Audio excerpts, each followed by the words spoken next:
I'm back finally. Hello guys. W's in the chat. I guess. Gotta talk to them. Talk first. On a ranch. Trash. Run.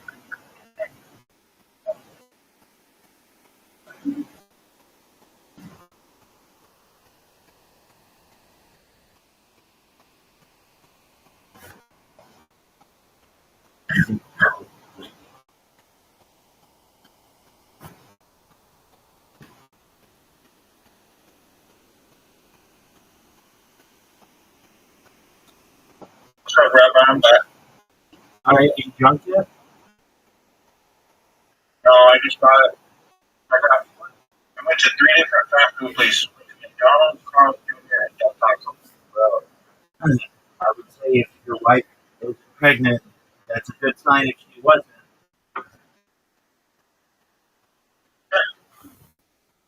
Actually, yeah. So did you get something different at each place? yeah. Okay, that's cool. McDonald's, I got the large fries and Coke. Del Taco, I got 2 red burritos. Carl's Jr., I got jalapeno poppers. All right. Is that what took you 65 minutes? How long did it take me?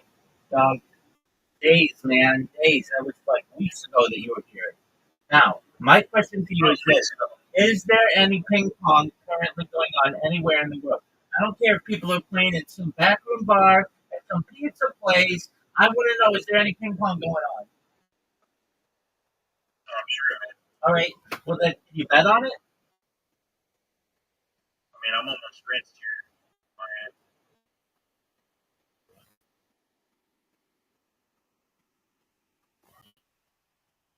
Remember when you were streaming on Kick? I'm still on kick.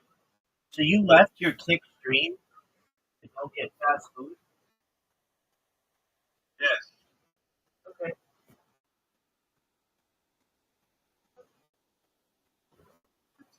What's the problem with that?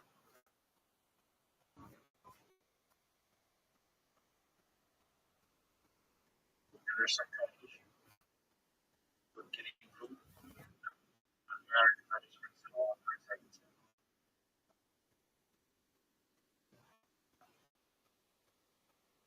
Even if I wanted to, no problem. Doug, what do you bet? That's my question. I don't know. Okay. Are there any ping pong games that make you bet right now? That's all I want you to do.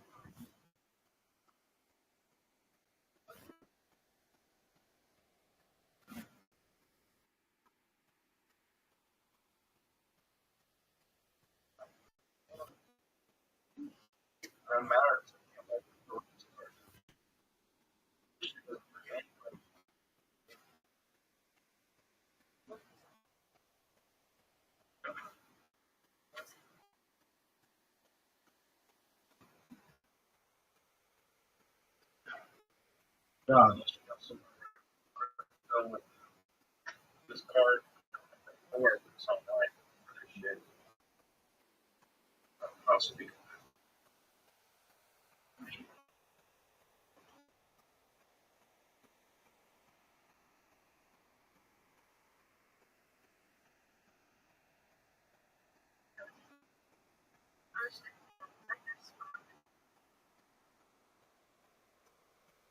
Does this bitch want to fuck?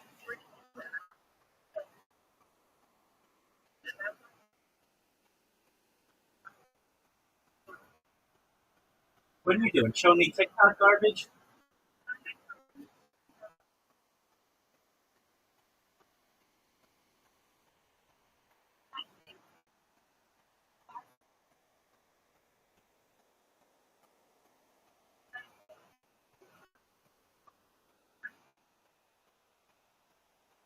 Dog, what in the fuck are you showing me? This is the most garbage shit I've ever seen in my entire life.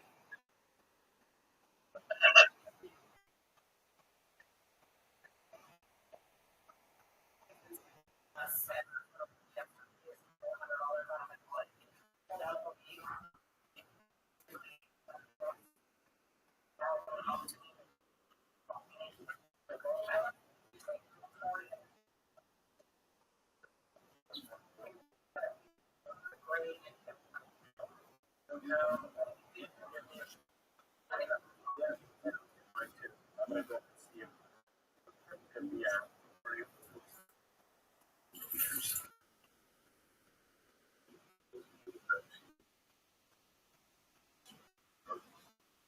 Dog, what the fuck are you showing me? This isn't ping pong. Type in ping pong.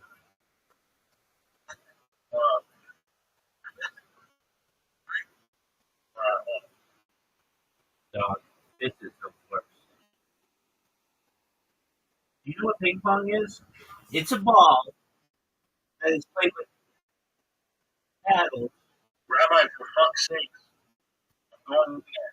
All right, that's what I want. You're over here telling me about this piece that you had, which is cool. All I want is ping pong.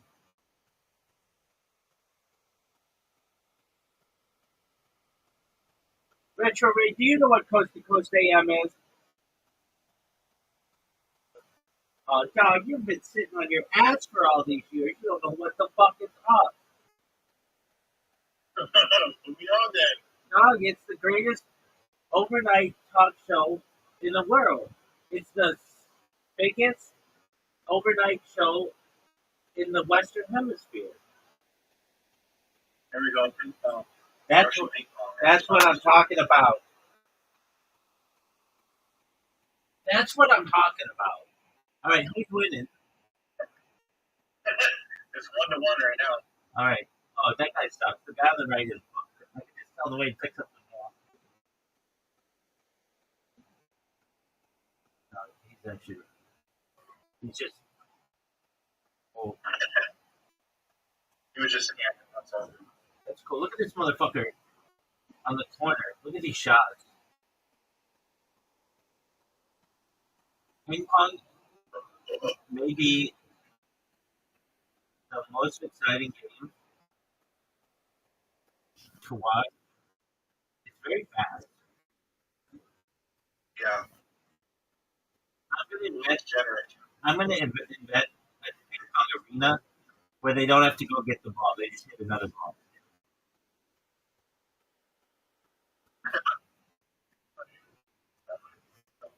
They'll have like ball boys and ball girls.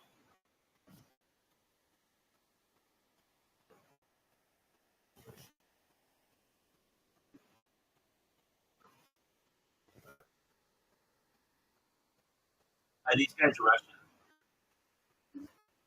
Yeah. I think it is. If you had I to don't know what the flag is. It looks like a Russian flag. bet, if you had to bet on It looks like Russian leaves. if you had to bet on one, which one would you bet? Ryan Red.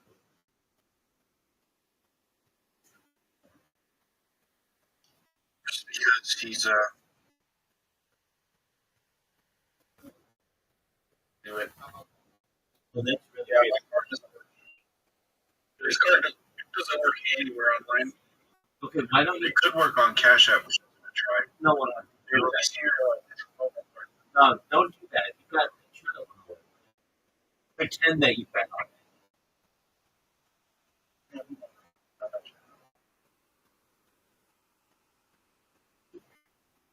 I'm still gonna leave some so I can get up to that, but I keep looking at it that night. This is the only thing I can think I would actually order. Sending it to Cash App and transferring it to a card or something. That's degenerate. It doesn't work anywhere like at all. Like everything online doesn't just declines. It only works instant. So I'm like, okay, cool. I'm gonna use this. Okay, why don't you call your financial institution, business hours, and tell them Tell them more. that your card doesn't work online? They don't give a shit. I've told them before. You haven't told them. I have. You've told them that My lady you was use sitting that there, you want to. It's like it's a security system. You can't do anything. Well, look, it just fucking worked on Cash App though. I was able to add money on Cash App just fine.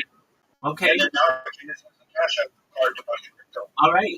And then you buy the crypto to be able to bet on this game. That is degenerate as fuck, son. No, that's not. God, that is.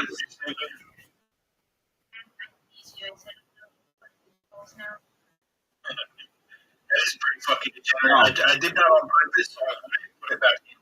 And then I just came up with the amazing idea. Oh, let's just slap it on fucking Cash App. It'll take the card. PayPal wouldn't take it. Gift card sites wouldn't take it. Any sort of crypto thing wouldn't take it. CS:GO gambling sites wouldn't take it. The fucking Cash App took it just fine. All right. So, on which guy are you betting?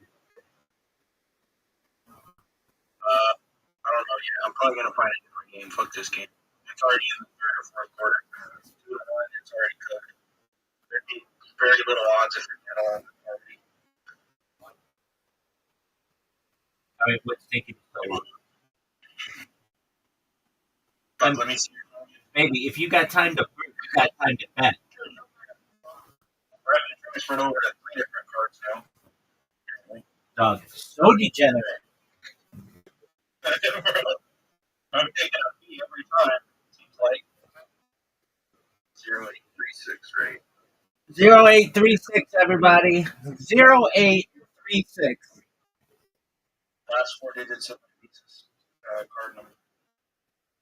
The last 4 digits of his Visa card number. 08. 4759705090210836. Expiration date 1023. Or sorry, 1028. CVV code 4. Dog, that was not that smart. Take notes, guys. I'm gonna replace this again. Let's do this time. What's your zip code? 861. 86401.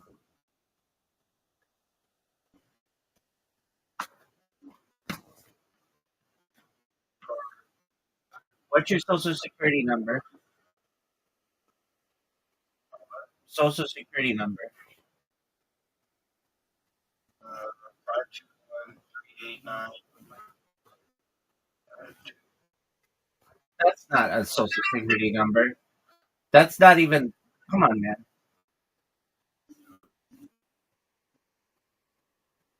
90 transferred into your bank. I should be able to do $97 on that card. And it should go through.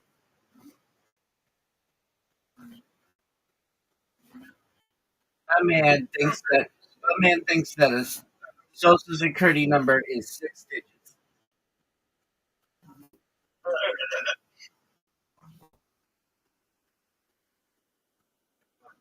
All right. Here's my question. I know you're having a lot of fun transferring funds from one financial institution to another. At what point are you going to bet on ping pong? whenever it lets me buy this, $6.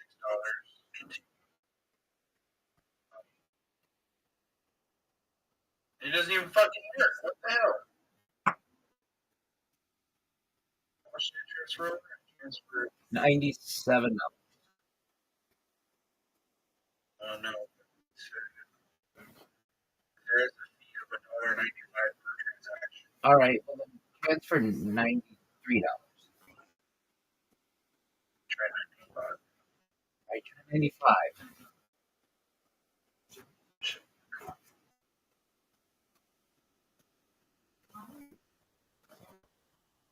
Bro, it just fucking loaded and it's really dude.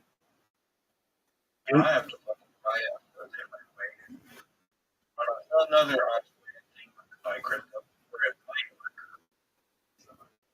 fucking bullshit. You drink more of this beat box.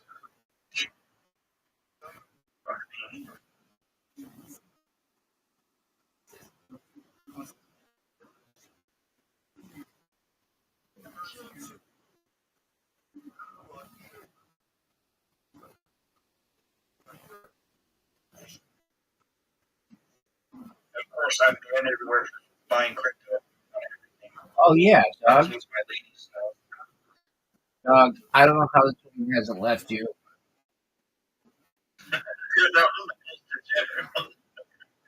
I might as well just jerk off in the bathroom already. You're gonna do it at work. Let's sit there and cry and miss my tears.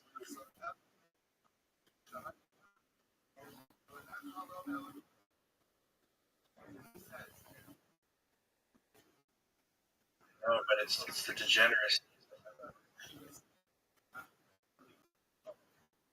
When this kid is born, they're gonna want to get back inside that vagina because they don't want to live in a house with such a degen.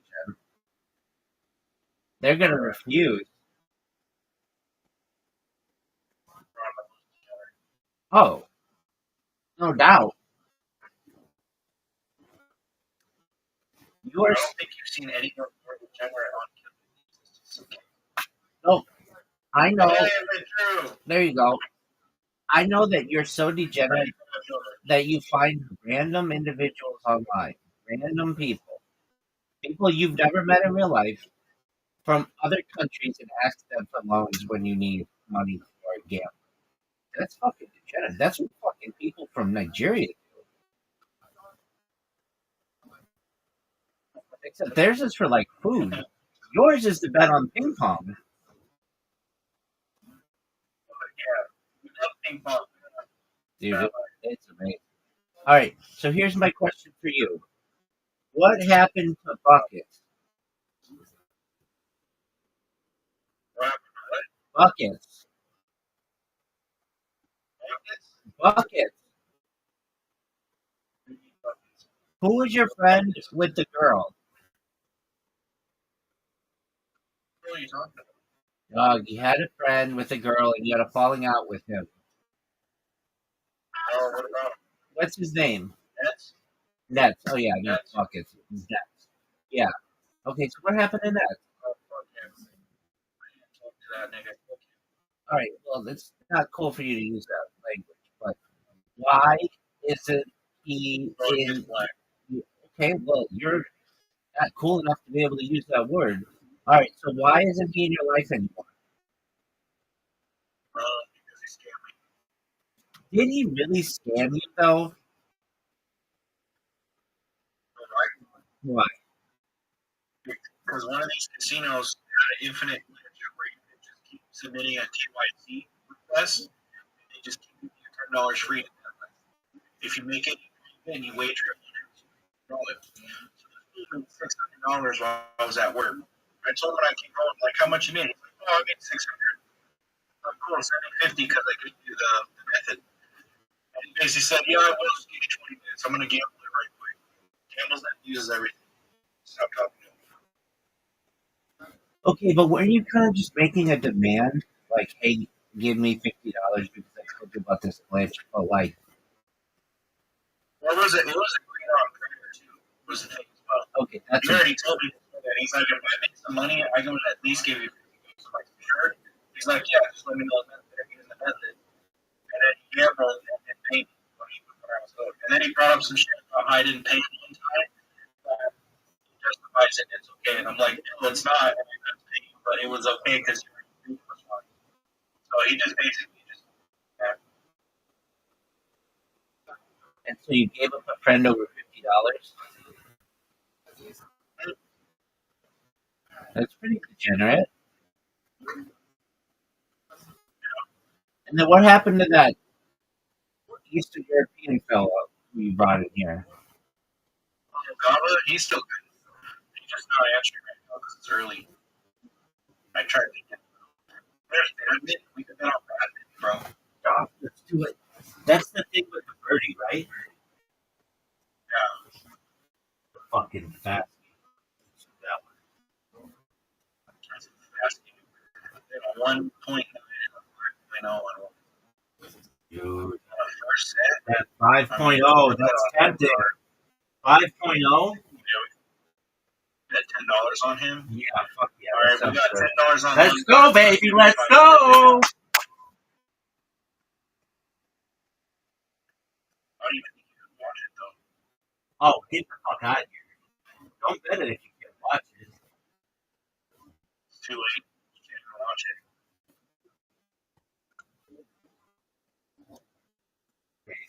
International Malaysia Open doubles. That's pretty good tournament right there. Dog, Malaysia badminton? As fuck. I don't know what's more degenerate. It's got to be more degenerate. Are you finding it on some like website or something? I'm trying to. It's doubles? Yeah, this is it. I found it. Excellent. Do you want me to kick you off?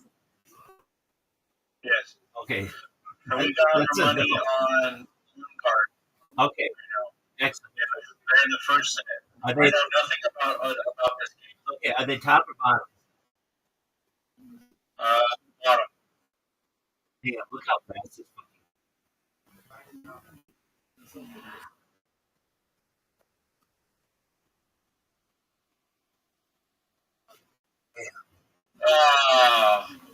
Let's go. I didn't think a win 5x is achievable. You have no idea. No, I don't. That is just Yeah. Do you think they juice? Do you think they use steroids? Oh, yeah. Do you think they're wearing eye protection? Dude, you know that birdie can go at like 150 miles per hour? Yeah, 100%. I would think that it would be good for them to wear.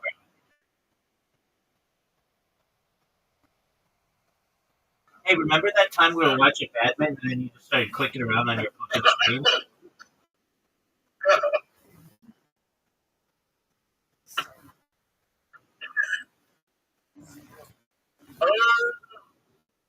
Oh, you bitch. Also, can tap before, you just have to hit it back. Oh, interesting. I played badminton when I was like 5, but I just hit it around. There you go. 12 to 17, and they got this serve. I have no idea how this game's going to play. I'm just convincing myself I know what's going on. Yeah. All right, I'm going to read you the rules. I'm going to read you the complete rules to badminton, and you're going to listen to it like a fucking nanny reading you a story. You got it?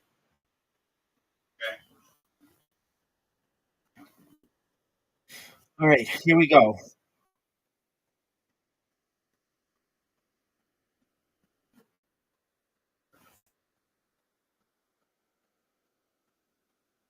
Oh, we need rules for doubles. Right? Because they're playing doubles, right? I have no idea. I don't even know what this game is. Yeah, doubles because there's 2 people, right? Right. Okay, toss. The rules of badminton states that a toss shall be conducted before a game starts.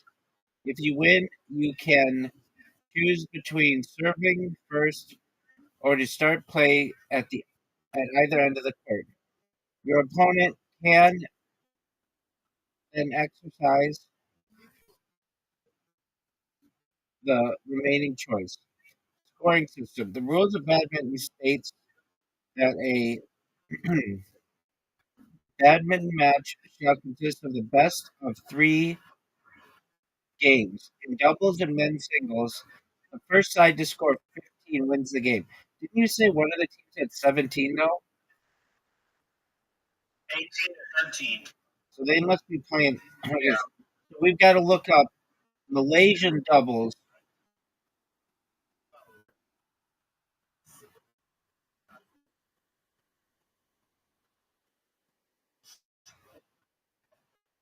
Got that. They got it. Oh, that was a foul? That was a foul. Nope, they got that. Okay, probably, I guess.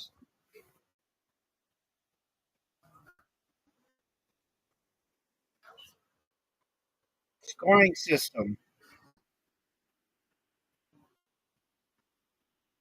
You guys are coming up. A match shall 18 to 14.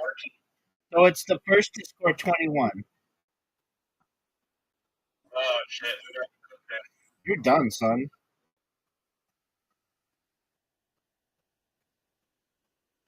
Gotta fuck that a bit on this shit. I mean, you bet like $10, not a lot. You spent more on jalapeno poppers. Jalapeno popper for $6 through the app. Oh, okay, well, you didn't say through the app. Oh! Oh! Oh! Let's go! Let's go, Denmark! Oh, bitch! Oh, I'm making the point. It landed, because it landed out of bounds. 19 to 15. I don't know, bro. They could come back off this. Dog, you're done, and you know it, and you are just injecting yourself with opium.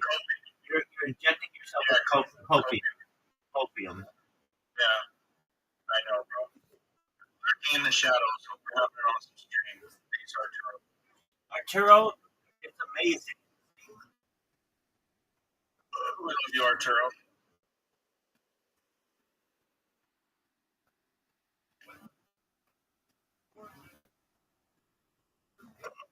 Oh, 19 to 16, boy. You are fucked. They got 20? I'm like 20 to 15. You're done, son. No, I'm super fucked. Oh, for sure. They got to get 6 points to get a lead on these guys. These guys got to basically just give up. Yeah. This game is over. Son of a bitch. Like, there's 21 points. I mean, It only says first set. So maybe there's multiple sets, like they get a point in the first set and then the second one or something. Yeah, I mean, I'm hopeful. Probably best of 3.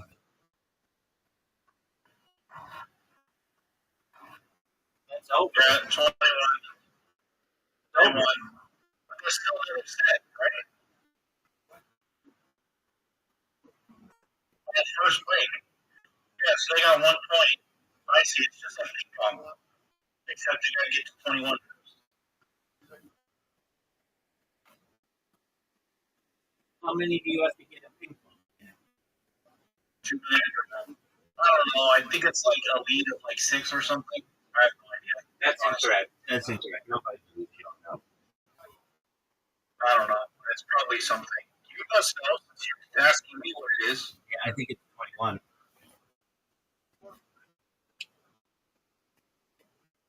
But it could be 11. No, he was saying some other shit. I don't know what the fuck he was saying. I will later. I'm just getting on a Have you ever thought about being the dude 6X.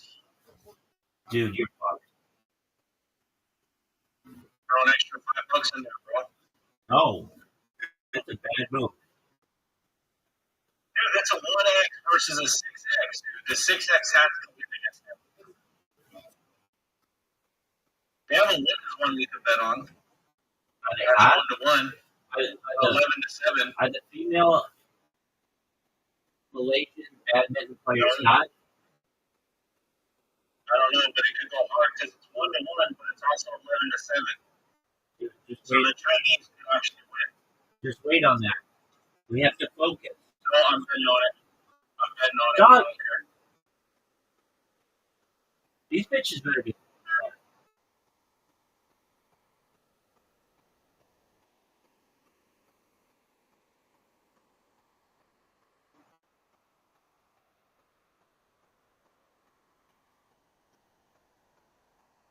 Well, I can't even bet on the women's one because they don't qualify, but I can't even see it because I don't think anyone's streaming it. Oh, good job. Way to just waste your money. You know what? Fuck you, bro. Dog, that's what I'm here to do, is critique your every fucking move. If you don't breathe correctly, I'm going to critique it. Got it? I got it. Excellent. Sorry, Rabbi. No, I'm tough on you. I'm tough on you because I love you. I appreciate it. Yeah, somebody's got to. Bro, we're trashy. Dog, nobody's going to have Malaysian women's Malaysian badminton. That's like impossible. Their own families don't want to watch them. There's something about this. We got. All right, are you red or black? Red. Hey, are you up 1-0? 2-0. 2-0. Yeah. All right, start jerking yourself off. Okay, I'm gonna work out the lube and fucking have a whack party. You're not going to need lube. You You guys guys are tears. Yeah, I'm gonna use my tears of lube. Right. Going back to that 2K game. Would you rather lose in 2K? Would you rather lose in 2K like you did by like 10 points, or lose in overtime on the last second 3-pointer that I don't even think was a legitimate shot? The second one. That makes it exciting. 2-2? Really, bro? Really, bro? 2-2?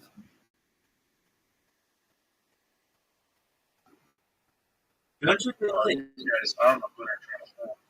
don't you think they should put like a little like laser on the birdie so that it's easier to see? Yeah, that would be cool. Don't tell them that. Yeah, you tell them, Rabbi. Right. There should be some kind of setting on the TV that you can turn that on and off.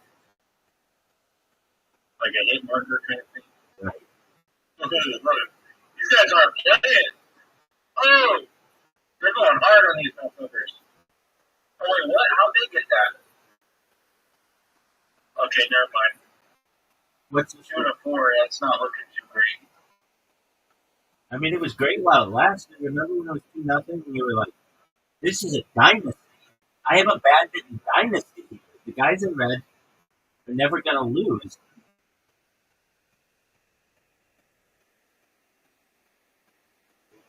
It's 3-4. I mean, they're trying. Do you want to know what Should I put ranch on a burrito? Is that sacrilege? Oh, all of that is sacrilege. But for you, absolutely. What are you doing over here? Hey. What are you doing over there?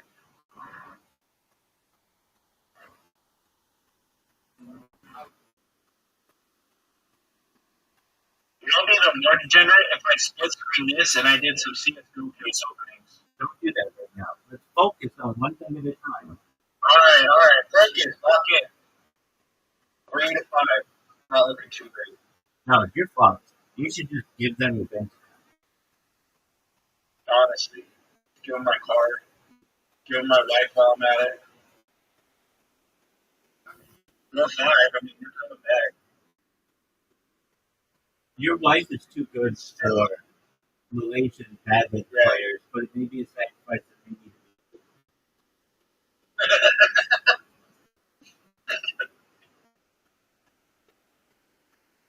Dude, I could get down with some A little Malaysian baddie who likes to play badminton. That's why I was trying to find it, bro. That one's better than this shit. Oh, great. Remember that time we were watching badminton and then you started to click on everything? Do you remember that? Do you remember that?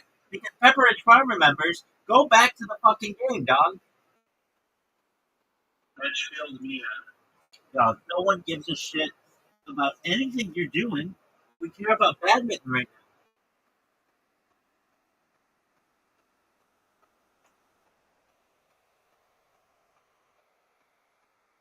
now. Hey, what? Retrograde. Hold on. Retrograde. Let me see if I look this up. It'll pop up. Retrograde. What? I want you to type into the search Rabbi Rothschild and filter by live. Okay, hold on. No, you're downloading. I didn't say anything about downloading. Rabbi R-A-B-B-I Rothschild. Wait, hold on. Wait. What the fuck? R-A-B-B-I. Wait, now filter by live. Look at all these lives. Oh, yeah, you got emotion. Look at all these lives, baby. What the fuck, dude? How do you make that many lives? Because I'm sexy as fuck. Or you got every camera angle. Word, dog. Wave at the camera. Wave at the camera. Hey, baby. No, it's fucking live, baby.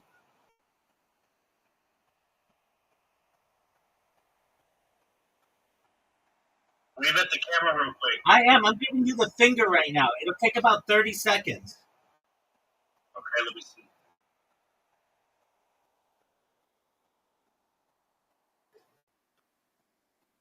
I'm about 10 seconds away. Go back. I'm about 10 seconds away from waving at the camera. I saw it, I think. No, you didn't. You're jerking yourself off wrong. Yeah, I did. No, you didn't.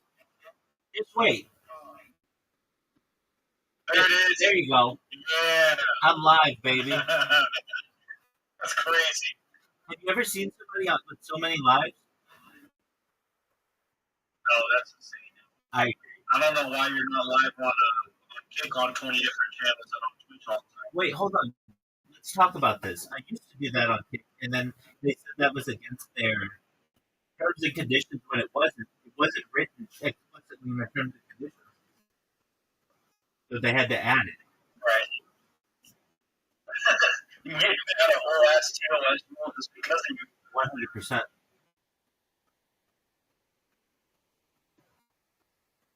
But Kick isn't that important to me because it doesn't archive the footage. YouTube is important to me because people can watch this 100 years from now, potentially. Yeah. Okay, now here's my question. You're right. Here's my question for you. What is the score of this badminton game? 7-8. That's really good, dude. With a 0-1. Yeah, but that's okay. They can come back. Yeah. The black team might get gapped. You know what they should really allow you to bet on is dodgeball.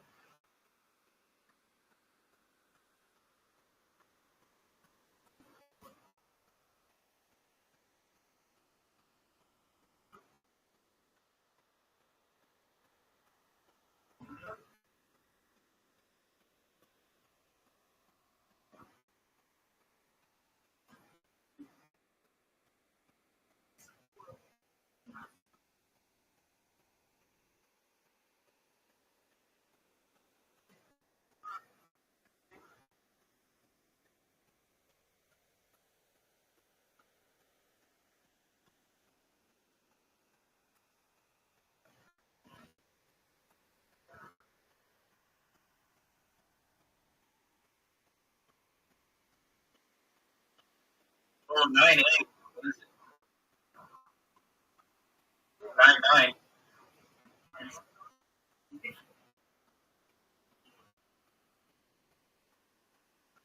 Did your wife gamble? Oh, she doesn't gamble, thank God. No, she just considers If my wife gambled, we probably wouldn't have a house. I was going to say she just considers her marriage. That's her big gamble.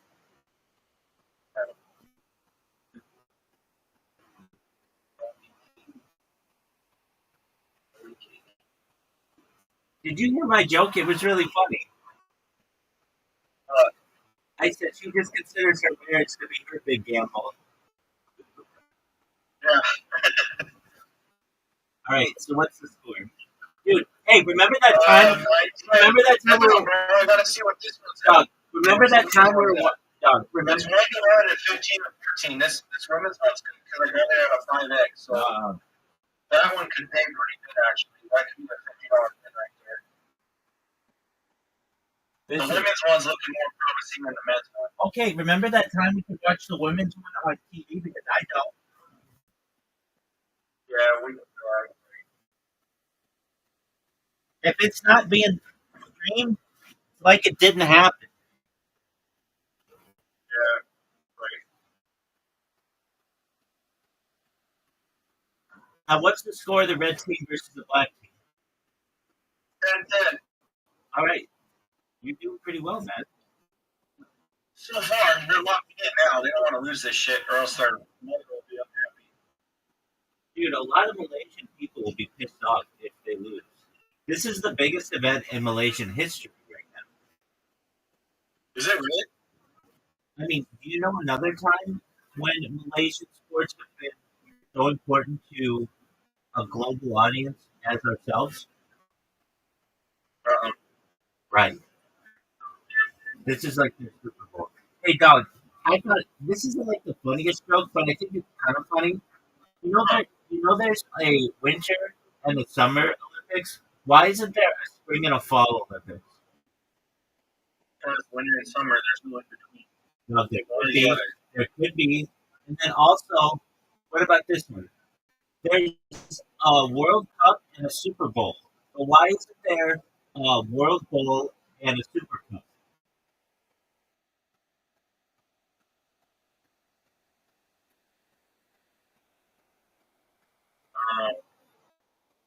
Because one eats out of and one gets junk food out of.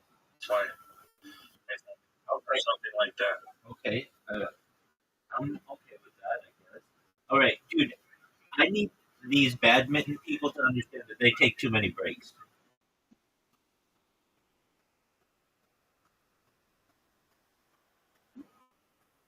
Can you even see the birdie? It's so fast, I can't even tell. I can't either. Oh my god, 10-12, dude. Motherfucker. Is there a net? 10-12. Yeah, in the middle right here. Okay, I see the net. I see the net, but does the net extend all the way to the bottom, or is it just kind of in the air? It's in there. There's still a bottom right there. Okay, okay. But I think it's a phallus that goes under or something. I'm sure. I don't know anything. I'm sure. But yeah, they go so fast, I can't see it. So I'm glad that you can't see it. But I wish you could see it. But I'm not going to. So, I can kind of see it. That dude just let it go out of bounds. I think they get the point. Rob, why didn't you comment on my question? Why don't they let you bet on dodgeball? Oh, I don't know. I wish they would. Dodgeball would be a badass sport to bet on. I don't understand why dodgeball got this taboo. Well, I think I know. I think because it is a way to bully kids, and so they don't play it in gym class anymore. But dodgeball was always the best of any game that you were going to play. Dodgeball was the best. That women's game is 1-1, 16-17. Okay. That one could be good. That could be an easy $52 payout if it fucking lands. If it actually sticks them. 12-13.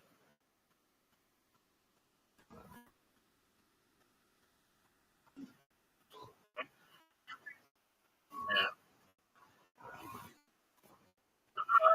Hope this goes. bro. I got a couple real ones in the chat. I appreciate you guys. We got motion up in here, bro.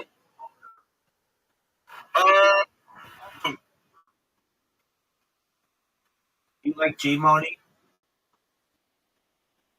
G-Mommy? G-Mommy? Do you like G-Mommy? Yeah, Miss Mommy. Dude, I one time clipped his face, and it was a very funny clip that I got of him.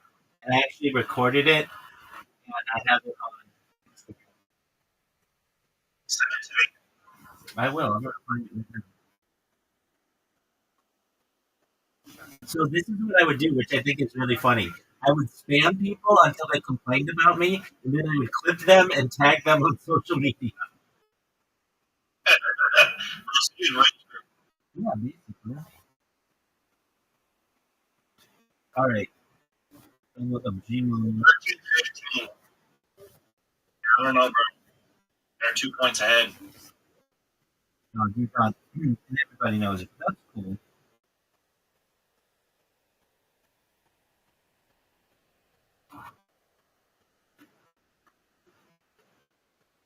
What? How's that out of bounds? Oh, no, that was some bullshit. Word. Now they're up. Blacks up 3 points. That's garbage. 13-16. That's garbage, bro. Appreciate you, Sens Gaming.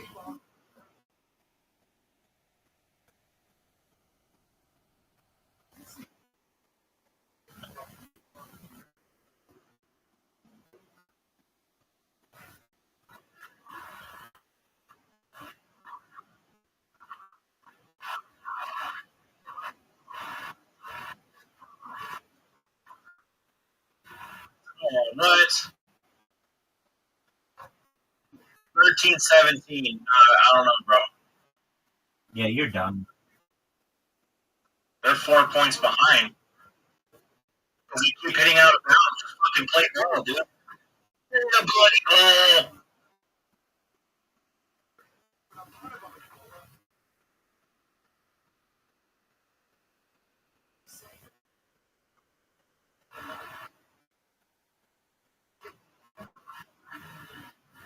Bro, the women's game is dead tied. 1-1, 19-19. Remember that time we could watch it? Yeah.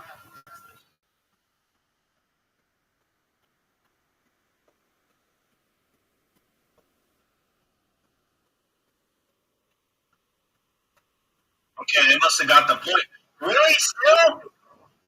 Fucking idiots, bro. I'm gonna crash out. They're throwing the bag on purpose now.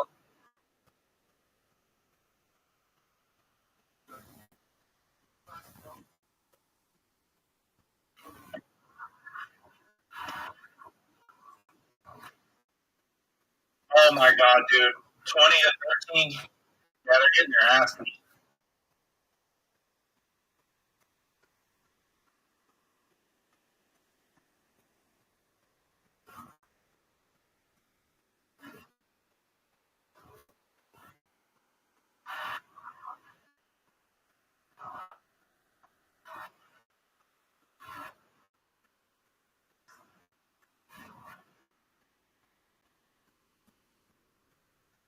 All right, it's over. Oh, yeah, it's definitely. Yeah,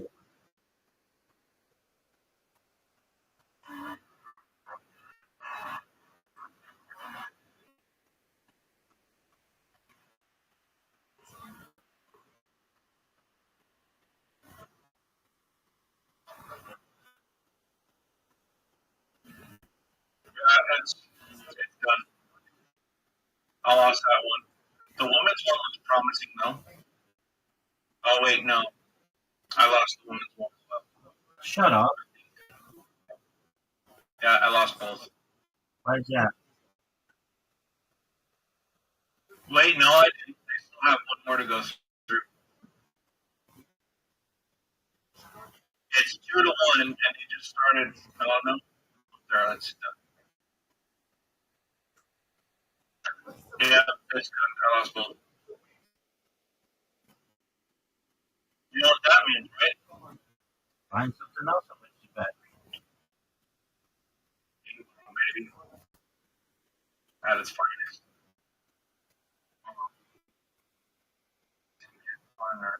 Doing to the cause. I don't know.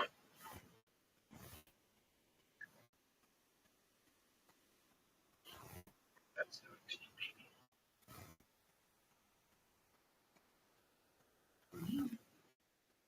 Yes, when we get on Forecast Michael. Are they fucking brothers? I think I just bet on two brothers playing. We want Michael to win. We want Blue to win.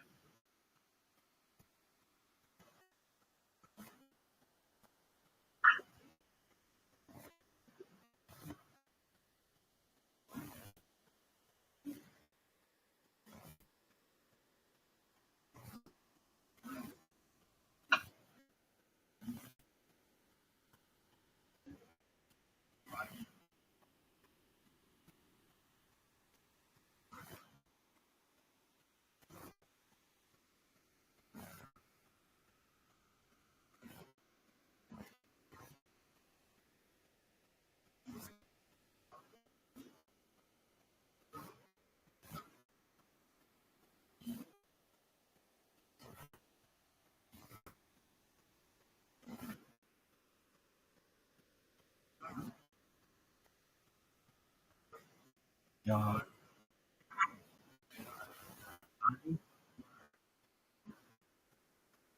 I know I need a G-Money one. I don't know if I got taken down on TikTok. I'm finding it funny to me. I used to watch it.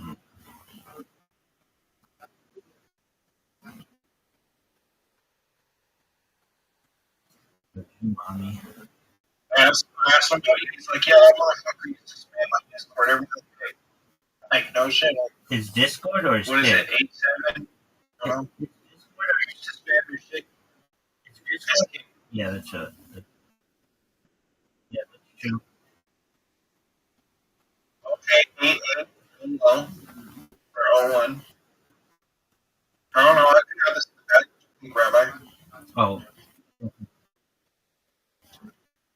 No, I didn't. for sure. If he gets a point, then it's 1-1. How many points per ping pong till it's over? Is it time limit or what? Oh,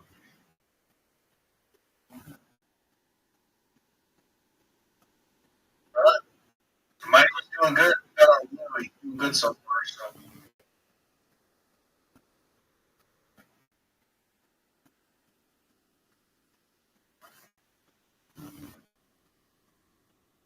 Yeah,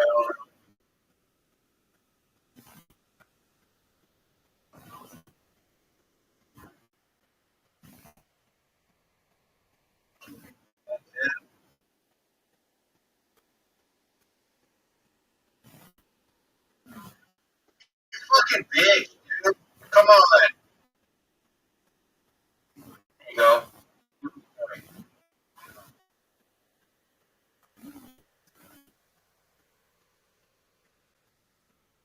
Wow.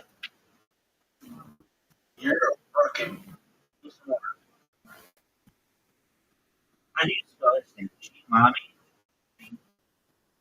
Yeah. 11, 13, 11. What is it over?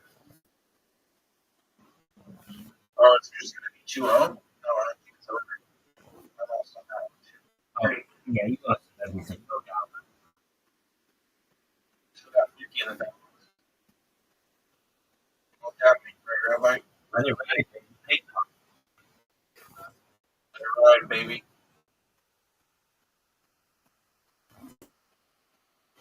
how do you spell G-Money? G and then more. G-M-O-M-M-Y. G-M-O-N-N-Y? M-M-Y? G-M-O. G. Yeah, like G-Money. There's no E in Yeah, mine. I was watching on Discord. No, you can't. There is for him.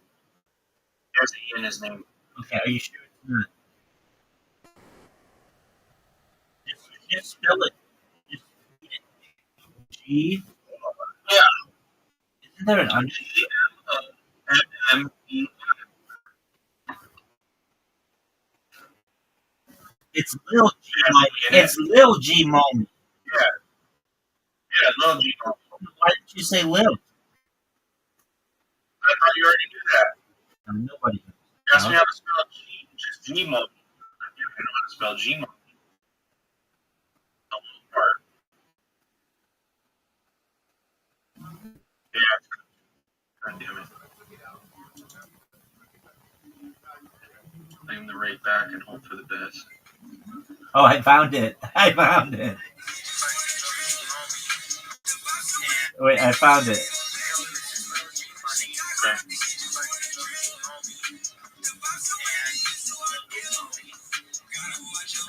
Yeah, that's good.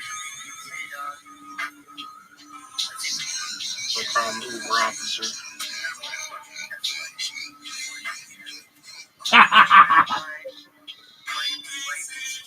There ain't no coming back from this shit.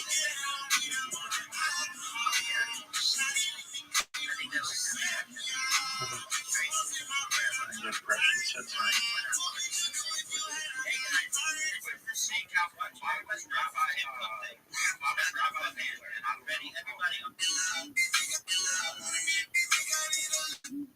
Oh, I found it, dude. Send it to me. Oh, you're gonna get it like you've never gotten it in your life. Oh, hell And yeah. then I'm gonna watch it with you on your fucking ship. Get out of there, dude. That thing sucks. It's gone already, bro. I already rinsed. So you lost $90? Yeah. You're the worst.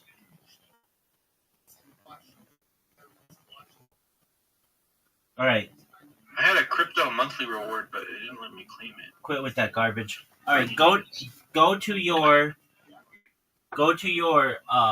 Discord messages. Let's got watch you. this on Lil G Mommy.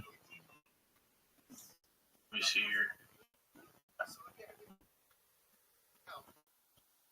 Dog, do you remember that Let time me see this shit. I told you to check out what I sent? There you go. Listen to it. It's hilarious. And look what I write. It's even funnier.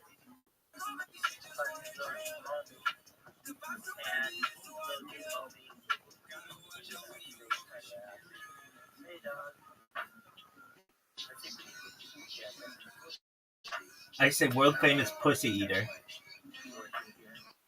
Rabbi. Why is the such a good for you? Oh, yeah. Did you see what I wrote to him? Yeah. Hey, guys. This is the steak out one. Everybody knows Tim Cook thing. That's what I'm fucking for. Ready? Everybody on three. 1, 2, 3. That comes in here every single day. Little G-Man. Don't worry, guys. It's not gonna work. Hey, what does he do? What is We're gonna open up this app, and then you're just gonna sit here. I know. And you come up to Rabbi's phone, and you get shit. Oh, dog. What is this? Oh, you gotta do it again. Rocky, Why? Rocky, what's the word, bro? You didn't update me. What's the word? What's the word, Why the Rocky? fuck not? Rocky, what's the word? Any Why the fuck update, not? brother? We got little G-Mommy here. Little G-Mommy. I judge you by your Discord. You have a nice Discord, dog. Nobody sent it, but that's okay. Not expected. It's very nicely organized. Good for you, dog. It's Little G-Mommy's playhouse. Shout out to Little G-Mommy. Did you see Yeah, what? look at him now. He's fucking... Dude, he looks fat. Did you see what I sent to him? Yeah, the 24/7 live stream Rabbi Rothschild shit. No. Go back and read the message. It's fucking hilarious. I'm gonna read it too. Yo, this is Little G-Money. Go. Little G-Mommy. And Little G-Mommy. You're gonna want to pause it once you can see what it writes.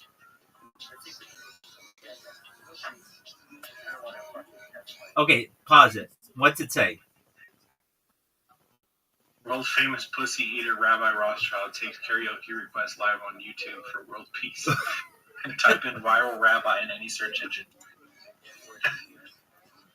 And then listen to what he says. I know we heard it, but it's hilarious to me. Oh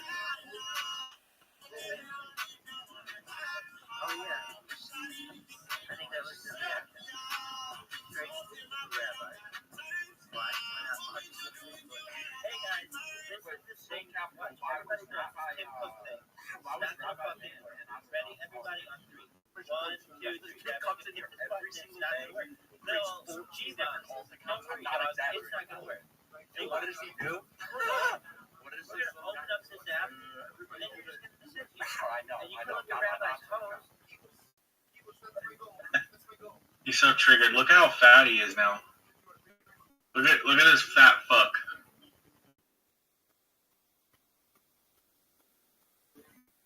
Look at this fat ass. Doesn't he look fat as fuck now? Look at him from back then. I mean, he's not looking like Yokozuna.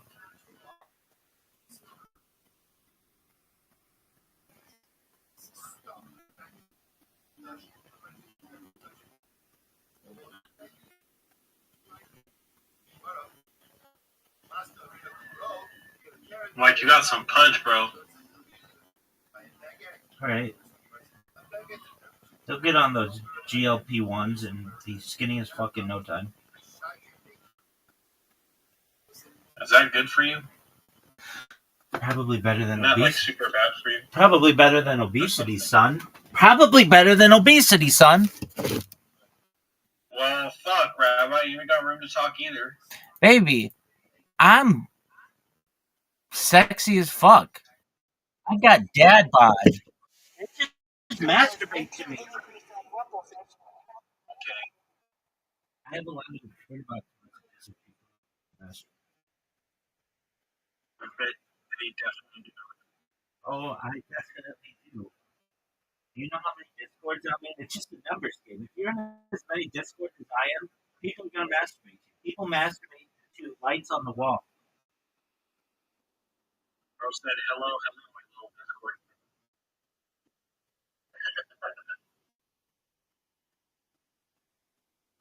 Wasn't that shit a little G Moby just the tightest fucking shit you ever seen? That shit was funny. And he's like, this dude makes accounts and da. What he does, bro. Build it.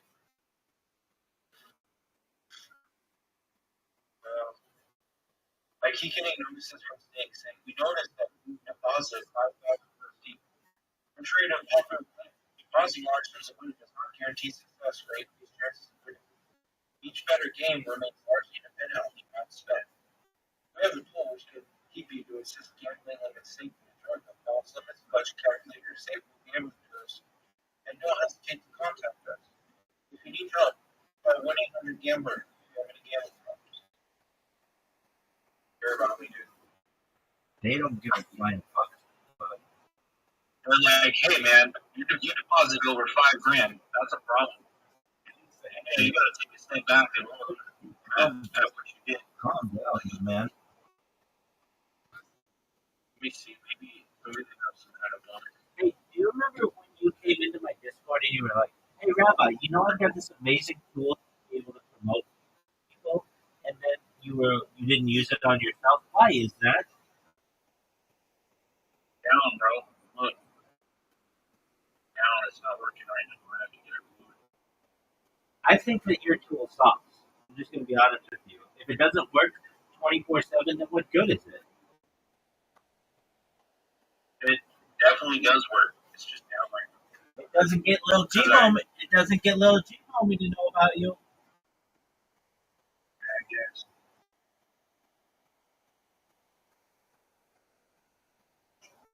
Oh,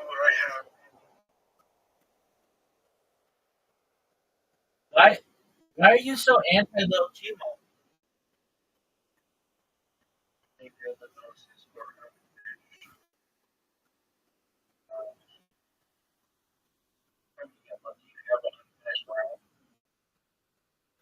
So wait, let me get this straight. Every sport on which you bet lost, right? And every video game on which you bet lost, right? Yes. You're so degenerate. least I tried. Sure, dog. Do you feel like you're the most degenerate person ever? I'm George. Yo, what up, Zoot? How you living? Dude, are you ready to lose?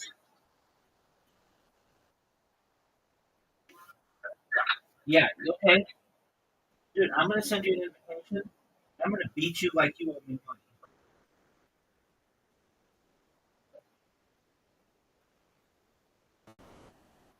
Rabbi, How was your day, big dog? yeah. Rabbi, I don't look retarded, but I'm fucking retarded. Well, who's to say that you don't look that way?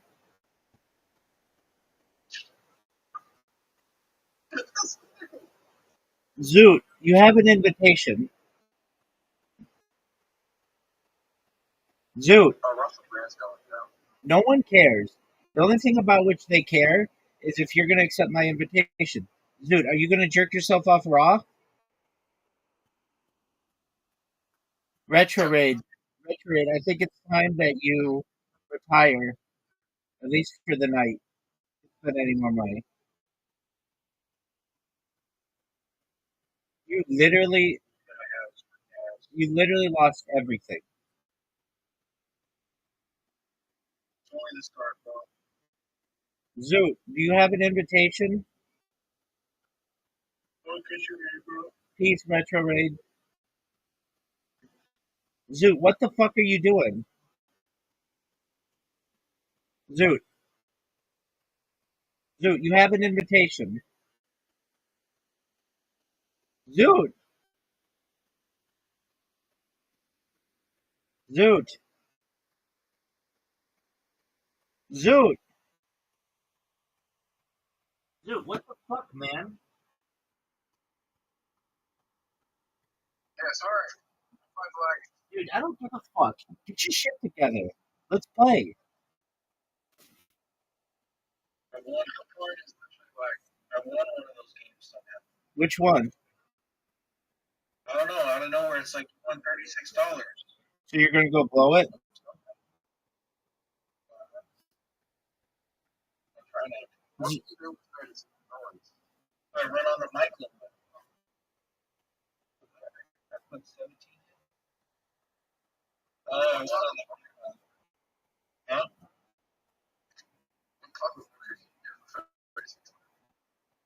Should probably get like two Phoenix.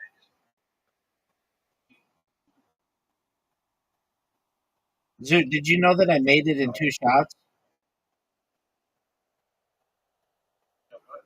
I'm talking to Zoot. Zoot, did you know I made it in 2 shots?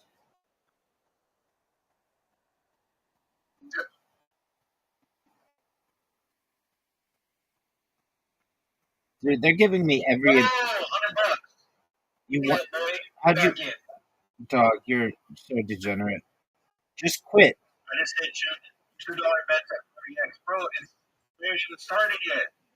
The night's still young. I still got a whole nother alcoholic beverage in the fridge. Dog, you need to quit. Bro, we barely began. Zoot, you know how you can be a degenerate person in cryptocurrency? You're nothing in comparison to retrograde. Oh, yeah.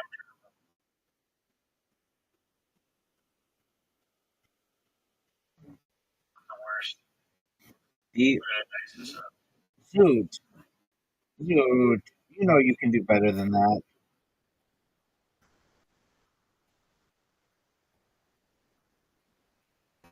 I'm gonna get that shot. Live.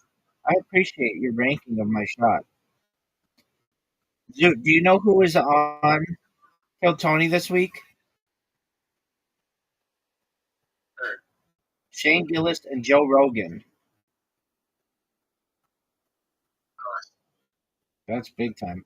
Zoot, that was really good. That was a 10 out of 10 shot. James McCann,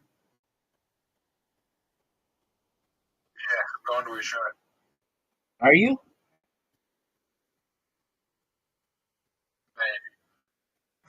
That's a no. You're gonna give. There's still tickets left in. There's still tickets left in 6 hours to go to a show. If they sell out in the next 6 hours, then I'm not. No, you're not going to his show. You and I both know that. This is a guy that you've met, but then you've never met him. You've shaken the hand of somebody who's met him. You didn't even know who he was. You didn't even know who he was before I told you. I'm probably 5 handshakes away from the United States.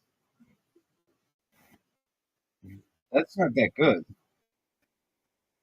How many handshakes are you away from the President of the United States? One. Whose stand did you shake with your president? A bunch of people.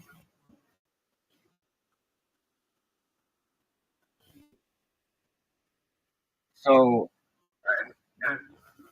I know a lot of people in the Orange County Republican Party. They fucking jerk off Donald Trump.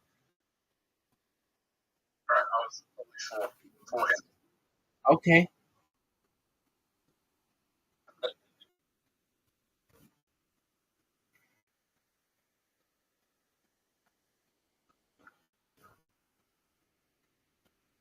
Right, let's play a game online. What's the game, Zoo? How many handshakes away were you from famous people? I mean, I know some. Better or what? Oh, okay. You name it. Go. Michael Jackson. Um,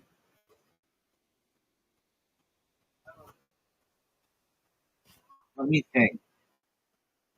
If it's more than one. Um,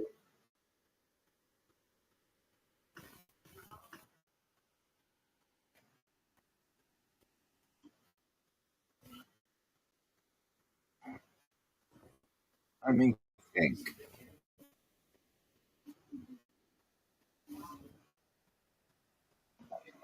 I think probably two.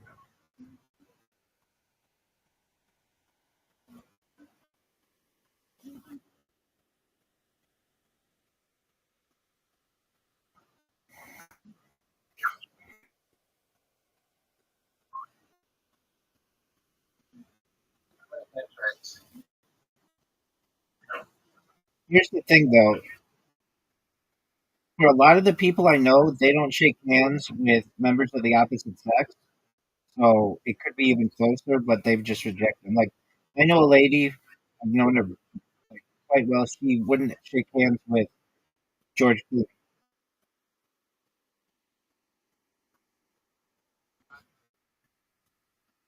Name me a famous person. I'll tell you how many handshakes away I am. Cleopatra.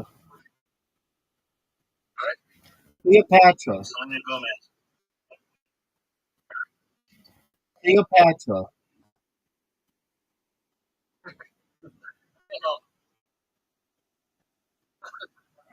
Probably 1,000. Okay, that's pretty good. 10,000.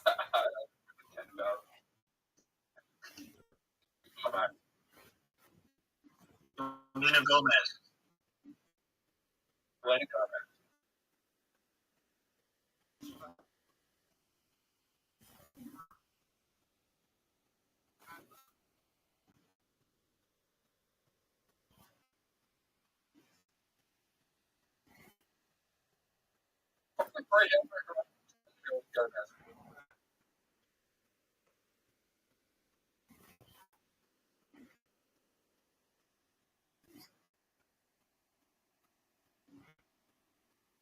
Yeah, probably for a handshake away from Selena Gomez, and I'll tell you what.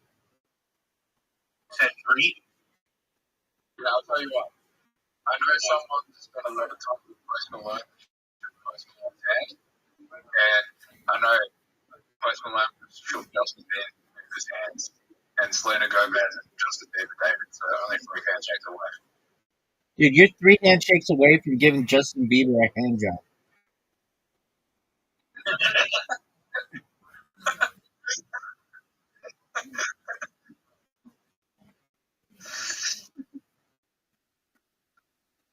All right, you got $91 in the balance, Rabbi.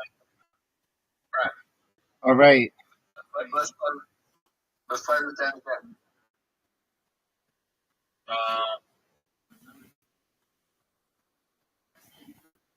Donald Trump.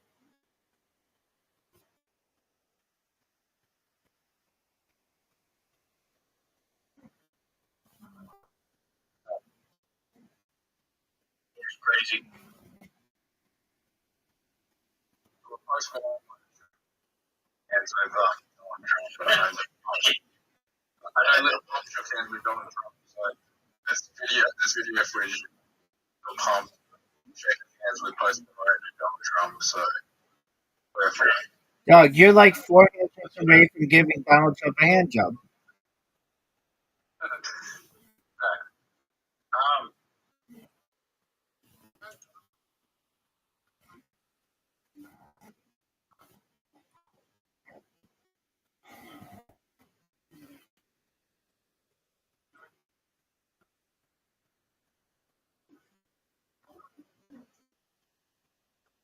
How many?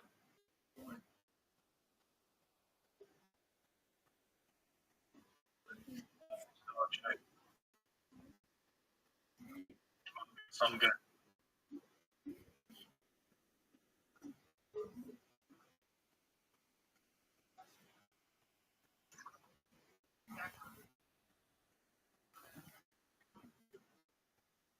Okay.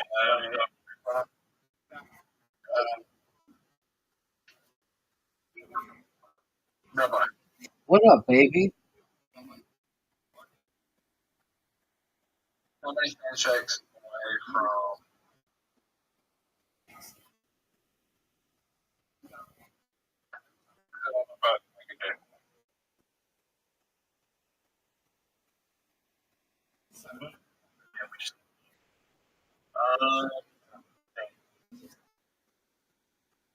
King of England. How many handshakes away from the CEO of the Let's just say,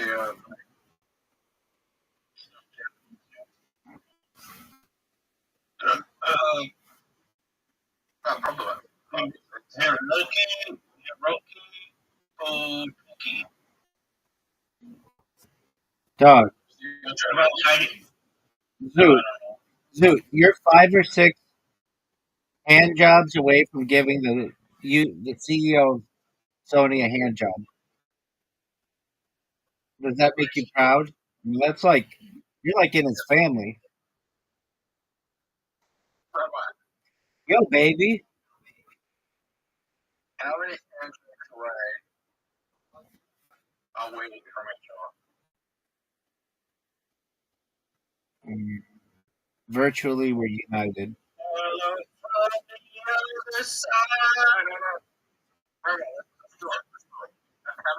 How many handshakes away from each other are we? Have you ever shaken the hand of anyone in Harry Potter Obama's Sonic whom you knew? Whose hand you shaking them? Well, I've shaken people's hands in Harry Potter Obama's Sonic 10 you knew, so that would be the easiest way to probably connect us. And if you haven't, then we'll find another route. Okay. I mean, it's hard to get to Australia, so trying to think of, I probably have shaken people's hands from Australia, and they knew someone in Australia who knew you, so probably like 3 or 4. Whose hand have you shaken Joe Rogan? Everyone's hand you shaken Joe Rogan.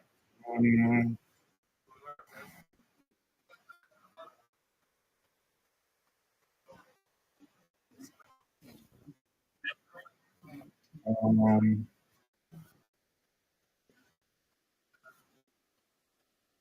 no, but you know what? Now I think about it, I've shaken Stephen A. Smith's hand, and he's shaken a lot of people's hands. So he's shaken like everybody in sports, and probably Lil Pump's hand. So probably we're like 2 people away from each other.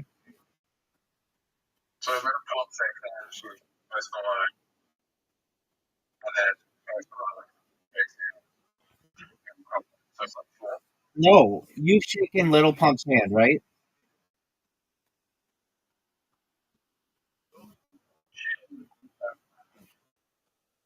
Dude, have you shaken? No, I'm not thinking. If I'm check away from the pump, then Oh, okay. Well, I know someone who's shaken Little Pump's hand.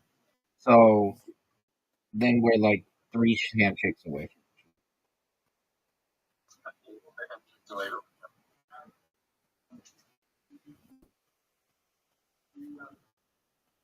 So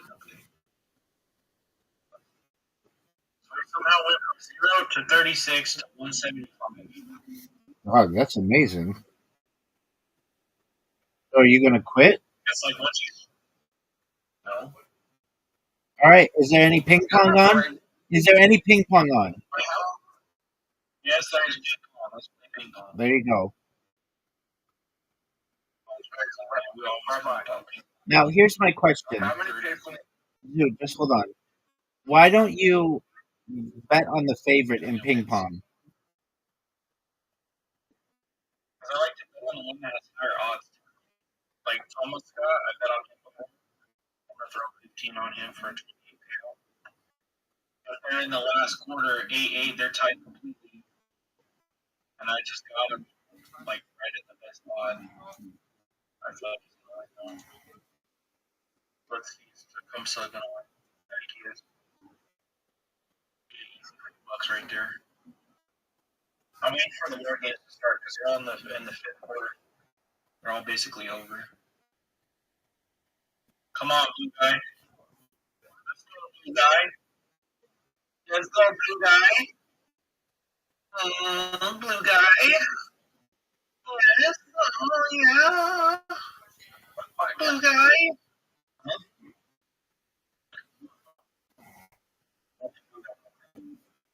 Rabbi, how many pairs do you think the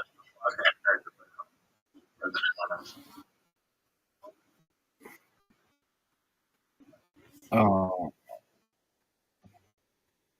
thousands, Okay. thousands.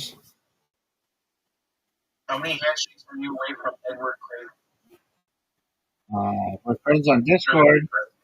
We're friends on Discord. I know you're friends on Discord, but he doesn't care about you, clearly. He cares about me enough to make my name banned on the entire platform. That's pretty good. Can you name another person who you can't type their name on the platform or it automatically gets deleted? I cannot. Oh, of course Zoot does not know this. Dude, get this. If anyone in the entire world types the phrase Rabbi Rothschild into Kick, it automatically gets deleted globally. They've totally banned my name.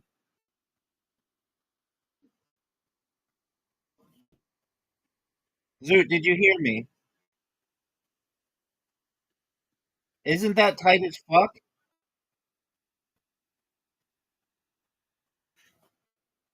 Zoot, I thought you would be proud of me for that.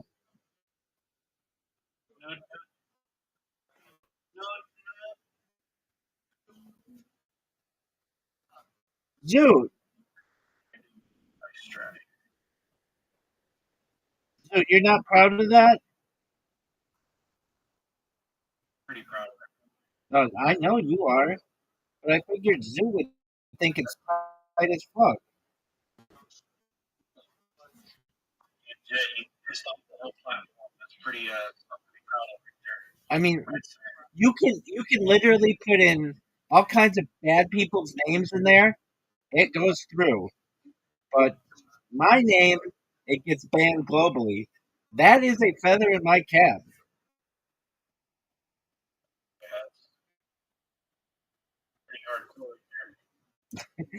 That means that they literally had to have a meeting of some sort to be like, look, this motherfucker is spamming so much that we just have to remove him from the entire system.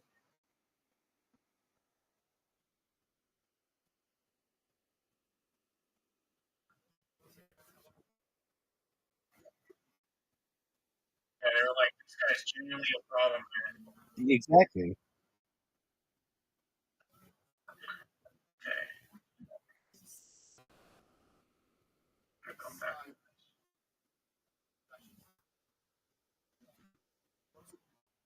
It wasn't meant to end like this, Robert.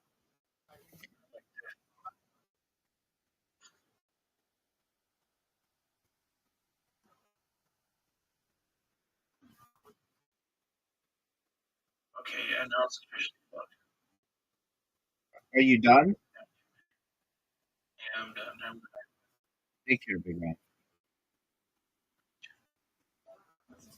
Wow, that went from very optimistic to just absolute sadness very quickly. All right, Zoot. Zoot, are you gonna win?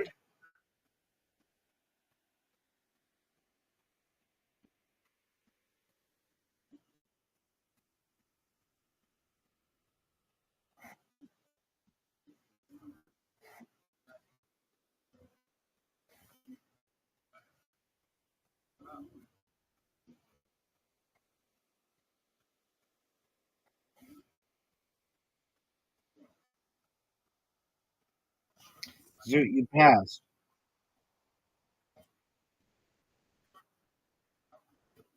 All right, right. Yeah, baby. Let's play this again. How many tricks from this last time? I answered all your questions. Let's figure out something else. I named a ton of people and you didn't answer. How many handshakes away from us? Maybe two. Really? Yeah, he's since died, but I knew a doctor who I think maybe uh worked at Caltech with him, so maybe just one. But if not, his child.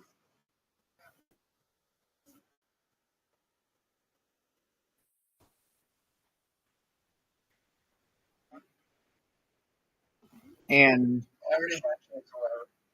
it could be more than that. I'm not.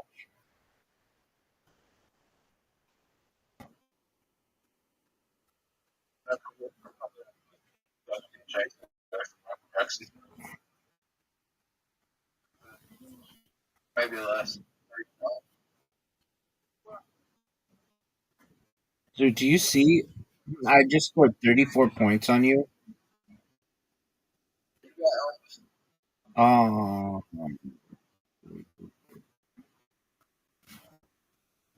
maybe three.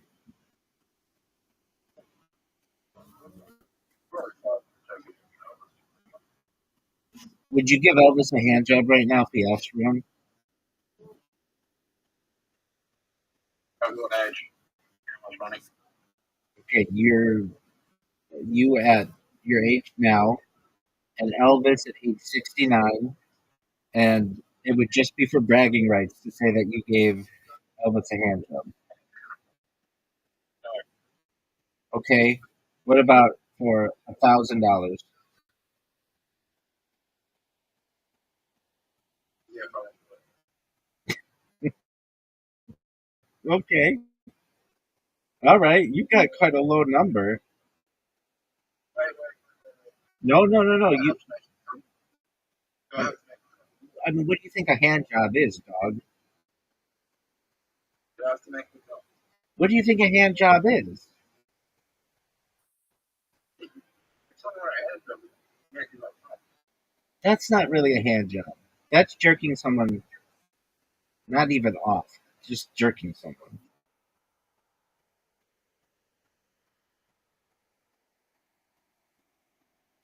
So the answer is yes. You have to make him come. rape if neither party comes.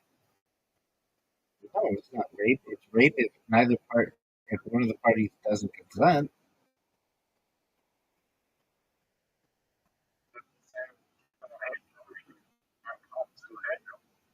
No, that's not true. That's not how it works. Dude, that's not how it works. I mean, perhaps. Okay, I can see that you're a rationale.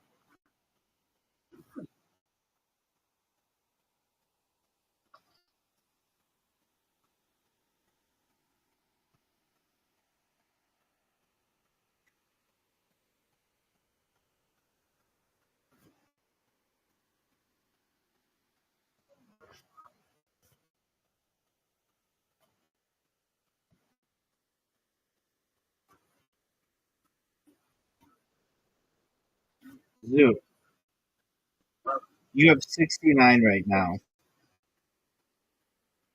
Rabbi, why did you borrow it? Zoo, quit with your question. I know it's gonna take a little bit longer for you to go. I don't think so.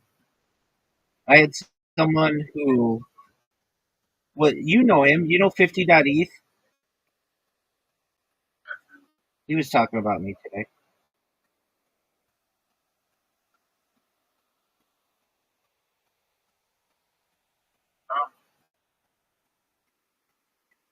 Yeah, that's cool. Yeah, I and think he, you eventually get around. It's just I don't think it's gonna be. okay, I think it's gonna take long with. Zoo, 50.eth. I think 50.eth lives next to um one of the Kardashians. He lives next to um or Jenner, whatever that bitch is. And he knows about me. Kylie, yeah. So all he's got to do is tell her, hey, you know, Rabbi streams their life 24/7, and then it's gonna go viral. So I'm like very close.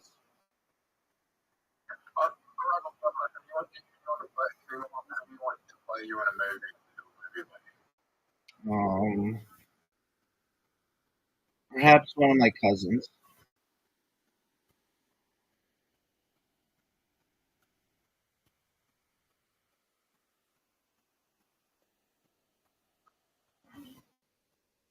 Who's gonna play me? Um, Maybe we'll have you play yourself because no one could recreate your wildness, baby.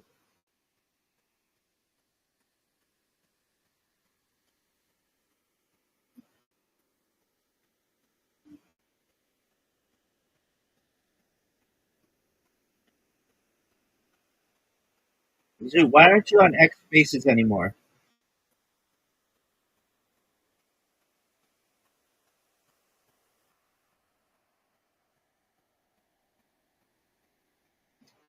Zoo, I am on X Faces. when's the last time you spoke in an X Space? Oh, wait. Okay, so you're not really on them anymore.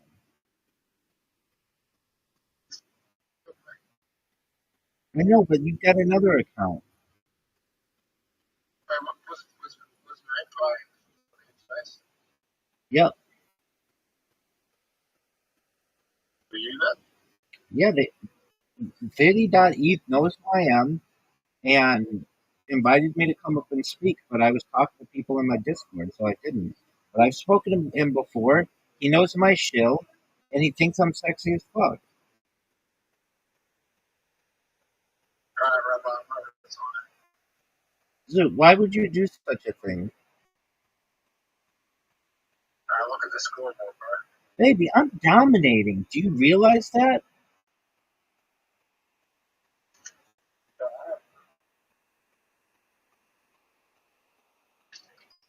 I have 92 versus 224, which may as well be like here's like a million points at this point.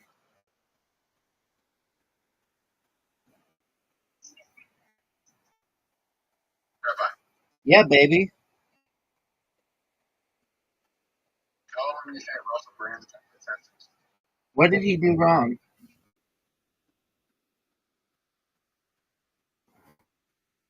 Multiple sexual assaults.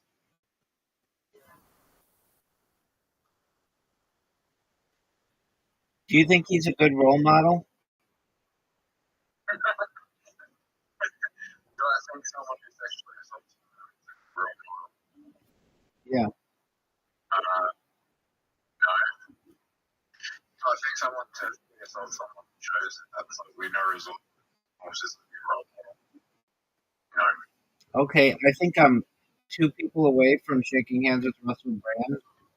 I um Consent? yeah, so there's a synagogue, Beth Jacob of Beverly Hills, and I'm a member of Beth Jacob of Irvine, but that's like a sister synagogue. And Sasha Baron Cohen goes there, and my friend is shaking his hand. So, and Sasha Baron Cohen is shaking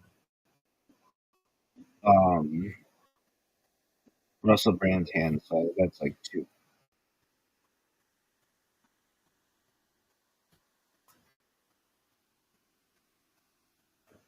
I believe in punishment rotation, but I think it's like enough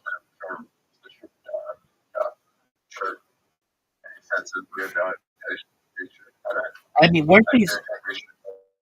weren't these sexual assaults? Didn't they happen like a long time ago? I'm not saying that discounts them. I'm just when did he sexually assault somebody? In the 2000s, in the 2010s, early 2010s. Okay, well then the law should be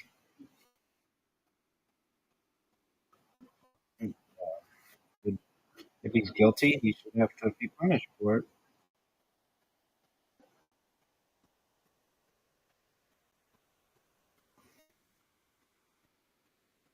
Dog, this is like the worst game you and I have ever played.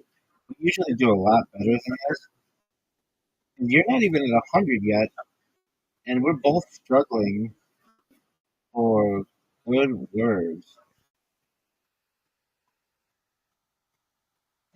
All right, there you I go. do think he regret.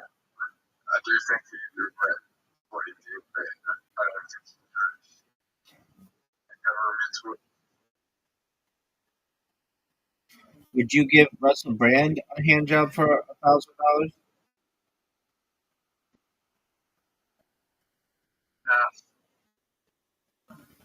So only Elvis.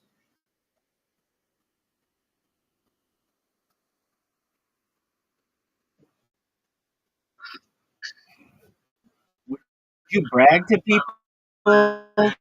Would you brag to people like I gave Elvis a hand job for $1,000? Yeah, All right, that's cool.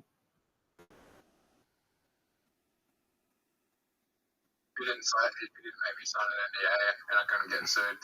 No, dog, he would be proud to have Zoot give him a hand job. I mean, Elvis. Yeah, why not? Okay. And also brands do.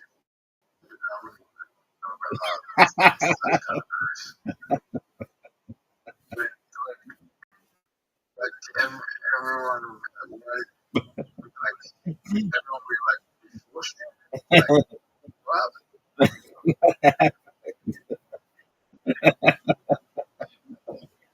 But other people would be like, "Oh, Elvis, that's tight." But everyone knows who Elvis is. Well, personal, yeah, like everyone. Like Elvis is way more famous. Right. I get it. You played, Oh, Rabbi, yeah, baby. Who do you think the most famous comedian that ever? It depends what you consider a comedian. Like, if you consider Shakespeare a comedian, then like that's pretty big. If you're talking of like since 1950, um,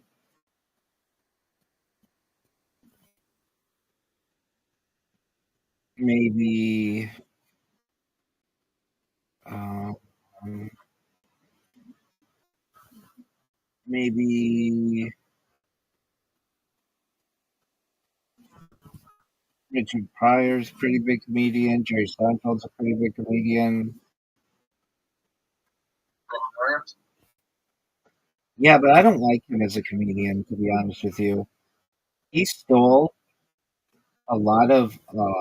He was like known as a joke thief, and what he would do is he would wait in the comedy store and wait for somebody to do their stand-up set. And then he would steal their set and perform it somewhere else. And then people would come up to him and be like, "Hey, you fucking stole that joke from me." And because he had money from like Mork and Mindy, he would just say, "Okay, how much do I owe you for it?" And he would write him like $100 check. And because these guys were like desperate, they would sell it to him.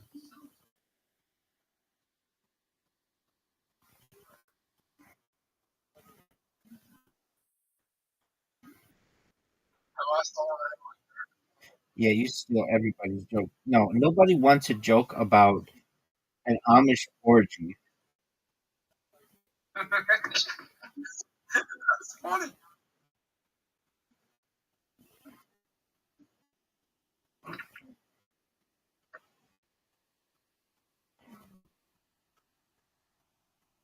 I bombed it a few times. I know, Zoot. Happens to the best. I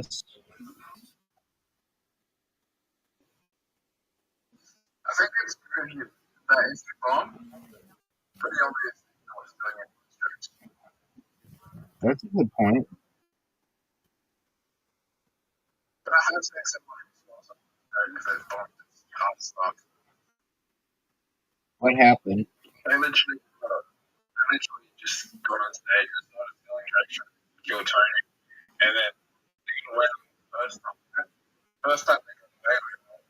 And the second time, people started best jokes on stage. As people started finishing the jokes on stage. Someone came along and started like finishing the punchline to all their jokes. And that was fucking hilarious. Wow. The best way I've heard to deal with someone who steals jokes is to record their set, and then the next time that they go up, just do their set right before them, and then they don't have anything to say.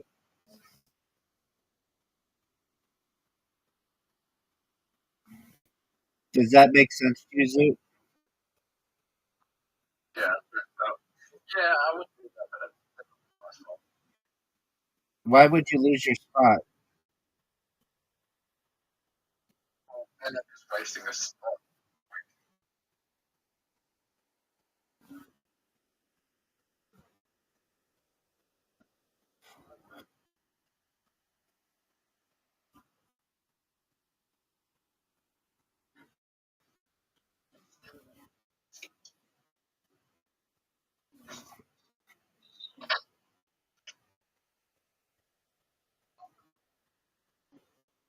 Yeah, like I'll just go away everything.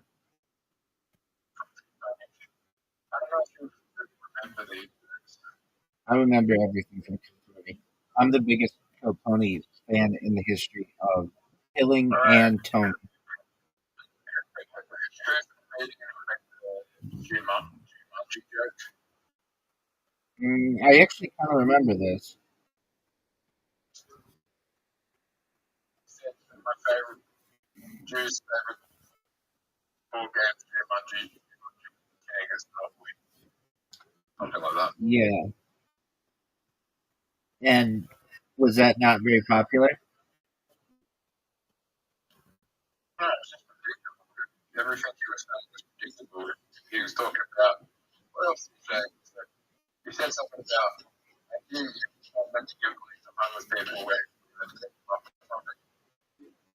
What'd you say?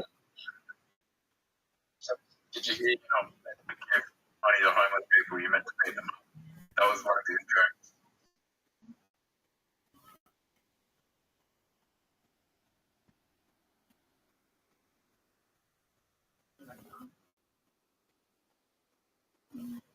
Have you, Dude, look at this move. I just got 28 points. Dude, it's 131 to 318.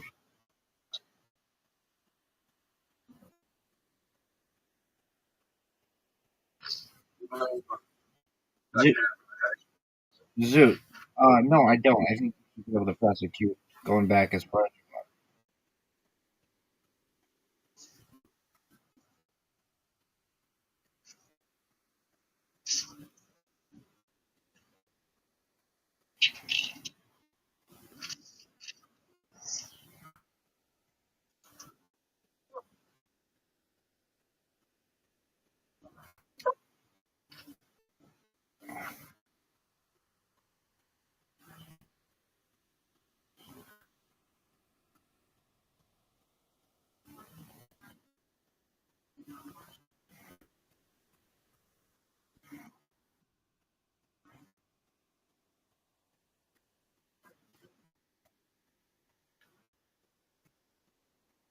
what do you think is more important, military something or punishing someone? You know, getting someone.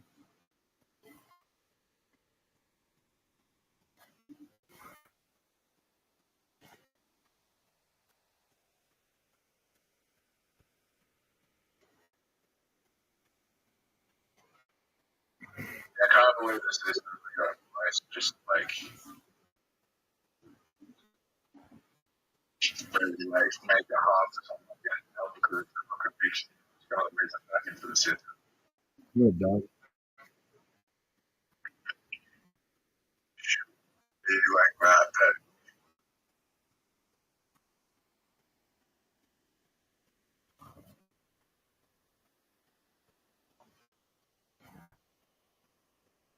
there's someone who ran at work against a child. They're allowed to work with a child. I agree with that. But someone who, just made it like drunk, made a mistake on someone's face. Because they were threatened and, it's up with manslaughter charge. I think they should be killed. I don't always agree with those. Like if you're, let's say, 18 and your girlfriend's 17, and you have a relationship with her, and you can get in trouble, I think you should be able to work around children in the future.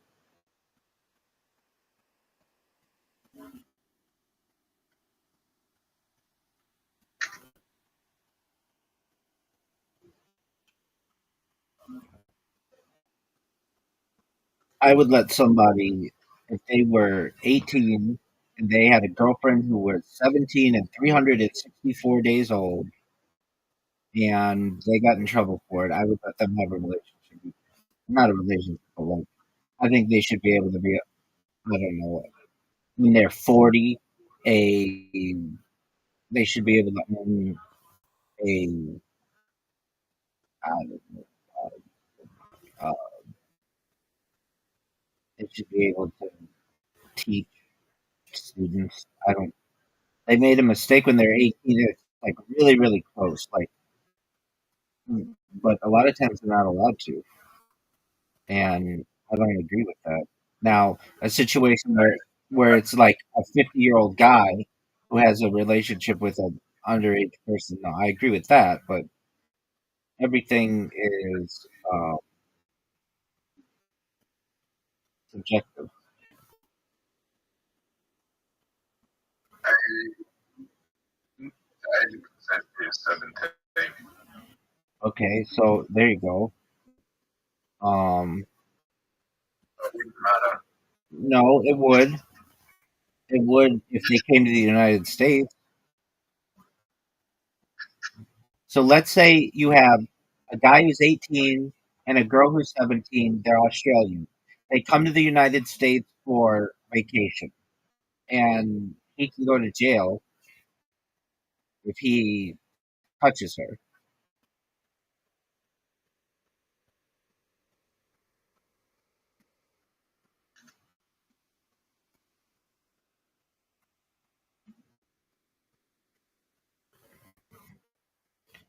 Dude, I just scored 19. Everywhere I live, South Australia, everywhere I live, or I live in Australia, South Australia, the age is 16. You go, if you live in Victoria, which is like Melbourne, you came to South Australia, and you were 18, your girlfriend was 16, you'll get in trouble if you can't prove it. Yeah, exactly. In those kind of situations, I don't really agree with.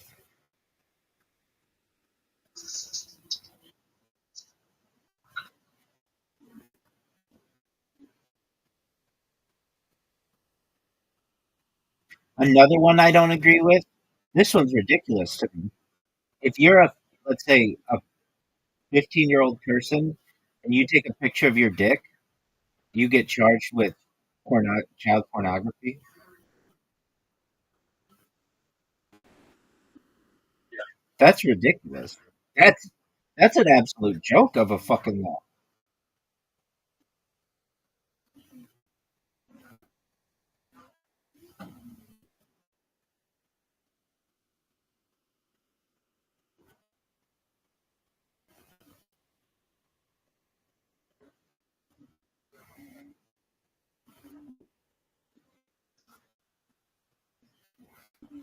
Yeah, that's like, you get bitten by a snake, right? You get bitten by a snake, and then you try to see it, trying to just like be like your friends ask you, you know, like you don't want to show them, so you don't get injured, and then you get trouble with snake, making a joke with nature. Dog, I bet you if you give any 13-year-old a camera, they're going to take a picture of their genitalia. They shouldn't get charged with child pornography for that. That's an absolute joke in the law, and I don't know who came up with that idea, but they're ridiculous. I mean, distributing it is a little bit different. No, but they're not even allowed to have it on their phone.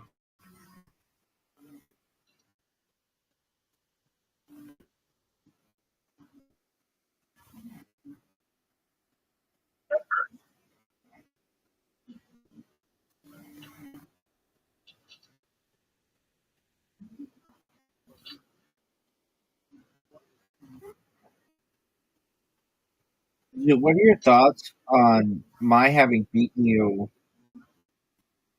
by over 180 points?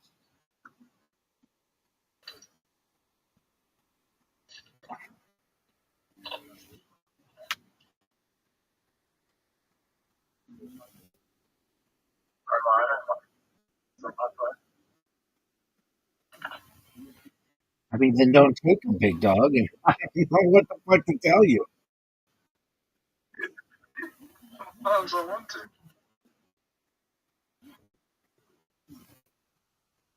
Sometimes you just get asked by girls. It's like, you send me a dick pic,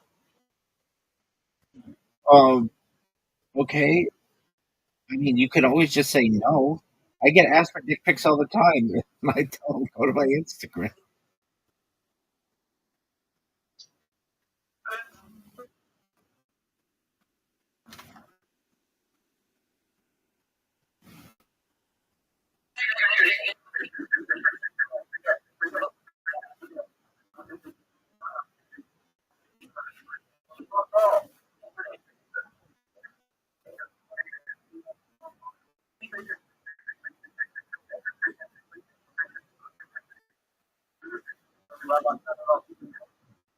I don't hear what they're saying.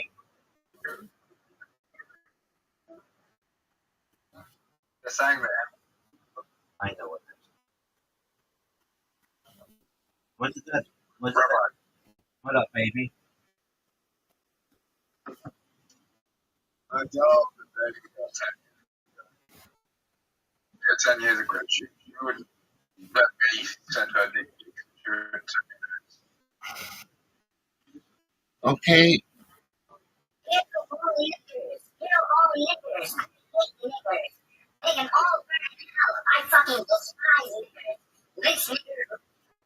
Hello, I am Andrew.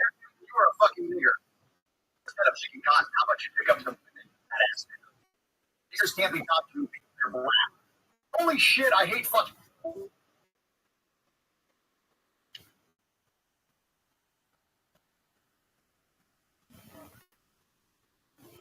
Zoo, are these your friends?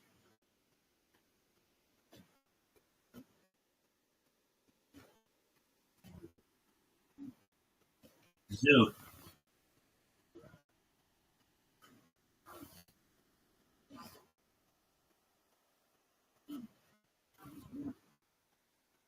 Zoo.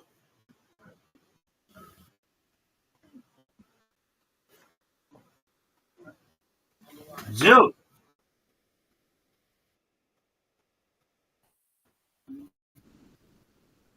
Zoo.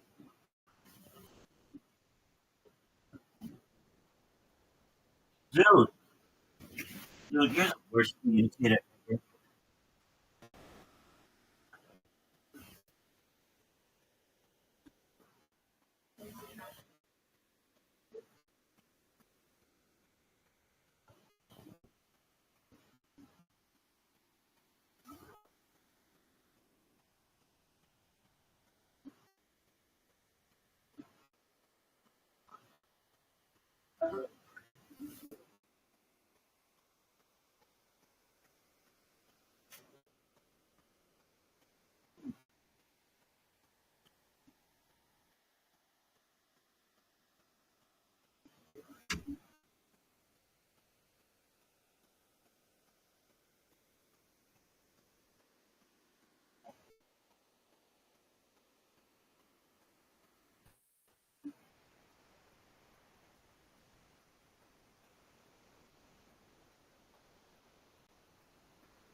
made tonight's episode possible. We live in Austin, Texas, but we are jumping in a tour bus, ladies and gentlemen, and we are taking the actual Tony Show to Houston, Texas, February 28th, and Dallas, March 20th. Go to TonyHinchcliffe.com for tickets right now. Come see an actual Tony Show in the great state of Texas. One in Houston, February 28th, one in Grand Prairie, March 28th. TonyHinchcliffe.com. Get tickets now. Guys, ready to start tonight's fucking show? Or what?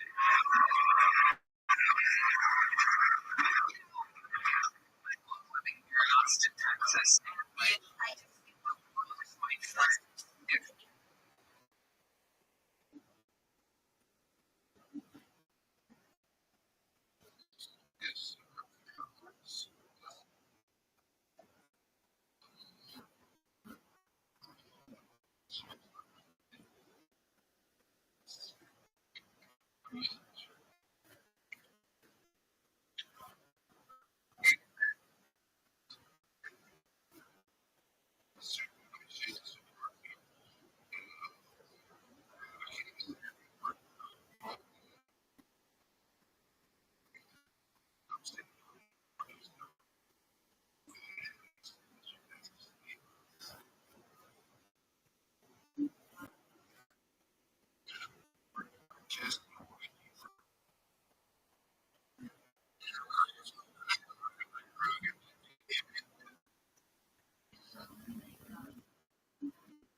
See us.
thing to say. If anybody's watching, anyone knows, I'm just trying to know what's going on. Right now, you kill Tony. Joe Rogan's behind, Shane Gillis is behind. I've got ranch pouring out like a motherfucker.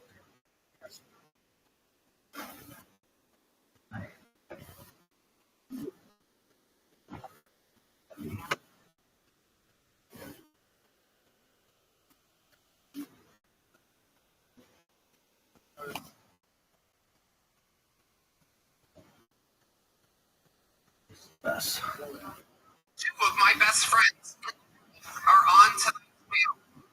And so, make some fucking noise. Joe Rogan and Shane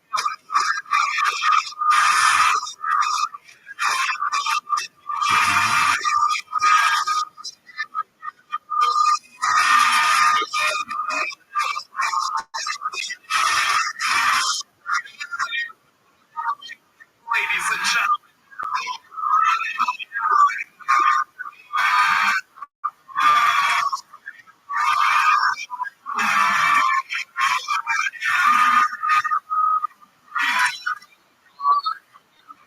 Shane Financial Eagles motherfucking football stadium, July 17th. Yeah.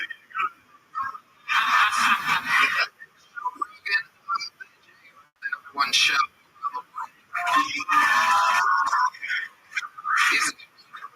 Normally we get that on Tuesdays, Wednesdays, Thursdays, but tonight we are on a fucking Monday. We started right.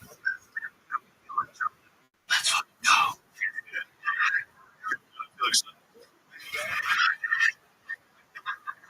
Legitimately. You guys are two of the best guests on the show's history, so you already know this book is filled with over 200 years of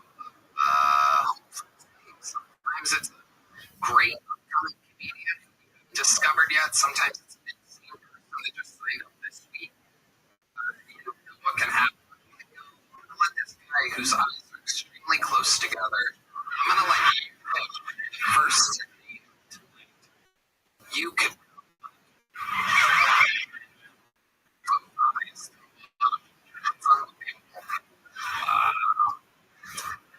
if I select one of these people out of the button, they get 60 seconds to interrupt. You know their time is up and hear the sound of it.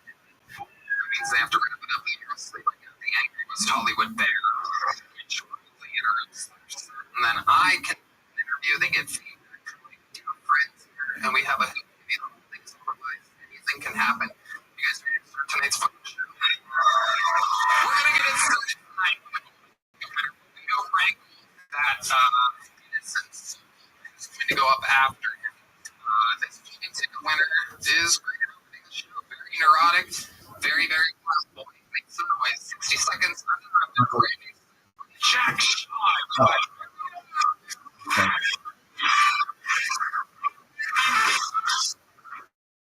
Someone did and they said, fuck you, fuck the Jews. I don't support bombing hospitals.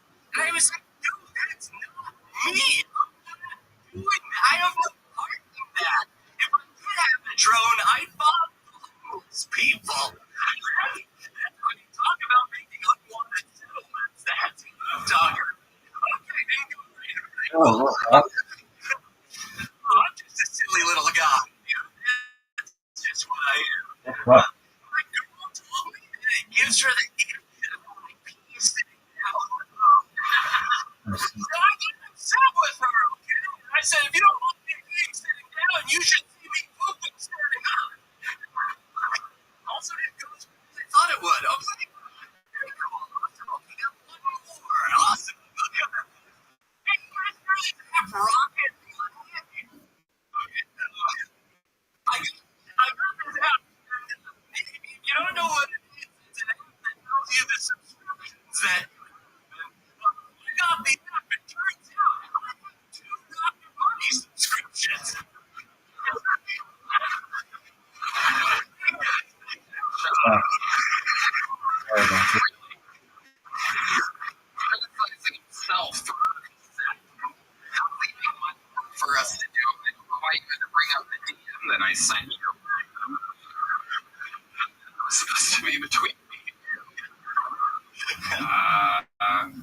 back. I mean, you thought it was I really did. Yeah. I was really like, wow, this could go great. And then I got out. Why not? Why do you think it was? What do you think exactly? That's a great question. I think that it was me.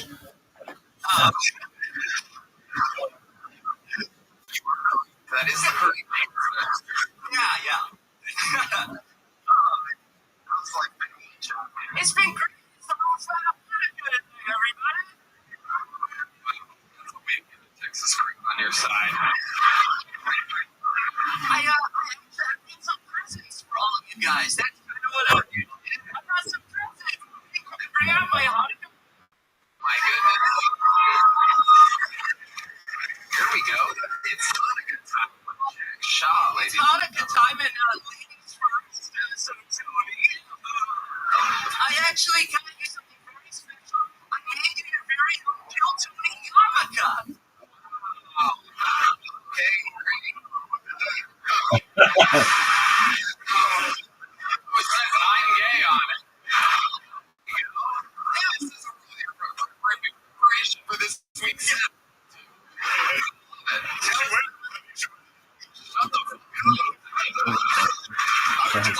Tonight's episode is already brought to you by Netflix. I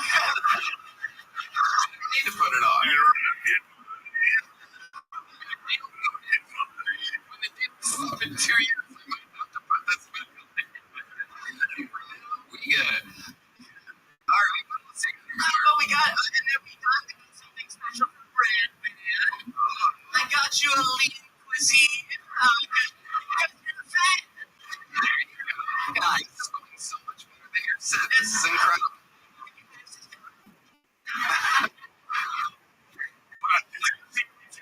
You actually hated him. If you tear it properly, it actually turns into a lean cuisine yarmulke. What else, Jack? Talk to you more. And then for our favorite members of the band, we got you citizenship to the United States of America. Wow. Michael Gonzalez, American. Incredible. How many hits do you have left over there? Pretty much for everyone in the audience. Okay. And then John Tees, I got you something. I really want to get you. You told me to get you a bike lock so you could practice stealing. Wow. Look at that. That's for you. Okay. Think later. What else you got there, Jack? Matt Mueller, I heard that you're a big liberal.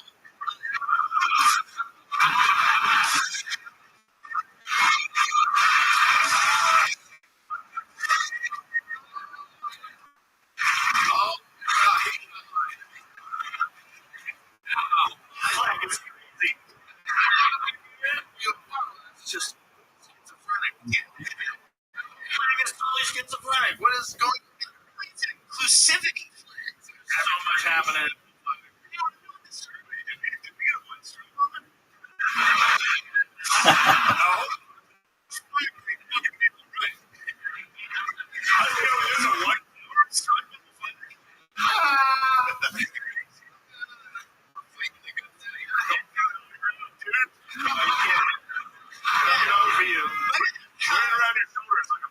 This is for Matt to wear, so I'll give that to you.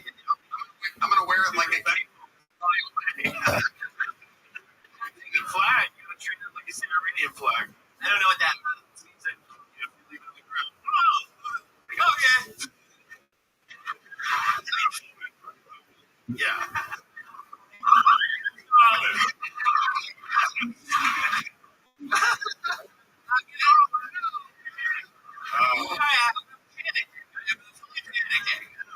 You're doing a good job. You're doing a good job. It's gonna end up in a dumpster next to a Tony yarmulke. I spent $20 on that. I really thought you. No, it's great. It's great. I really do. I'm just making jokes. Like you during your set tonight. His new get her done is it didn't go how I expected it to.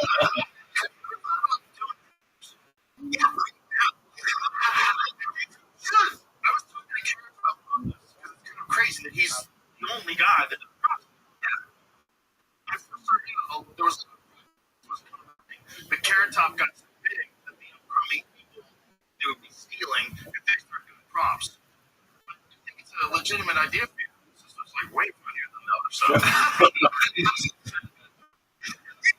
Very clever. You're very good. You didn't think of Rabbi? It was okay. Turns out I have 2 subscriptions. Yeah, it's good. It's good. You didn't get anything for me? Of the night, you lost your eyes in a tragic accident. Jesus Christ. I got you some brand new eyes. Oh. Oh, they really broke. They already broke. Okay, so I always ask you, Tony said. You did good, Jack. Thank you for all the gifts. This was googly eyes. No, it's terrible. Good. Keep the trans flag away from me. This, or else he's gonna light on fire. This homophobe demon. I gotta see. They're just gonna be shooting this motherfucker. Okay. From one Jew to whatever. That was awful. Know your.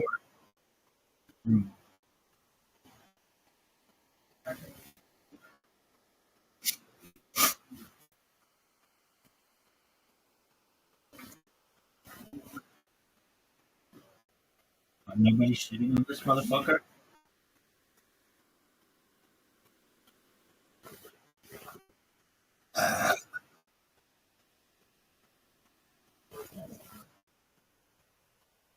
Doug, I want to shoot.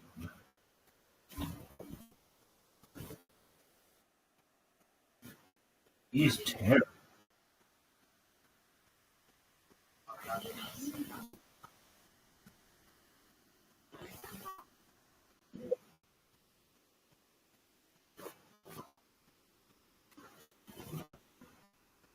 Okay, come.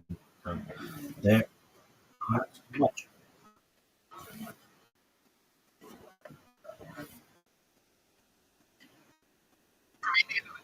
And now we go to the bucket, where it's usually more insane. So we're gonna see what happens if your first bucket goal tonight. Make some noise for Coach every 60 Oh, seconds. God. He loves the baby.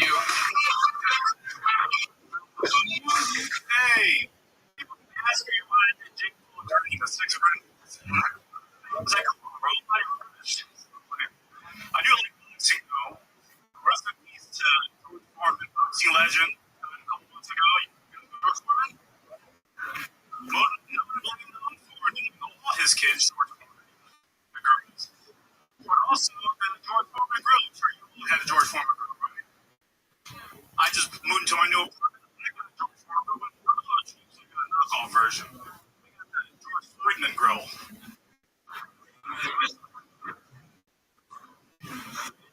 Sort of like the George Foreman grill, but it's hard to get the grill marks.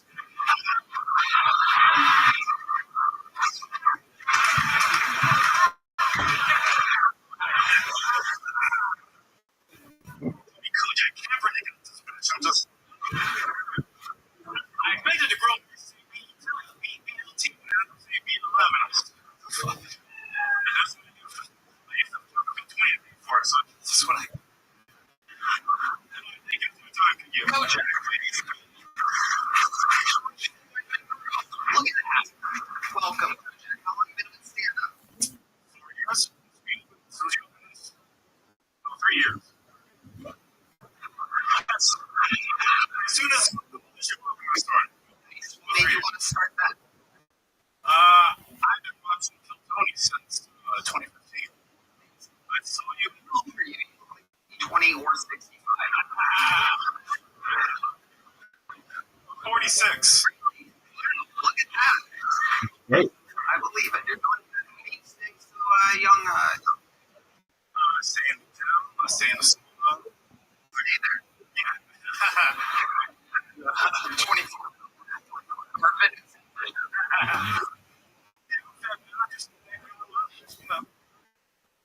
Just Rogan and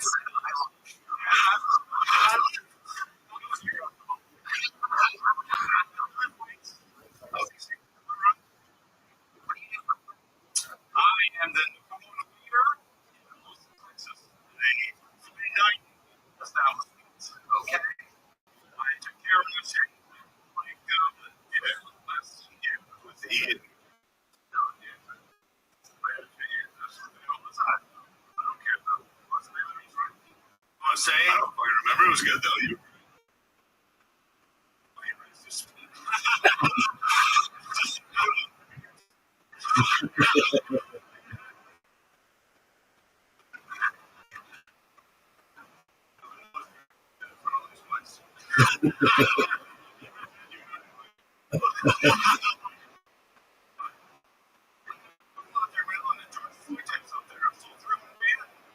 What does that mean?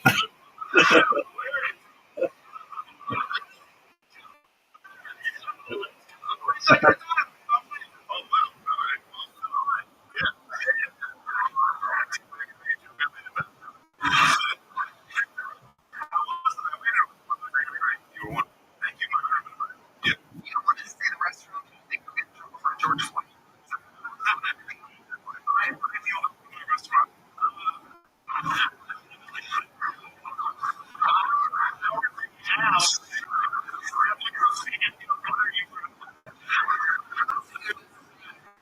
Maybe not watching and just listening to the podcast. The Jack is black. Everybody.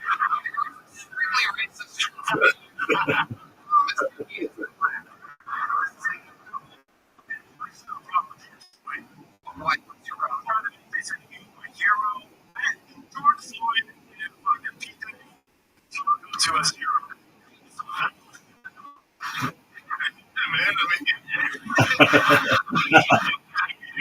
what you gonna say? I think all the educated blacks would agree.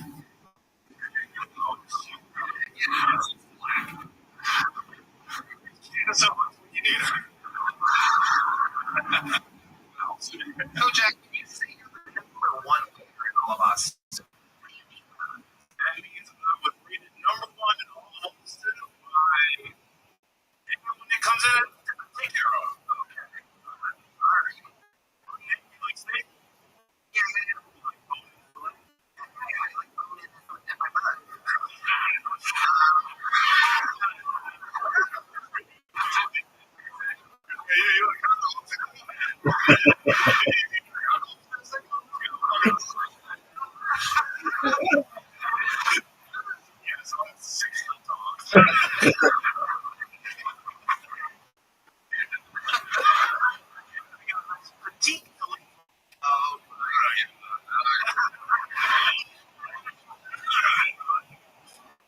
Jack, what do you do for fun when you come to us? I do a lot of cooking at home.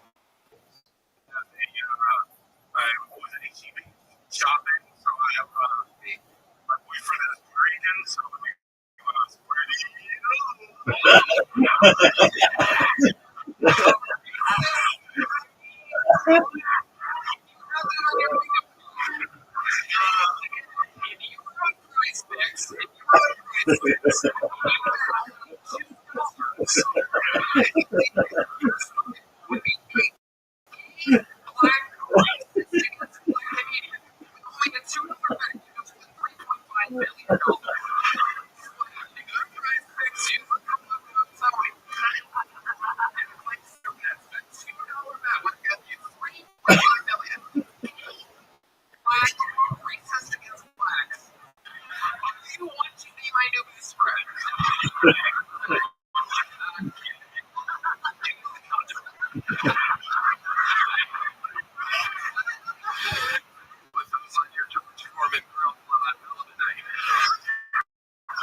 Oh, that's so funny.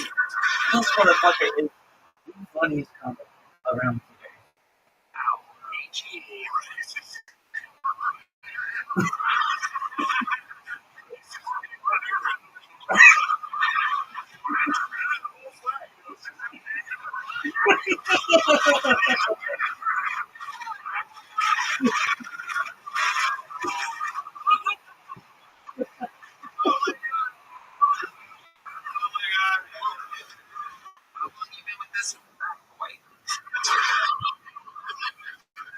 Years. Wow. It's well, my in-laws are moving here. His grandma's to come move. Oh my goodness. And it's even age gap. I mean, I'm going to say age. So that was a hell to get over. You've been with the young. You're 47. Is he 46? That's even worse. Is he serious? Like, why is he a bagger? There you go. Sure. How old is he? Jack. He did something. Wow. Look at him. Oh, you don't care about gay shit. I can't. Gay shit. Oh, I love it. Shy people later.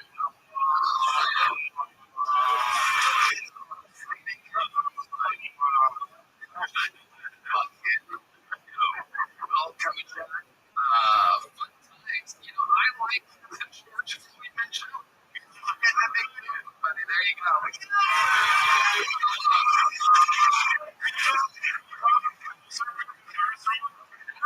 You don't want to say the name of the restaurant. I'll tell you. Yeah. The lowercase grill. It's good.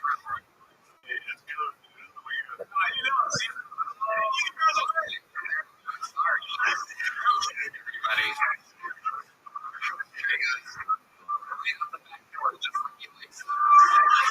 There's somebody hiding, everybody.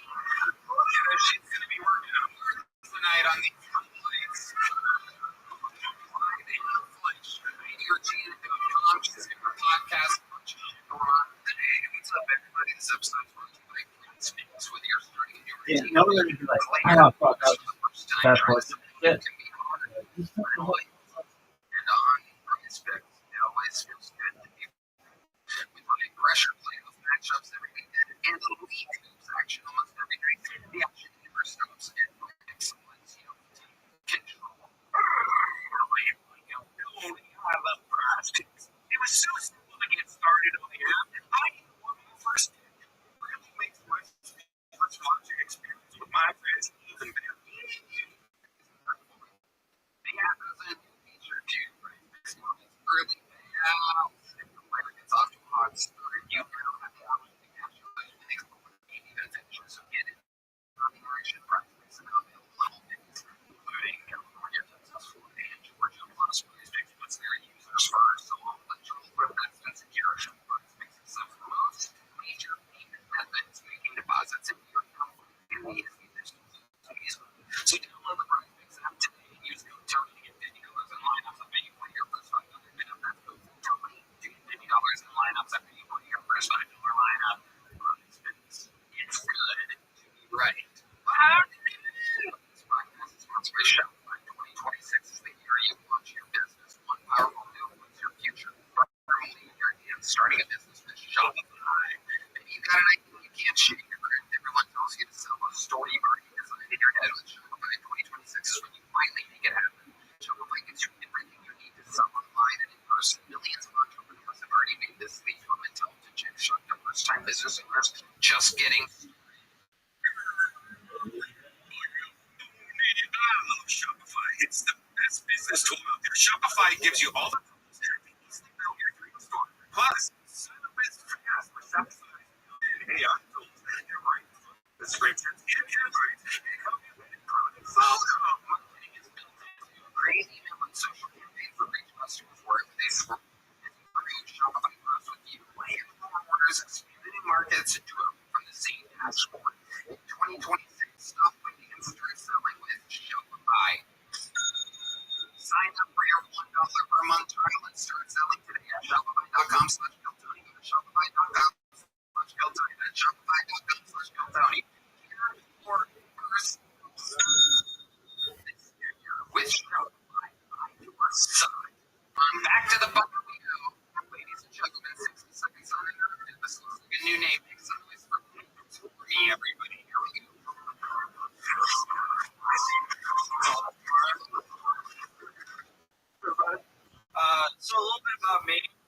I'm not really great throwing things. I dropped out of community college twice. I tried to do myself.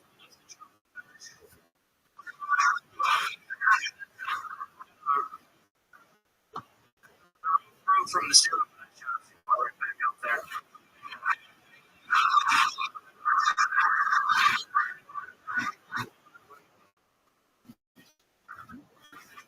The roof broke from the ceiling, but I shot a few right back up there.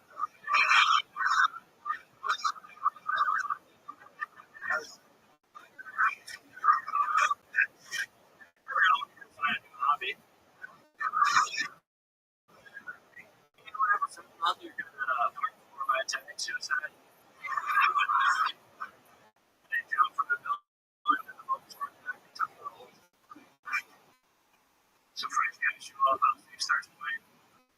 I think it's much more likely someone's attempted parkour and found out they're committing suicide.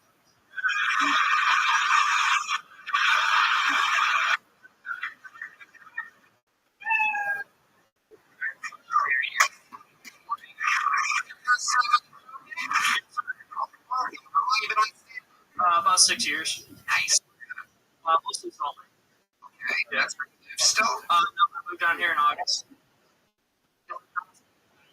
It's awesome. I like that there's no winter. Big fan of that. Yeah, I'm from upstate New York. I lived on top of a mountain in Utah in a van for 4 years. So,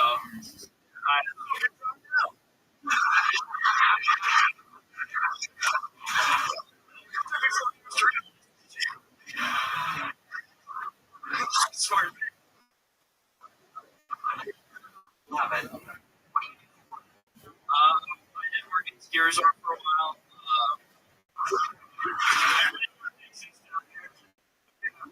I'm working for Amazon right now. I'm working for the devil. That's pretty fun. you're driving? Yeah. Okay, what's that like? Tell us.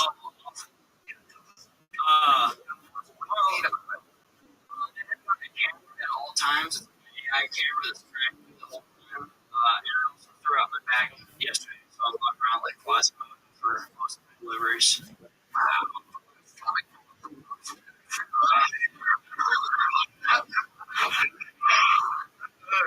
Yeah. So, tell us, what are you into? Do you have any special skills or talents that might surprise us? Like you know something on your sleeve. I'm engaged with my fiance to collect tax. Oh, wow. Where'd you meet this bad boy at? I met her at Nova. Oh, nice. She does comedy too? Wow. Interesting. Did she sign up tonight? Yeah. She's over there. She's at the door next door. Yeah, she is. Cool unit that is. What is it? Allegiance and go grab Allegiance. Let's see. Always.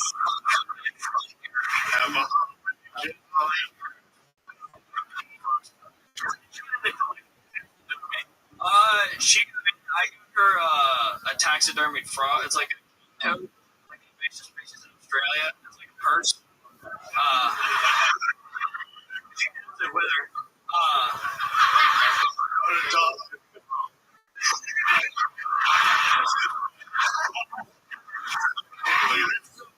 My wife was me. She loves it. We got some maps. We got some ice in a teacup. You in van life? You're here. She lived in the van for a year with me. Did you ever get close to the old I do like national parks. Parks. Oh, it's awful. Yeah. Some documentary on Netflix about this one. It was fun. You did math. You did? Yeah, said her name. Oh. See her name. I don't see you. There you go. Got rats. What else? We got a certain fox. She's got mantis, and she found a big dragonfly in the woods that we're freezing right now. So they say there's something for you.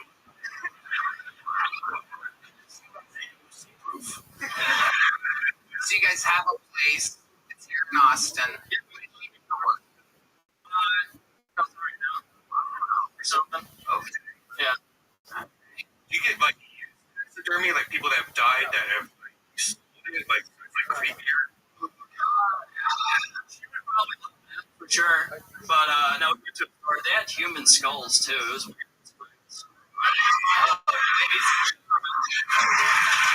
Well, I guess okay, that's one way to do it.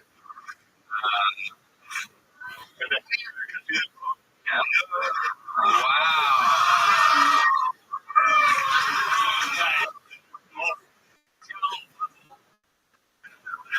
Is that real? Yeah. It looks fake. How do you know it's real, Joe? He's an invasive species in Australia. He's an Indian toad. Name's Winston. Legit. I think it's a. I don't know. Maybe you were daughter. You were planning on going here? I've done it instead of just sending her over. Just been doing 60 seconds on an around makes nice for Polly. So I'm actually from Salt Lake City, Utah. I just moved here. The first thing everybody always asks is if I'm Mormon. No, I'm Jewish. But I did have a lot of Mormon boyfriends. The cool thing about Mormon boyfriends is they have some really weird rules. Like they won't drink coffee, but they will finger a chew.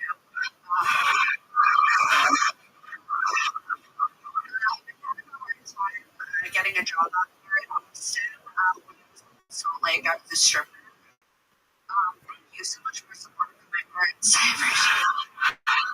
They hated the stuff that I would do to work. Like I loved showing up with glitters as pasties. Turns out men don't like it when the kids stare at me. She kept going off in the strip club. Like one day our DJ didn't show up, so we had to dance to Pandora Radio. The commercial. So I was just twerking. Like, do you struggle with this? Thank you. That's my time. That was good. God, this is where the woman is funnier than the man. Again, you got this on price tags. Just won $50,000. He's taking her straight to the park. You have that, dude. Not allow that. You have to kill her, man. You have to kill her.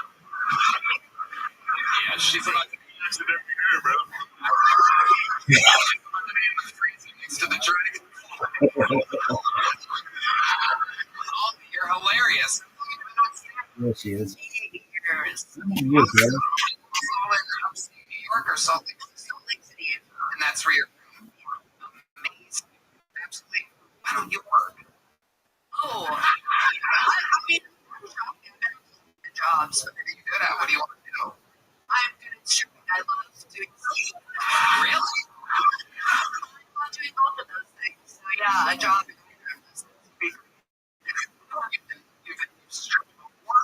Amazing. Right? What do you think? Can you get her a job?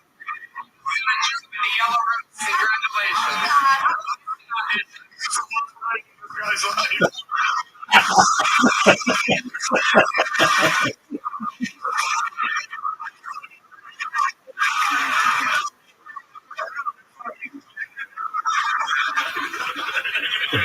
This guy is going to be all alone from our 30 and hang up.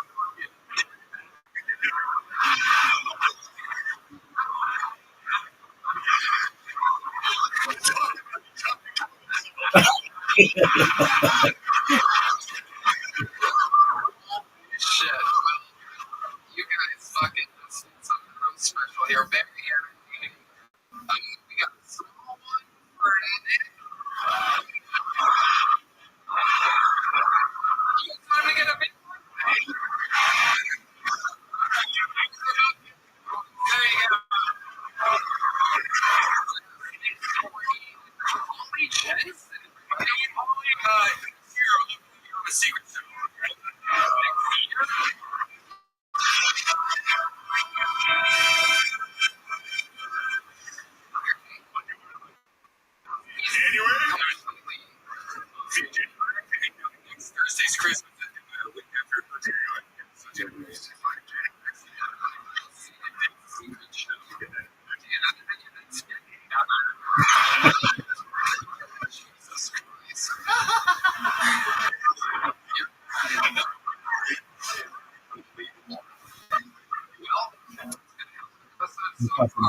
Listen. By the name, Floyd Jones. Here we go.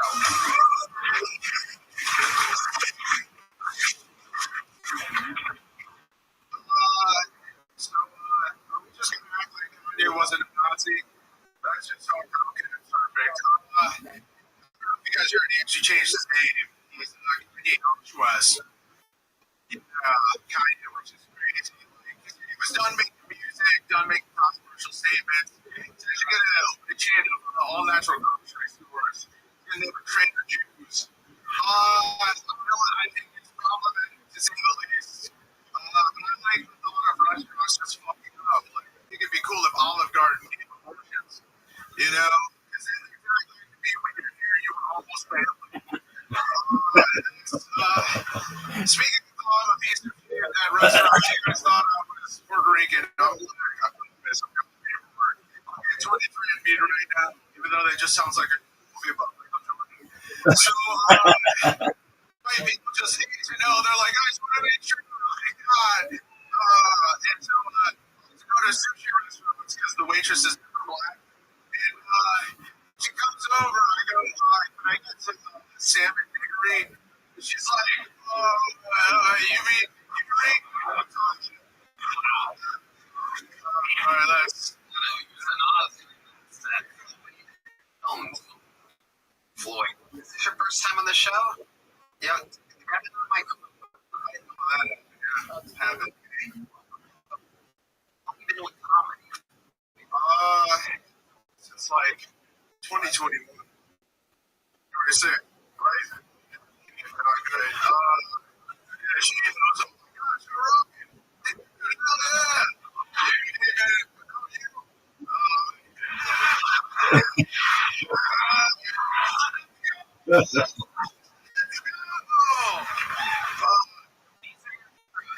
Honestly, it's like Pokemon. You started Tony, you're gonna see the Charizard himself, dude.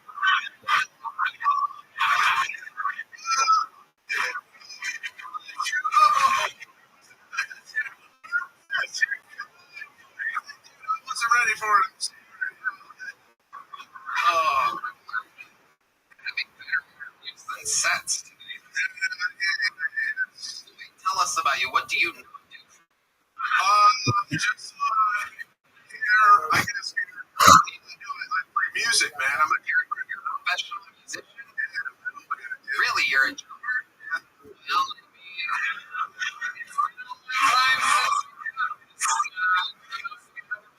show you.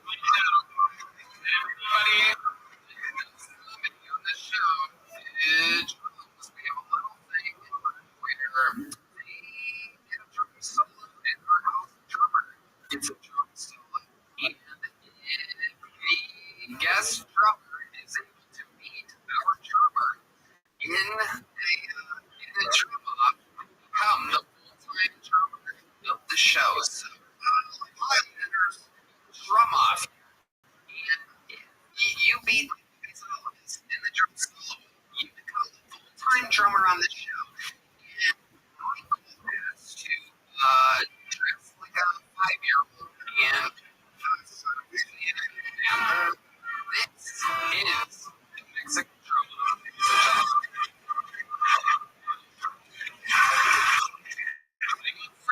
Jones, Michael Gonzalez, all time is undefeated here on his home turf. And I'm guessing that Floyd, since he does this for a living, might have a little something.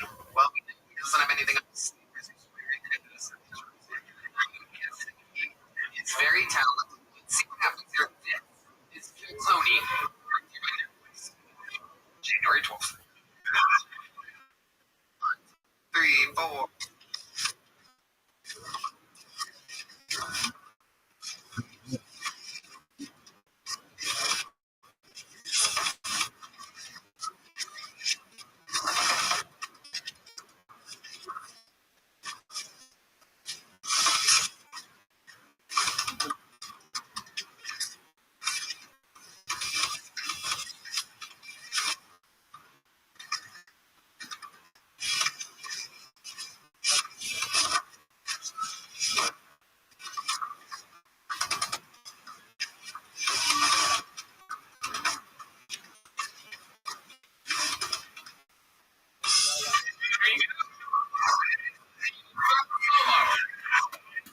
fucking hope you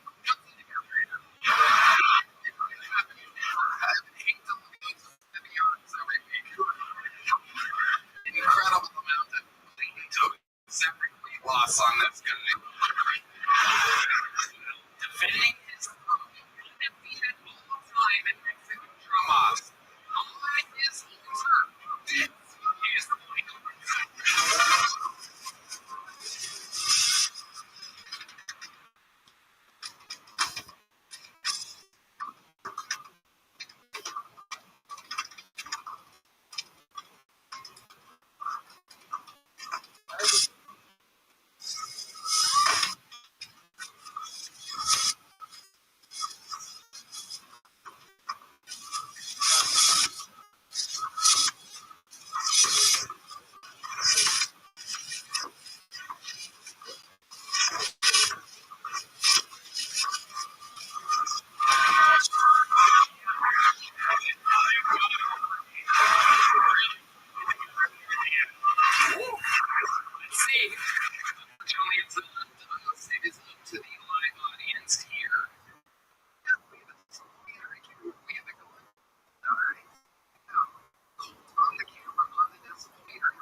Oh my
Long.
Sorry.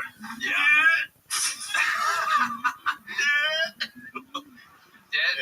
Dedrick. You guys have seen Dedrick, the Dark Storm of Atlanta. What are our thoughts, Joe Rogan? Other than his jacket and his hat, what do you like about him? He's just got a completely new style. It's like your own thing. It's great. I love it. Thank you so I've much. seen it before on Buckshot. But get rid of the grill, though. It's ridiculous. You can't even talk. You know you got money. Either get real gold teeth or stop fucking around. Okay? Those aren't even like fake tits. They're like the rubber ones you stuff in your bra. You got a goddamn sham operation and commit to a look. Okay, that's so crazy. Those are real. Oh, there you go. That's what I like. Hey, Joe, like commitment. You can affect how much I get paid every week. You got to give me the real gold teeth, nigga. I go get them. I don't give a fuck. I got this to prove to my neighborhood I was doing good. But nigga, if you Joe Rogan, you know Joe Rogan. You know Joe Rogan. Name one thing about me. All right. So you had a power to change my whole life, Joe Rogan. You could put those on like a rope and just wear them around your neck, and everybody would know you have money, and they would be able to hear you pronounce your S's correctly. Yeah, I'm gonna tell you right now, Tony, I'm from the South. We ain't pronounced no S or T's the whole time I've been talking.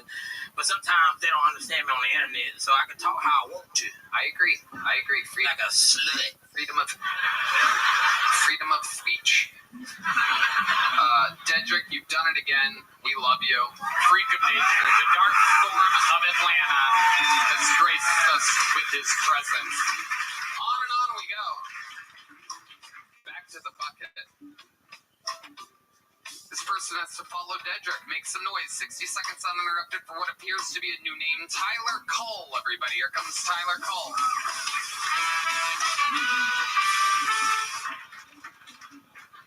Do y'all think Indians do that head bob thing when they're sucking dick? Oh my god, this is so big.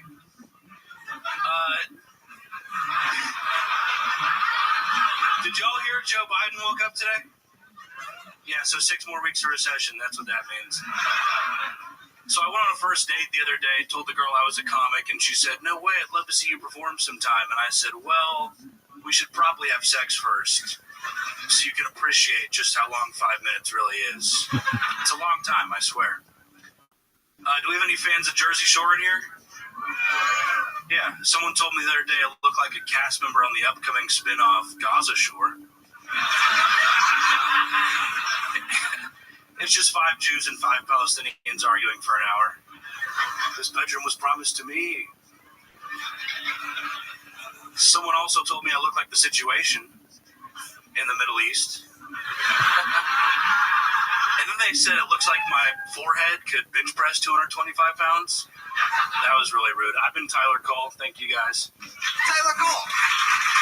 Making fun of himself throughout. Fun stuff. Tyler, welcome. Is this your first time on the show? It is. Welcome. How long you been on stand-up? 4 months now. That chain's kind of tight, huh? A little bit, yeah.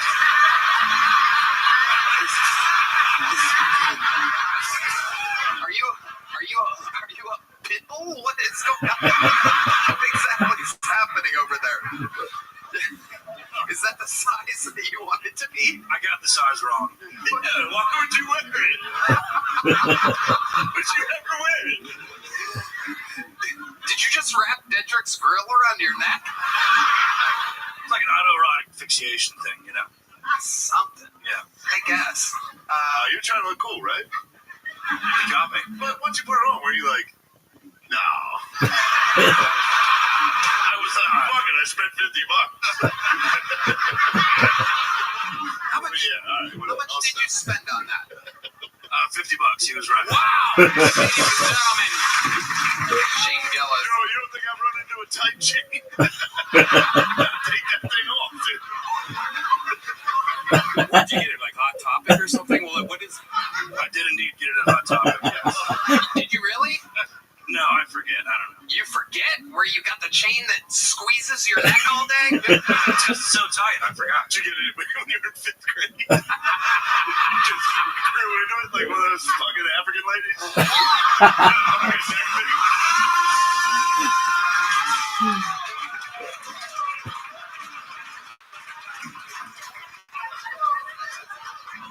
What part of New Jersey are you from exactly, Tyler? His head's gonna fall off if he takes it off. I'm from Austin, Tony. Born and raised in Austin. Born and raised. Wow, with the pinky ring and a choker. Yep. Leaning into it. Amazing. What ethnicity are you? White. Just regular white. Yeah. Not Italian. Just a buttered noodle. Wow. You're not Italian. No, not at all. This is nuts. You're not Italian. Pinky ring and a necklace. Comical shirt. How does this happen? Explain to us how this happened. How did you end up trying to be Italian? It's the chain. It's the chain. He bought the chain and it took over. He's a Wago. It's yours. He's a Wago. Yours. Instead of a Dago, he's a Wago.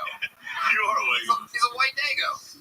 He's a Wago. Just a big Sopranos fan. Well, so am I. You don't see me not getting blood to my brain because of it. Tyler, what do you do for work? I sell houses.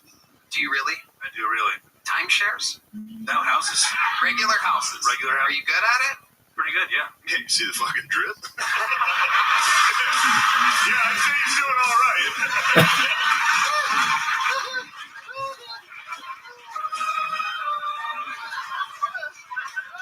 When's the last time you sold a house? When you closed on a house, when was it? It was in October, but I have a closing coming up tomorrow. Okay, what are you closing on tomorrow? Just a 2,000 square foot house in South Austin. Okay. So, What'd you sell it for? How much? 380,000. Wow. Fuck yeah. Hell yeah, dude. Might be able to add a few links to that necklace. Holler at your boy. I love it. Okay. What do you do? How long have you been doing stand-up? 4 months. 4 months. What made you want to start 4 months ago? Kill Tony. How old are you? 31. 31. And you've just been watching the show and you're like, I could do that. Yeah. Okay. Just been hitting open mics and getting booked by local promoters. And I love it. Yeah. You're taking it seriously and you seem to be doing good at it. What do you do for fun when you're not doing stand-up and selling houses and pretending to be Italian? I like to shoot clays, and when it's warm out, wakeboarding, paddleboarding. Yeah. When you shoot clays, do you get the gun out of the bathroom first?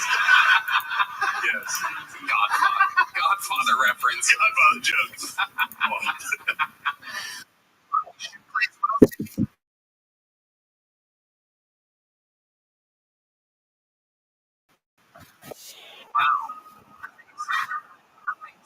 What's your love life like?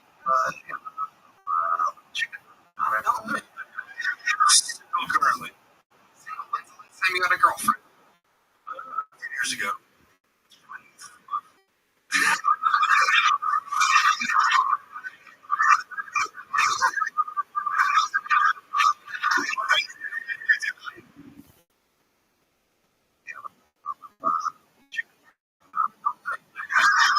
Single.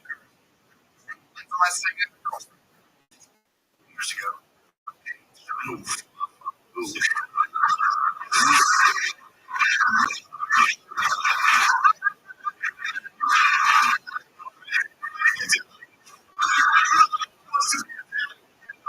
Hey, what the fuck?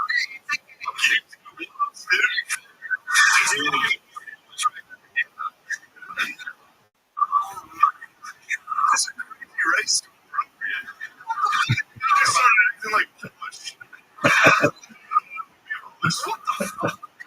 The Italians.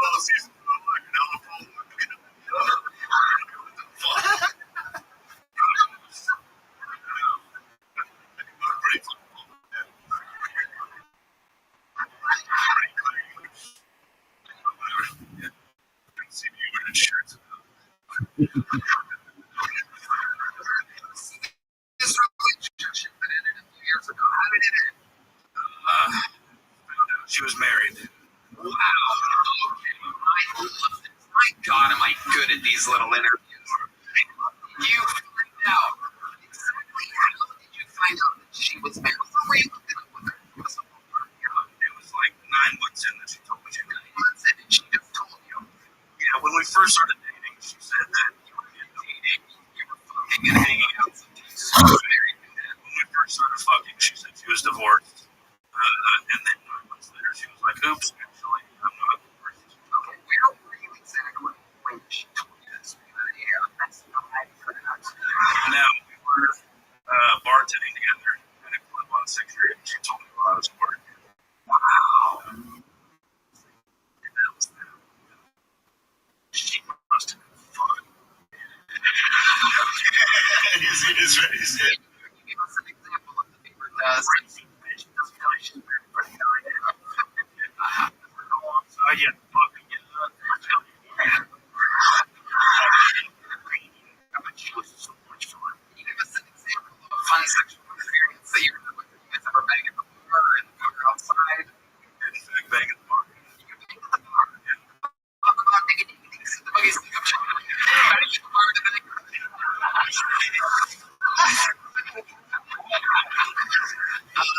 Hey, how do you bang at the bar? Various locations, you know. At closing, Yeah, where are you? How are you? Yeah, they should grab you by your chain. That's what it sounded like. It's Tom Segura after breaking his arm. See, he was on my podcast. So let me ask you this: you're at the bar, right? You're serving beverages, but you're with a married woman. So where are you finishing? You have to. Is it inside or in the plate? So really good question.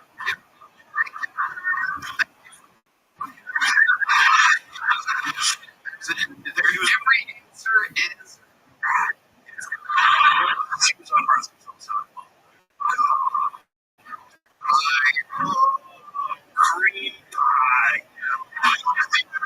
Special delivery.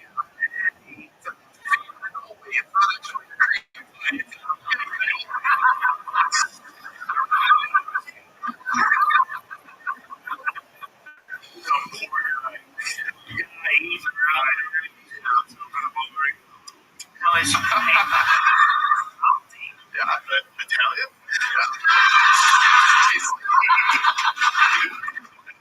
Tastes like dairy-free Alfredo.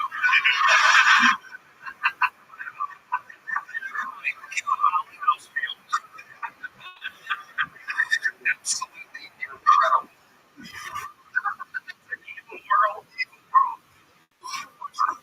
By a waffle. Did the husband ever find out? This is the $1 billion question. They were separated, so they lived together. They weren't. How the fuck do you know? So we're having a sweet time together. They have kids. No, no kids. But they got back together. She told you, and you haven't banged since. They did not get back together. They didn't get back together, but she was like, married. Okay. Yeah. That's interesting. Yeah, that's a Yeah. so why would you go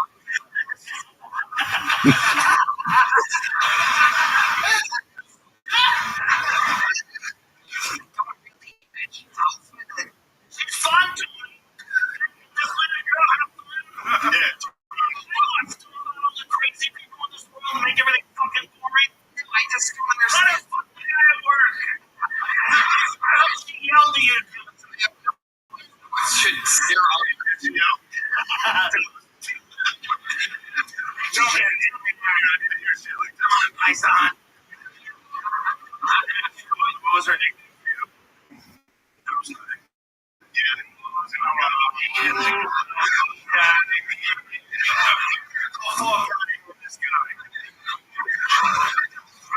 What's the name of the bar? Guys, we're betting the set was for 4 months. Pretty good. The interview, unfucking believable. Here's a big joke. Here you go, my friend. Catch. Very honest. Remember, your future Tony Pickett. We love an honest interview. All right, this looks like a fun game. Ladies and gentlemen, put your hands together.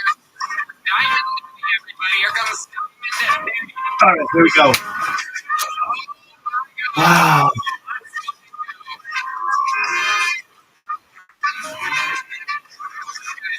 Oh,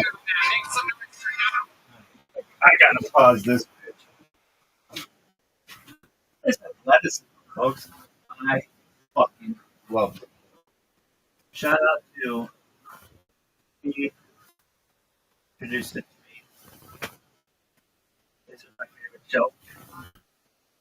I fucking no. Good. It's part of our religion. Gloves, the yellow dishwashing glove religion.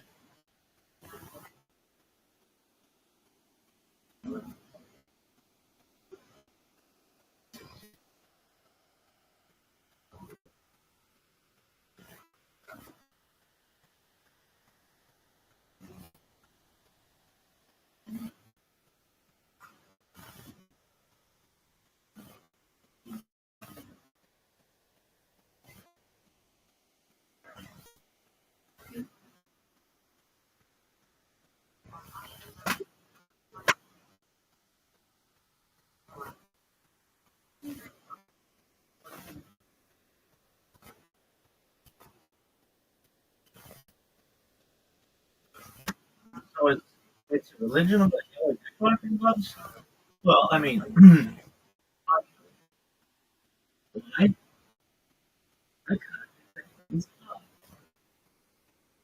of my opinion. Really? Yeah.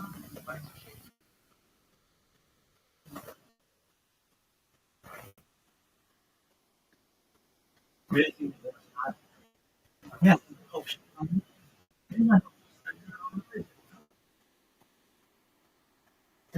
Right.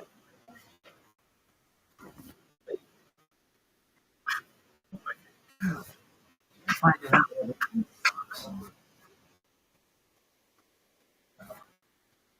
I gotta take a shit. Literally.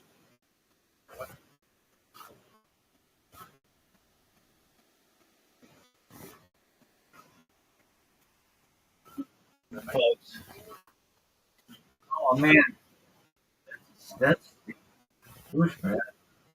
Oh man, you ready for this woman? She's either gonna be one of the most classic guests of all time, or absolute clusterfuck.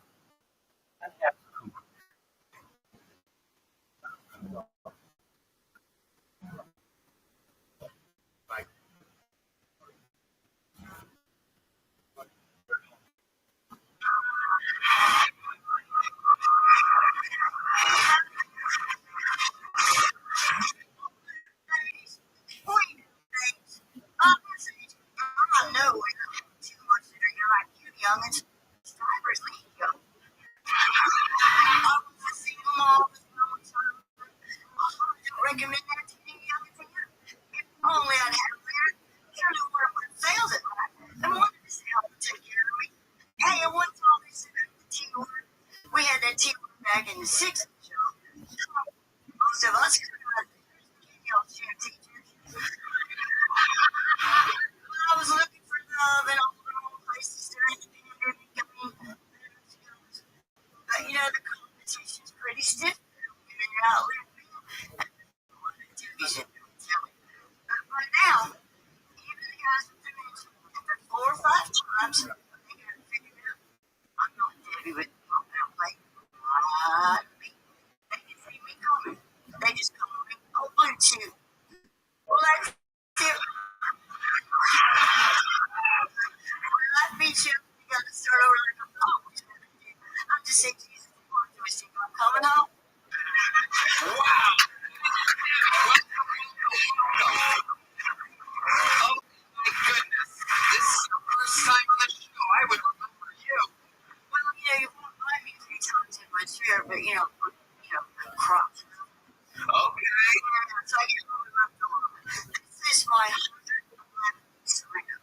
No way. I have been first in line at least 90% of those times. And Tommy, you've got to do some exercise. Your wrist never goes to the bottom of the bucket.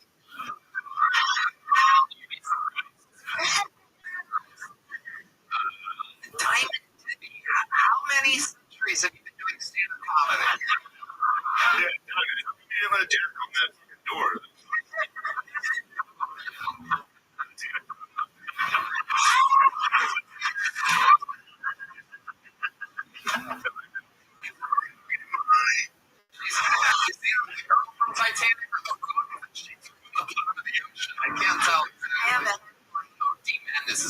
this move right now. Dean had an agreement because I grew up playing his guitar, but I didn't have one on the right side. So he plays by ear and I'm a sight read, so it wasn't fair. Seriously, how long have you been with stand-up? 111 sign-ups. Okay, I started it 7 years ago, and right the same month I started it, I got run over.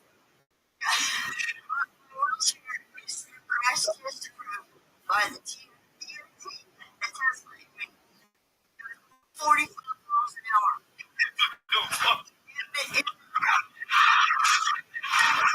Elon Musk had been driving out of the okay. This was driving. I'm not a track. Hold on a second. You are in a wheelchair and you got hit by a Tesla? I'm going 45 miles an hour across the street. And the Tesla messed up like my chair was laying on the ground and I was standing up. That's what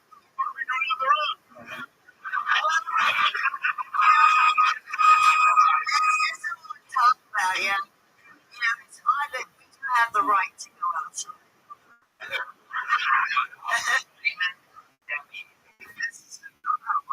25 years old, twice you look fun. Oh, honey, I got something with you. Right, in Redmond's like 55, so it's crazy. How old are you? 67 years old and 111 is the only one that signed up by 68. Wow. You're 61, 12. Netflix Tony once upon a time in Texas streaming on Netflix. Something to do the day after your birthday. How exciting is that? That's good. If you make it there. Oh. Well, I think my daughter's phone number is in your phone. So. She hasn't talked to me in about 9 years. Okay. Yeah.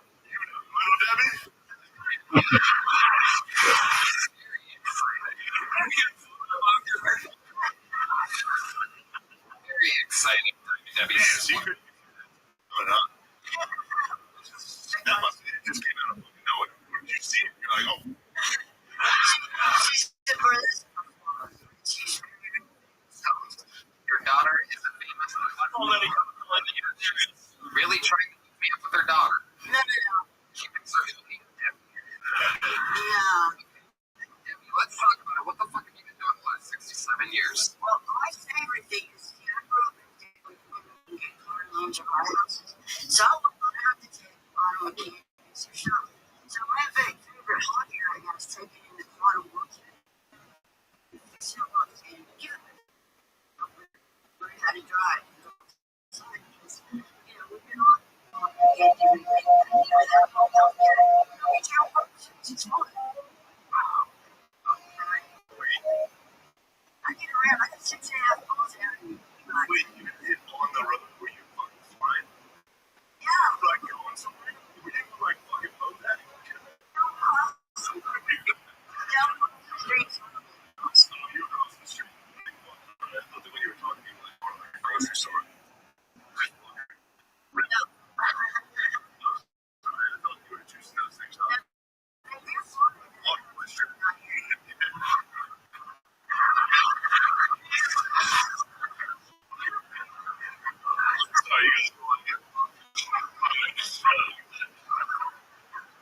And what made me want to start doing comedy? Well, it's funny. I was doing Toastmasters and I like to get out. Hold on. Stop. What's Toastmasters? It's an organization that learn how to speak to professionals, right? And so I signed up with them because it was fun. And a friend told me that he would learn how to anybody knows his girlfriend. Why would I tell jokes instead? Wow. You know, it's such a lovely, charming lady. Where are you from? I'm homeless. I'm home. All right. You drove your wheelchair away here.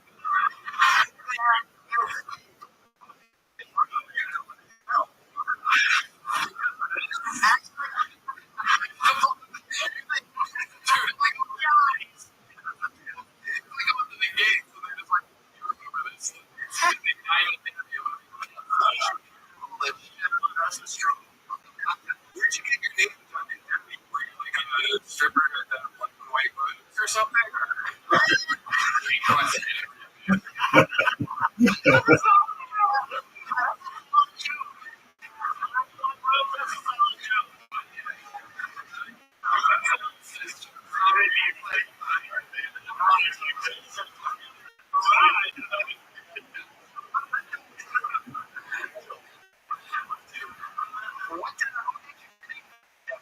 Well, it even lasts forever. Hi, what's going on? We all just signed up 100 for women times so I can take a joke for not you fucking pussies. So I started writing my second book, which is Dead Pencils by Wilshire. The star of it was Debbie Duggan, so Wait, so you wrote a book about I'm writing a book called Debbie Pencils by Wilshire. what's the Tesla chapter?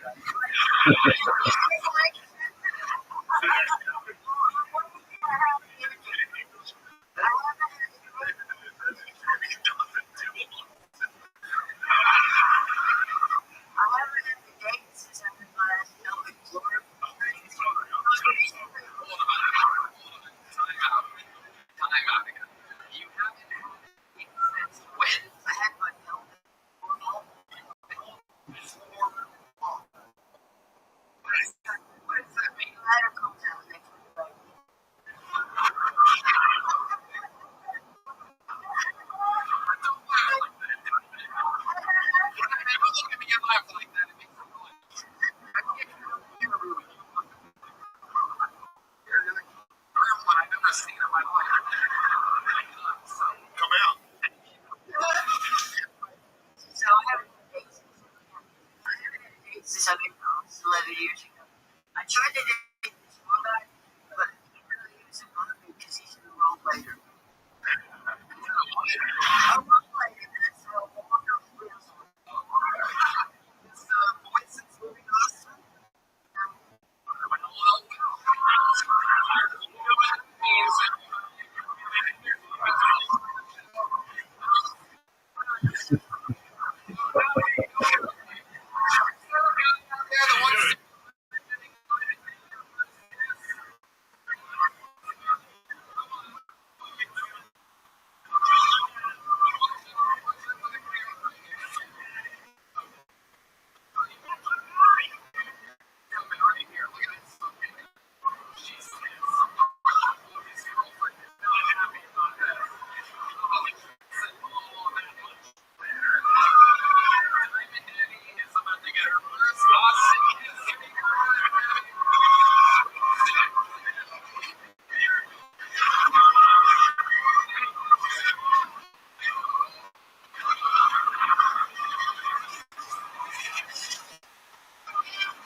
I love it. I'm getting word that Dedrick just caught polio, everybody. Simon,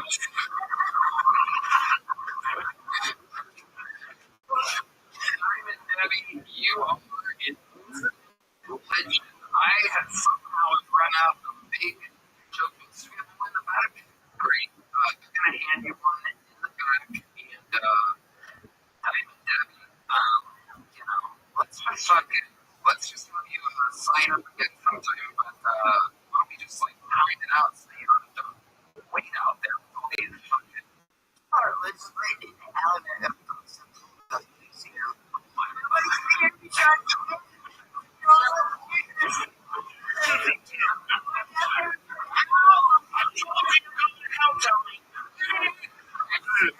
Considering these people do, they really want to be a person. You're trying to find out. It's warm as out there. Kind of heat wave. I love it. Well, there's one with the Virgin Mary on it. You probably went to high school with it. So, you know, we have no idea.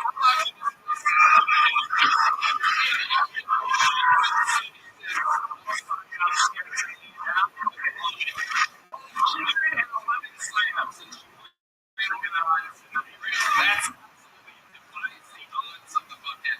It goes to show the bucket's real, or else I would have pulled Diamond Debbie out in the long. Even you, I mean, they're just right. Right. You guys still been around now? Oh my god, she forgot her. We got it.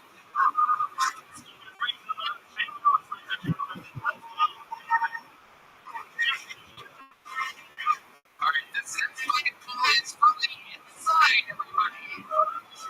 It's the noise for Kelly Quinn, Northern Hills Kelly Quinn.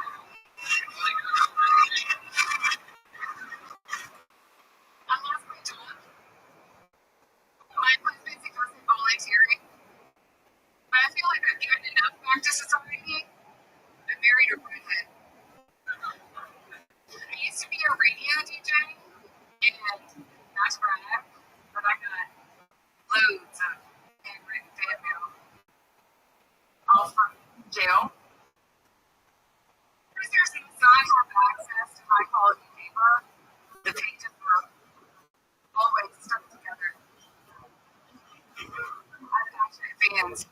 There's one thing here that clearly expressed crush on me. Because been asking why I was taking all of his letters. Evidence. My husband's retired Air Force. The hardest job I ever had was being a military spouse. It's just, every being out our partner's PTSD. And does the military recognize us? No. And how could we after being that long and that hard? I'm Kelly Quinn reminding you to be patriot and service those who service our country. More serious sense of the night. Welcome to the show, Kelly. This is your first time on, correct? I was on about a year and a half ago. Oh, okay. I remember you with the new hat. I didn't know that you had an uncircumcised penis. I've been married 27 years, but I've actually never seen an uncircumcised penis. So this is what it is. And it's pretty cool. It's been a fitting word.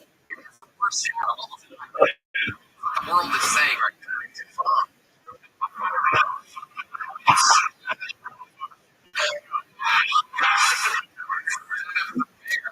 Get it?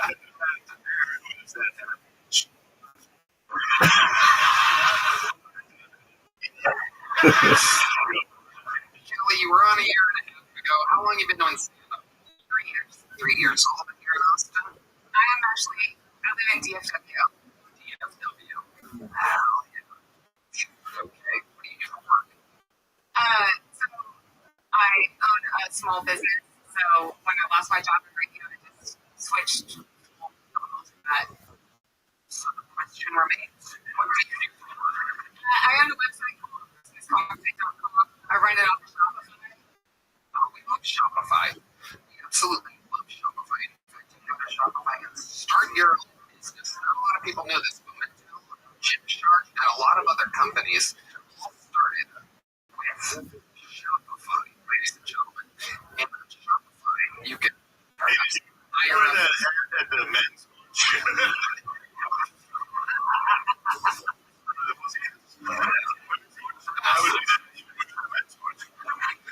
They were the people. Goddamn, dude, this is gold.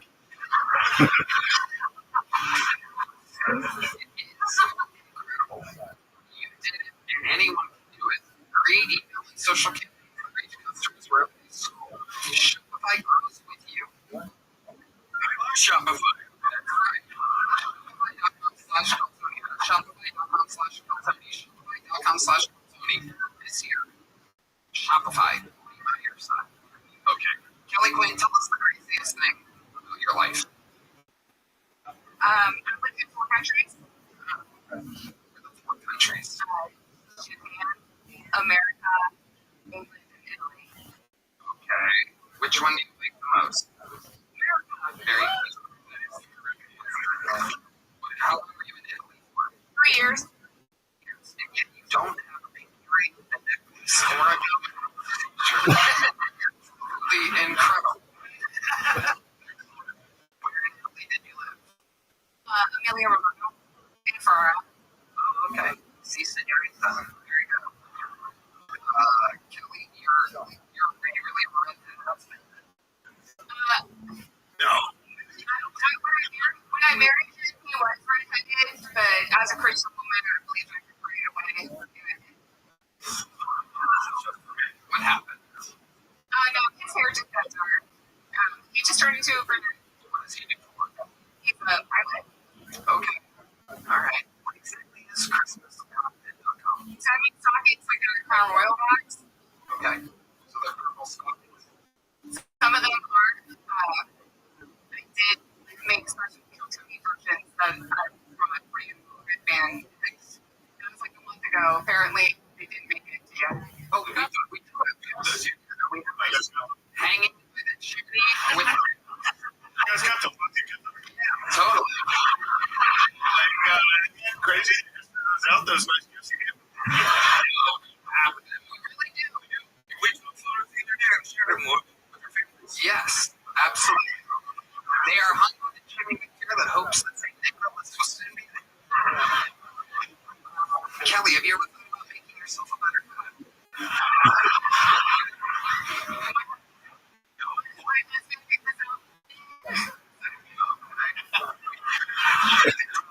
He definitely doesn't want you looking at other dudes. It's very exciting.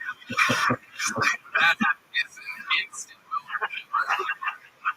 From now on, if I'm ever going to finish with a girl too fast, I'm going to picture that hat. Just be like, oh, the last forever. The hat makes me to not come. All right, didn't get the laugh. I thought that was funny. Just picture a hat. Kelly Quinn, you gave us a little stuff yearly here with a little joke book. Congratulations. Merry Christmas. Dare you hit a book? All right, back to the bucket we go. You guys still having fun out there? Okay, all right. Hand for the lovely lady. This looks like an interesting name. Ladies and gentlemen, make some noise. Triplet.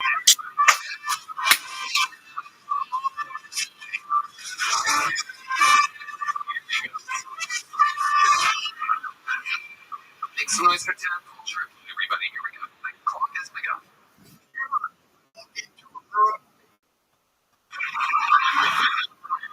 And the craziest motherfucker. What the fuck is that, man? I appreciate you giving me a little time back in the day. They don't let me out of the chill. I need this shit. I bet you're gonna rent a really dark place to play. Electric. That's a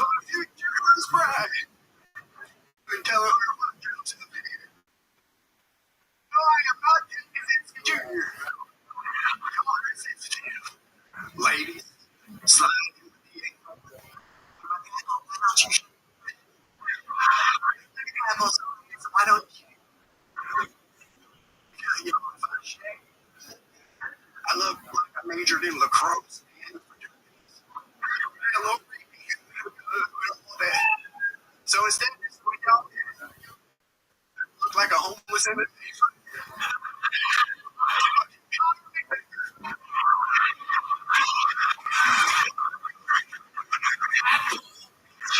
That's right. Who the f is this guy? Hanging the Connor McVicker joke, I see. Sentence ended. Welcome, Tadpole Triplet. Your first time on the show? Yes, sir. Welcome. How long have you been doing stand-up? 39 years. Really? Yes, sir. You've been performing on stage for 39 years. Yes. How old are you? 49. I'll be 49. You started stand-up comedy when you were 10 years old. I did my first high five in 6th grade talent show. Are you serious? I swear to God. Okay. You were 10 and 7th grade. God!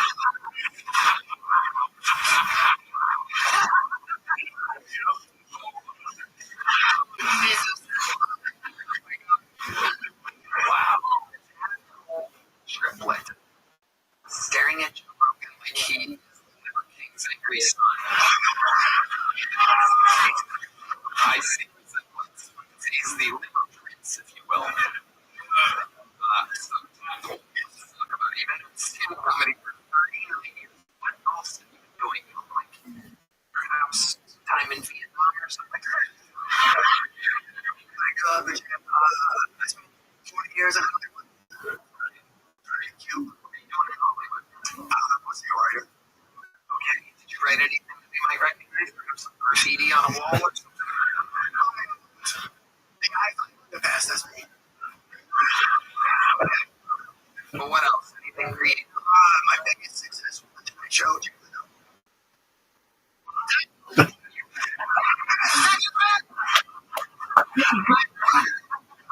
Explain to us. You were a staff writer on the Tonight Show. I was staff. And I wrote for the Tonight Show. I was assistant singer producer. When the guy I worked for had a lung transplant, I spent 6 months just in the writer's room trying to learn how to write too. You were in the studio in Birmingham. Wow. How long ago was that? It was 25 years ago. Bill Clinton was the president. Wow. Well done. This is 74. Now, Tadpole, you came out with a suit. Explain to us why you have a suit. I hit by a truck driver and broke my neck. And this was successful, wasn't it? Motherfucker.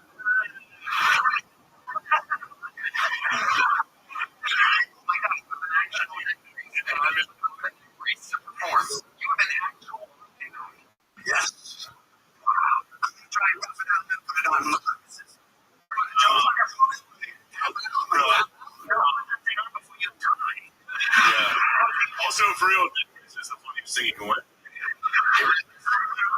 wear it 50% of the time when I was doing it. I didn't want to be able to do it On stage.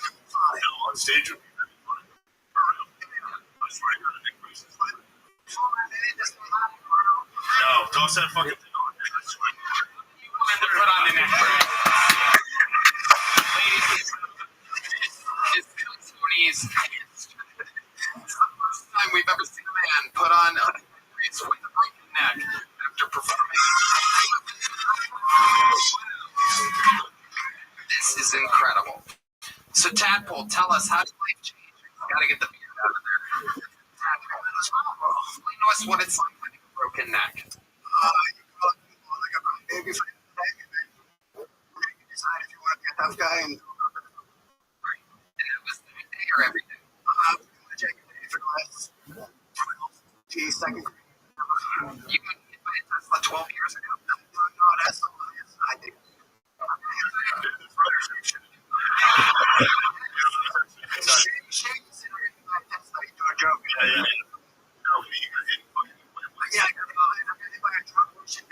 Daughter, Bill Clinton, Russian diplomat. Okay, hold on. When was this?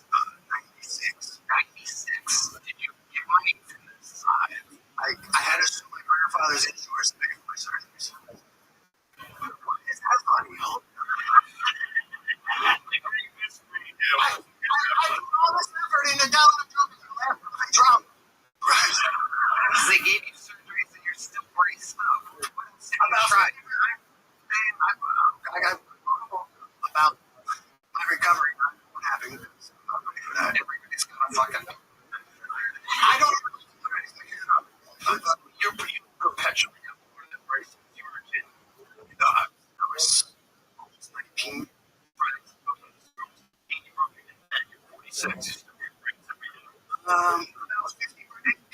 have something I can, I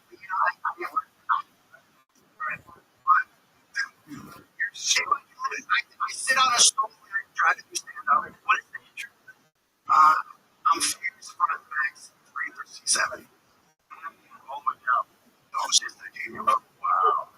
That's kind I gotta go up and down, but I don't want to because it's around my brain center. And the smart stuff, and I don't want to straighten up like that. I will say that. Those fucking boys I've ever seen. You know, suck. It was actually like a, Yeah, you. I don't know, like a strong form of this. Hold on, let me. What's that do? Like traction. And I can't do it because it locks my jaw. What's up, Jeff? What's up? Your story is absolutely incredible. Sit on a park bench and our life's like a bus of chocolate. I'm going to tell you what I'm going to do. It's something that I've never done before with anybody in the history of the show. I am going to pick up the tab on this. I want to see if grateful over ways to possibly zip something in the that might be able to help you or give you some type of relief. We are friends with people of ways to really provide unbelievable life.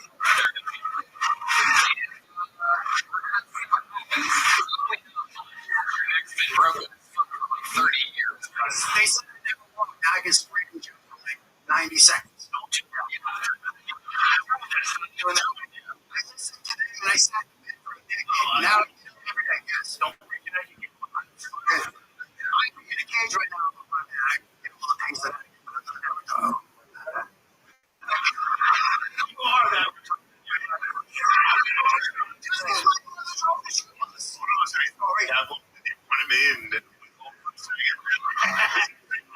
Very, very. I'm saying, I'll do something.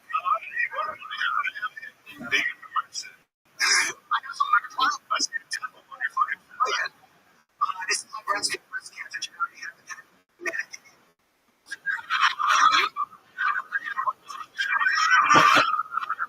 What happened? Oh.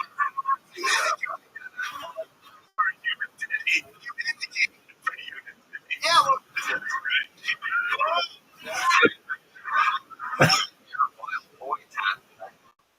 You live here in Austin now? No, about 300 miles away. Okay. Where are you? I'm in the area. Okay. I don't know where much now. I'm not really there, but I'm there. I was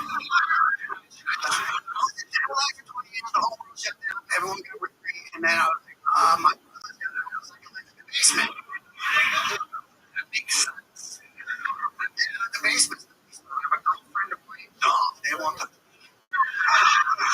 are you talking about? You're not interested in the ladies? What is it? Put words in my mouth.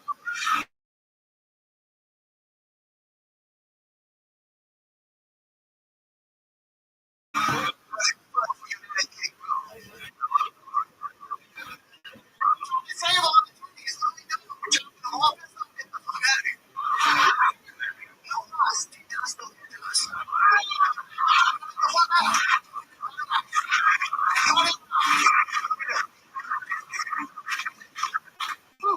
You ever been in the military? No, my whole family wasn't brave enough. I threw jokes and took my basketball from I was pretty privileged. You were good at basketball? I can't understand what you're saying. We are going to get your contact information. We're going to try to see what ways to possibly do for you.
exactly. I don't know what check so it's true. Bro, like, like I'm like, how you spell I or what? Yo, 12,000. She's never gonna pass that. Yeah. I'm celebrating my 8 year in the service. I'm feeling fucked up right now. Like, with the club.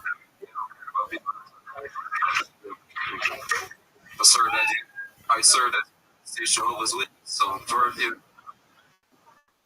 this is a rough night. It's like handicapped people more than you like half black people.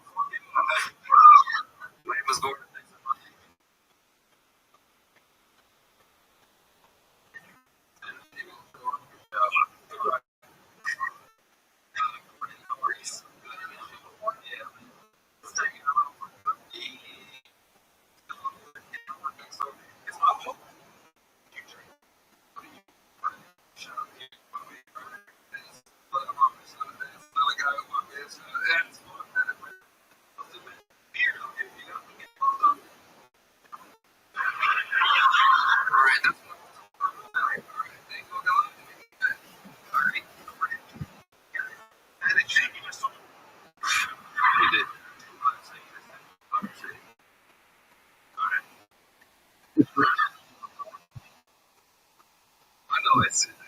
How many shots you did tonight before tonight's set? How many would you guess?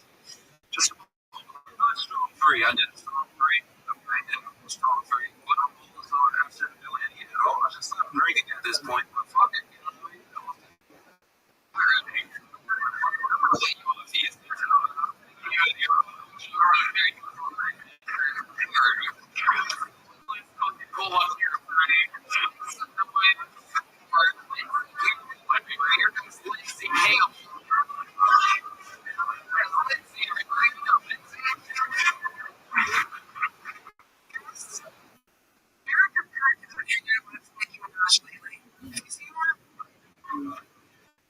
She's trying to convince people that she's not racist.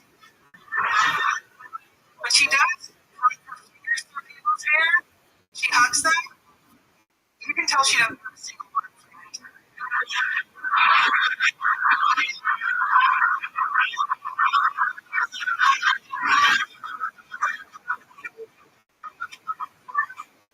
So anyway, I had a miscarriage like 6 months ago.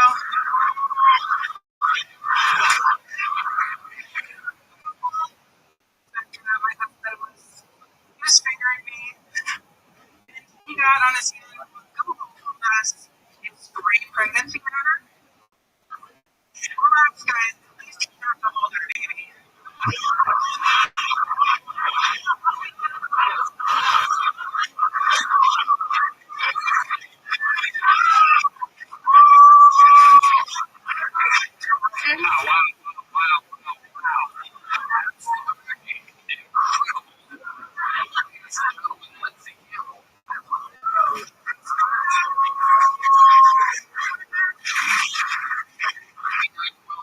You are married to the adorable little William Montgomery-looking character, Chubby Chair Boy. Probably remember it now. So that's right. Yeah, thank you. Dr. Pepper is sweet and married on me 2025. Hell yeah. Okay. What's that called, Jeff?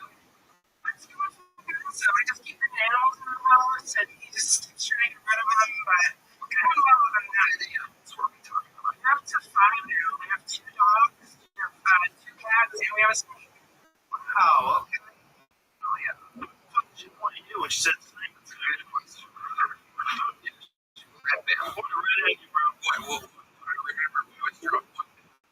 It's the penis thing, I promise. I was talking about my snake, and he told me that if I ever talked about brown and convinced me, he would like throw the bag next to me.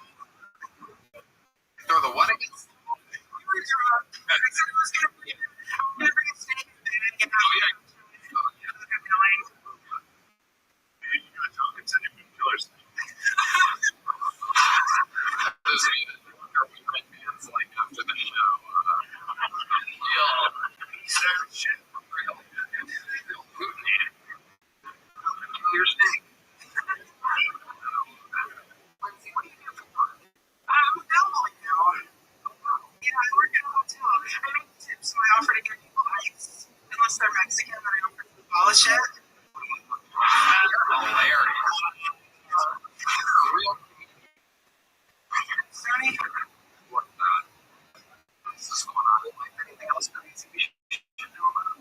I just got a job for the first time in like 6 months. It fucking sucks. Yeah. Yeah, it's a boy thing. And I'm in her dog's feet, so she has a tattoo now. It's a swastika. It's because she's a German Shepherd.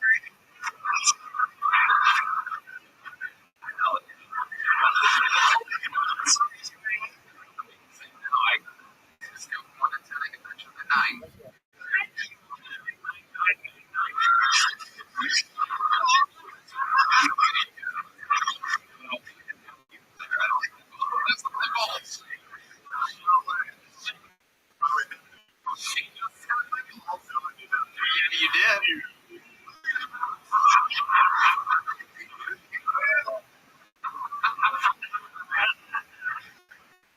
We love you. A great set. Here's a big joke.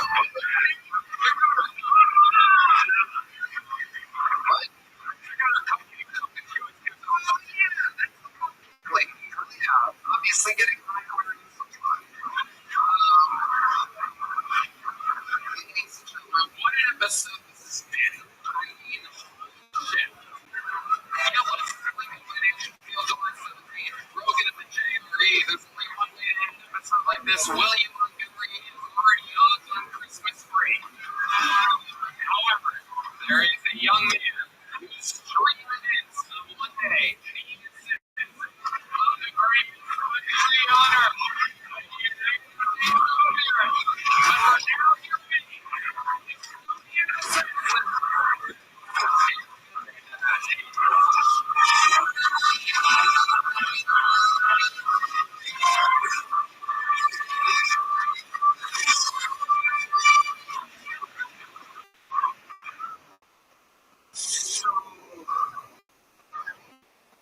Everyone's terrified of AI.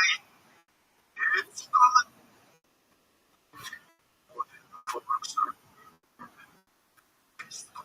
Business. You have a business for that.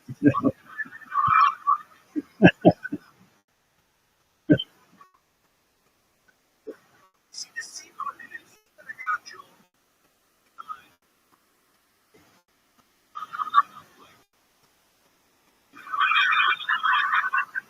Under the Texas sun. Even AI is like,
he left with a diagnosis of stem cells. I wouldn't laugh about that, but No, I for real. yeah. Unless you touch him at all, in which case he will fall apart. That's why, like, when I did MMA, I was so cool to find out real quick. You got, I'm gonna kick him out that Ari Madison is a professional fighter, 0-3. 0-3 career, but he knows how to shadow box. bad, yeah. He's undefeated against the shadow. Shadow. That's what we call Dedrick Flynn behind the scenes.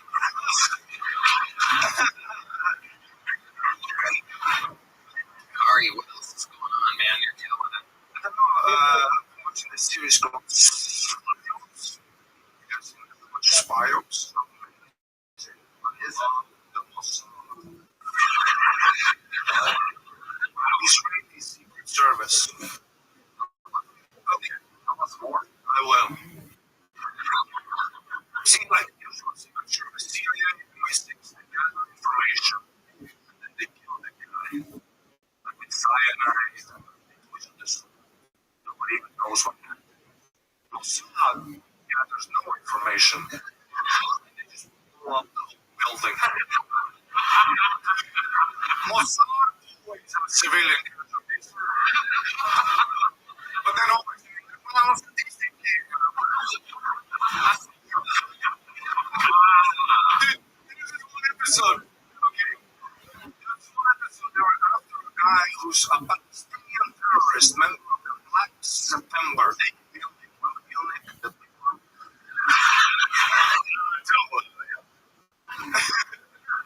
Worst thing that the Germans will, the Jews, you know.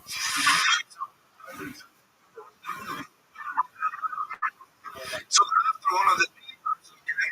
And they find him disguised as a pizza delivery guy. Great disguise for terrorists. You have a bicycle, you got some pizza boxes filled with fancy food. You're meeting guys in the alley, you're a fucking pizza guy. And so the Mossad tracks this guy down. They pull up on him in a car and Parliament Square downtown. His head off with a shotgun. Flying into the guy's friends, you know. Mossad is a successful mission, you would think. 6 months later, they find the wrong guy. Regular pizza guy.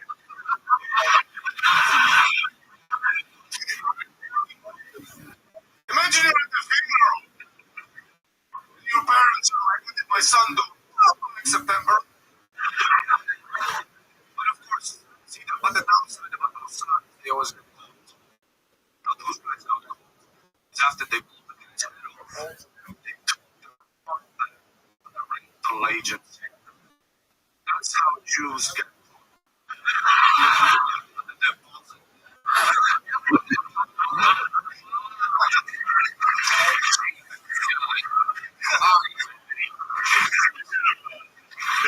You ever see the movie Munich? It's about that. It's weird if a movie was so if they included that scene. There's the whole time they're like, man, these guys are so sly and smart. Yeah. There's that motherfucker. Oh shit. Even the one guy in an apartment building and they didn't nail which they tried to nail which floor it was on. They're like, no. Yeah. The Mossad is crazy too. No one does it. The Jews.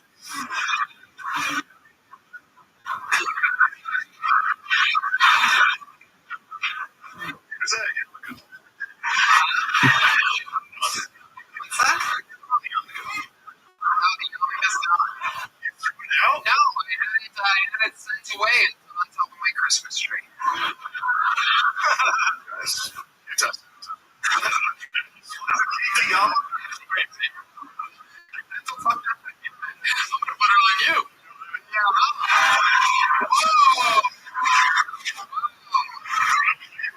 Oh my God.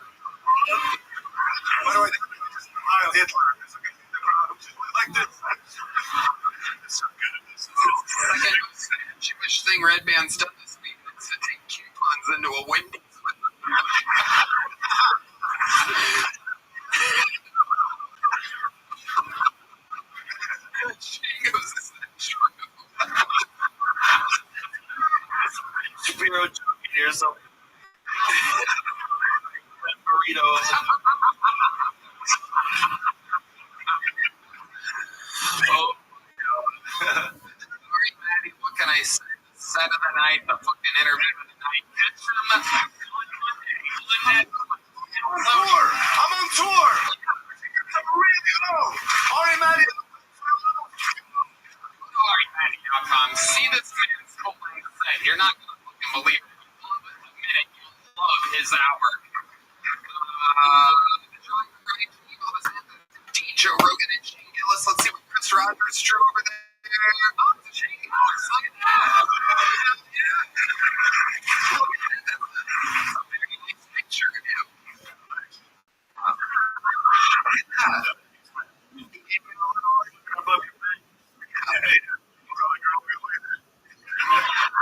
My real fan. Shane Gillis. July 7th, 2046. Fucking financial deal. The biggest show of all time. More time. Fucking man himself, Joe Rogan. Next Monday, go to Netflix.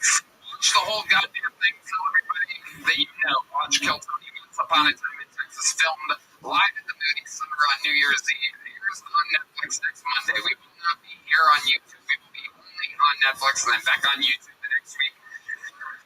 Yeah, man. We did it. What an episode. How about one more time for the best damn man in the land?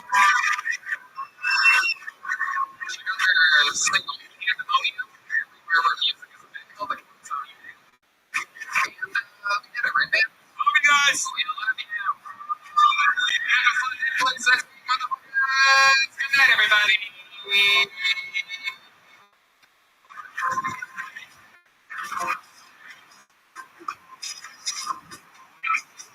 Thank you.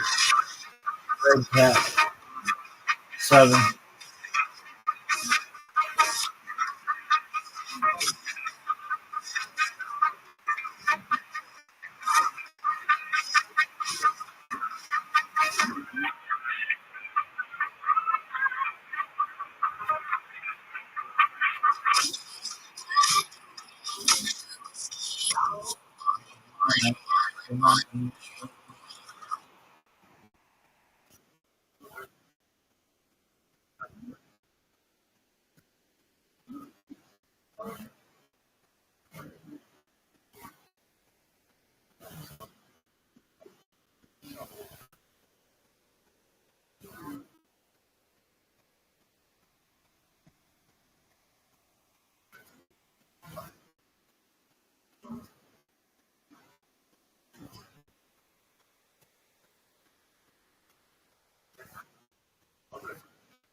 Who the fuck? Please.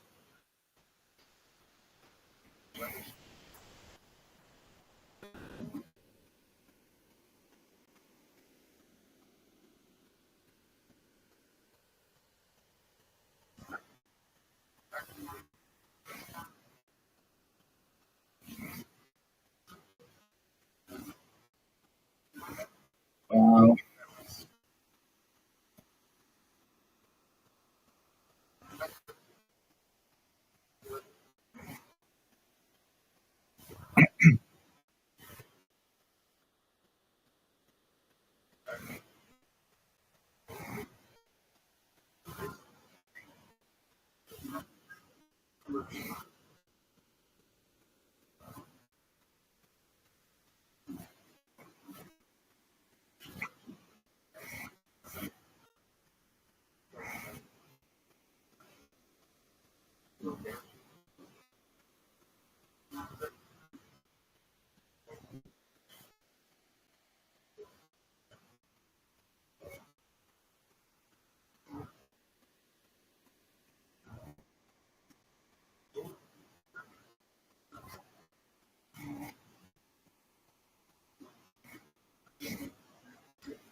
So,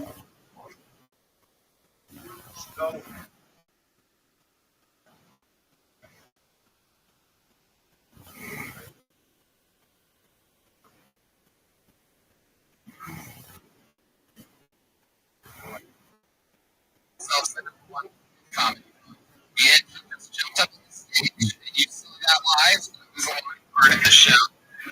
We call ourselves the number one live comedy podcast. That's why not number one free tape. And he just jumped up on the stage. You saw that live. That was a live part of the show. Why we call ourselves the number one live comedy podcast. That's why not number one free tape comedy podcast. And he just jumped up on the stage. You saw that live. That was the live part of the show. If you're wondering why we call ourselves the number one live comedy podcast, well, that's why not number one free tape comedy podcast. And he just jumped up on the stage. And you saw that live. That was the live part of the show. If you're wondering why we call ourselves the number one live comedy podcast in the world, that's why not number one free tape comedy podcast. And he just jumped up on the stage. You saw that live. That was the live part of the show. If you're wondering why we call ourselves the number one live comedy podcast, that's why not number one free tape comedy podcast. And he just jumped up on the stage. And you saw that live. That was the live part of the show. If you're wondering why we call ourselves the number one live comedy podcast, well, that's why not number one free tape comedy podcast. And he just jumped up on the stage.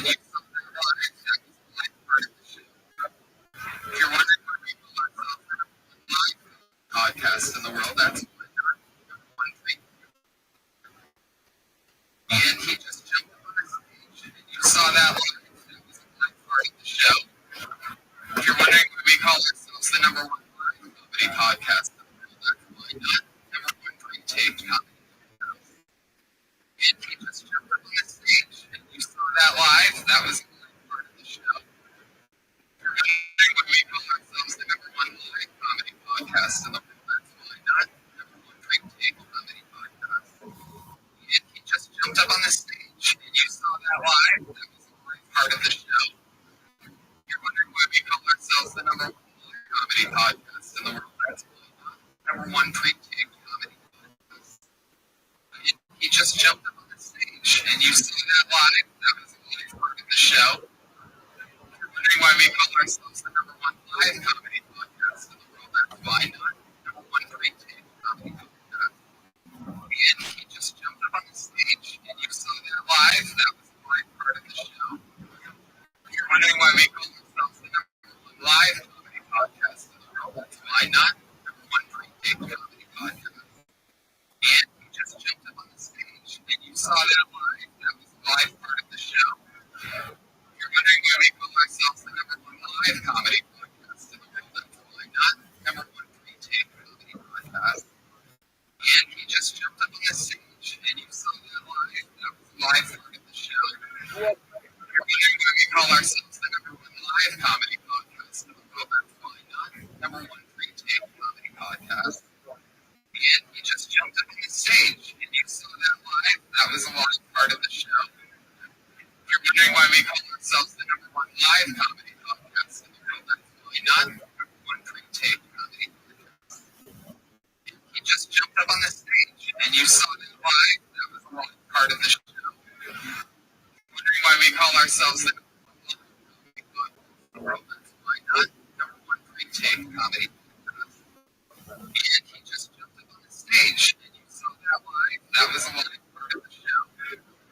If you're wondering why we call ourselves the number one live comedy podcast in the world, that's why not number one free tape comedy podcast. And he just jumped up on the stage, and you saw that live. That was the live part of the show.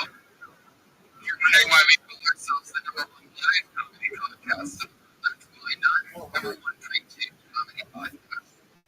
And he just jumped up on the stage, and you saw that live. That was the live part of the show. If you're wondering why we call ourselves the number one live comedy podcast in the world, that's why not number one free tape comedy podcast. And he just jumped up on the stage, and you saw that live. That was the live part of the show. If you're wondering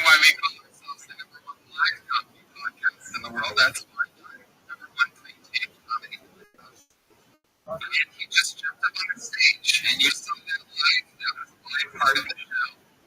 You're wondering why we call ourselves the number one live comedy podcast. Okay, that's why not. Number one pre-taped comedy podcast. And he just jumped up on the stage, and you saw that live. That was a live part of the show. You're wondering why we call ourselves the number one live comedy podcast. Well, that's why not. Number one pre-taped comedy podcast. And he just jumped up on the stage, and you saw that live. That was a live part of the show. You're wondering why we call ourselves the number one live comedy podcast. Well, that's why not. Number one pre-taped podcast. Just jumped up on the stage, and you saw that live.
That was live.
Is there's 3 million people on the planet that don't have internet.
What are some subjects unlike as in artificial intelligence model, mental 50-50 on life? Not many, neither one. Like, what are some things that you think, like a list, you need a list of like 100 things where you think then 50% of it could be true, 50% of it.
How you living?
I may not always love you, so long as there are stars above you. You never need doubt me. I'll make you so sure about it. God only knows what I need you. If you couldn't me, we'll never go on with me. The world will show nothing to me. So what good would living be? God only knows what I need without you.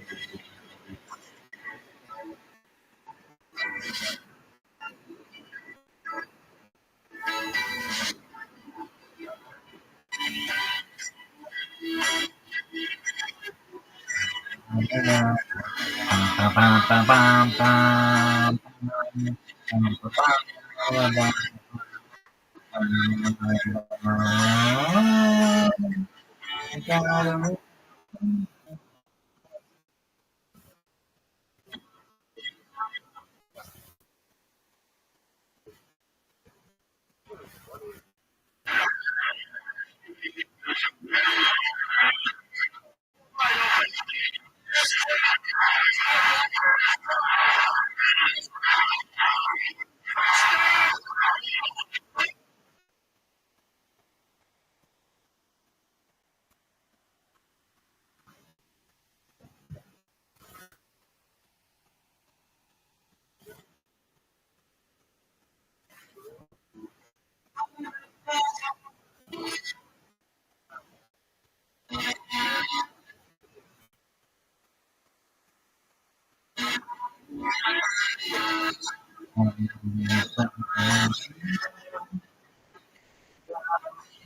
Still nothing to me.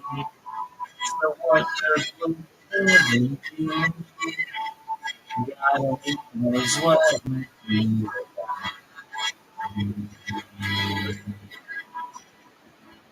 God only knows what I do without you. Only knows what I do. God only knows what I do. God knows what I really know. God knows what I do without you. Only knows what I do. Knows what I do without you. You are the only one. Only knows what I do without knows what I do now. God knows what I do without only knows what I do without.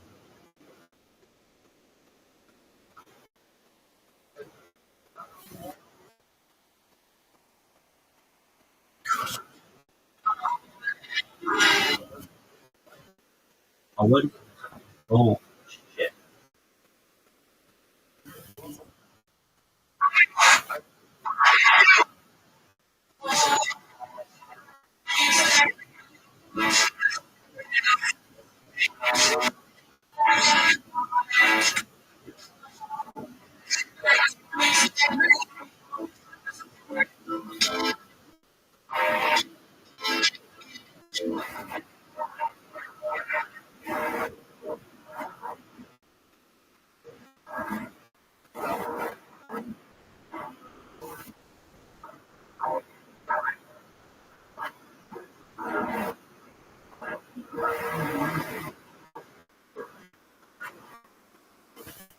But once I started telling my friends in LA that I meditate, they also meditate.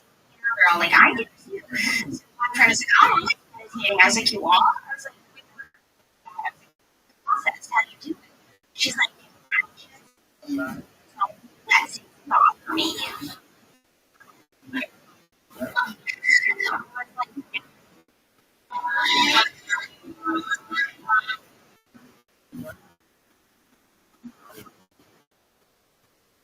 Shout out to that one person who saw me shower like that part. My dog, I know, it's super fun.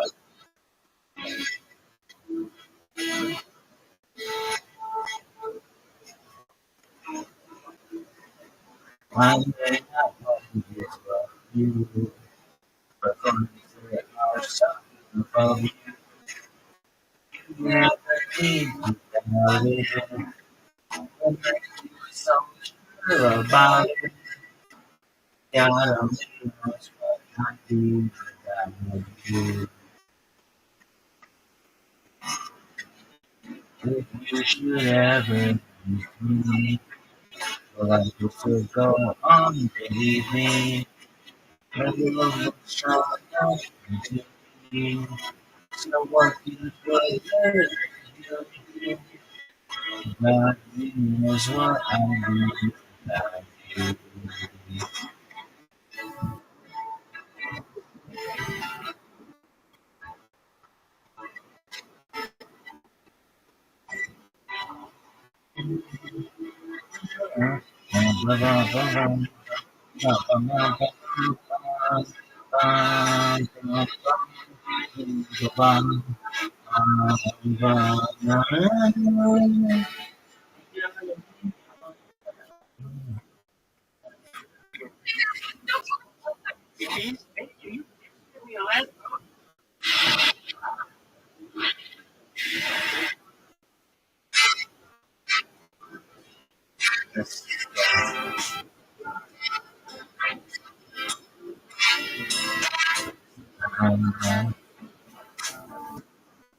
So in love with you, whatever you want to do is alright with me. You make me feel so brand new.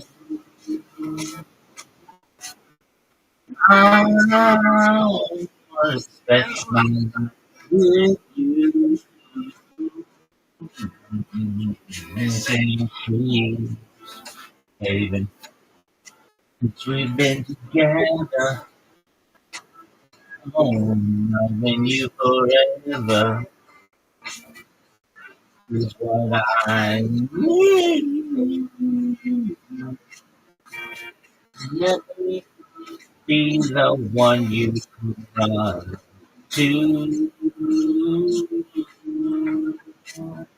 I'll never be untrue. Baby, let's stay together. Never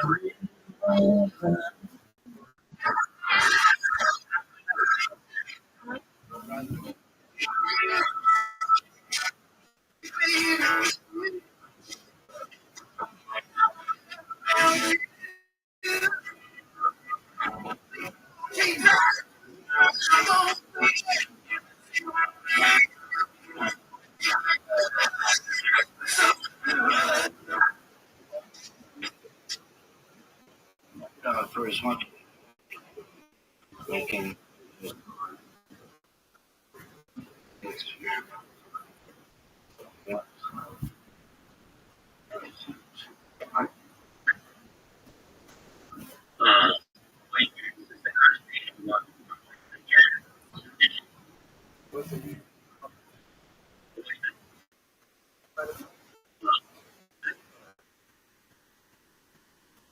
Spiritual, I agree with all of that.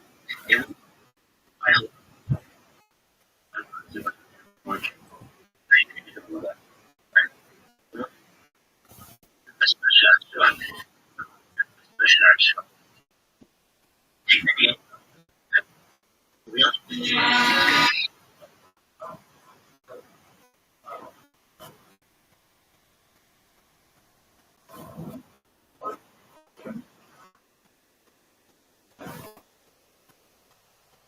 But I'm happy to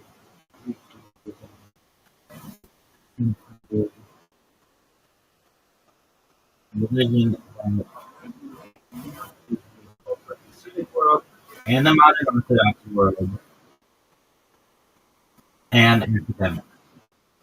Like, how can you have respect for things from a spiritual standpoint, but also want to be historically?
Wow.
Is it easy to accept, right? Into play or emotional people.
Like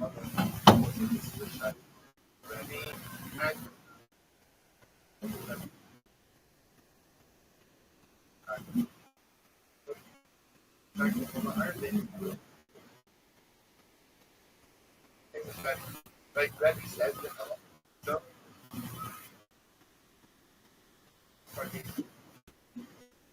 go ahead.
No. Okay. Well,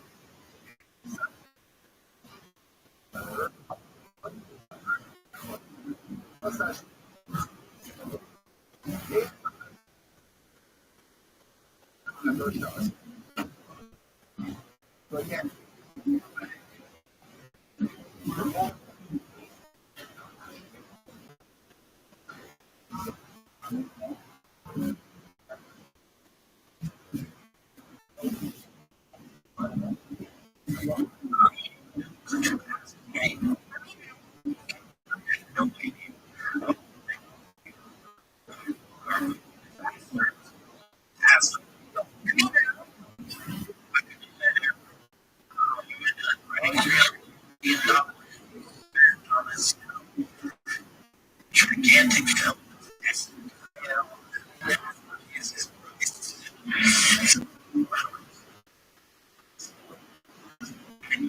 Sorry, she's nice. She's so committed, amazing, and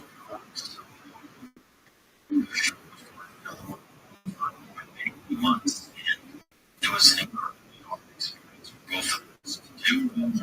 You know, because alongside each other, touched a lot of people.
saying, like,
I'm sure it should be.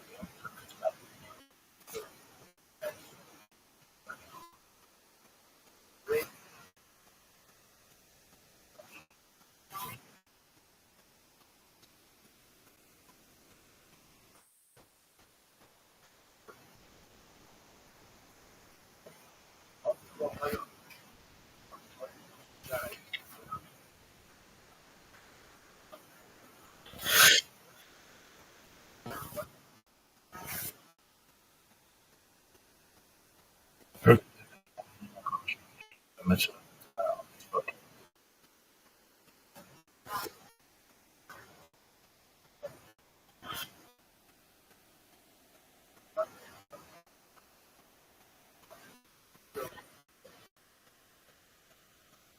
Virtual.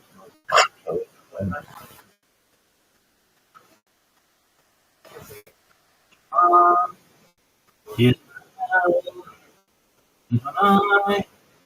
I knew I am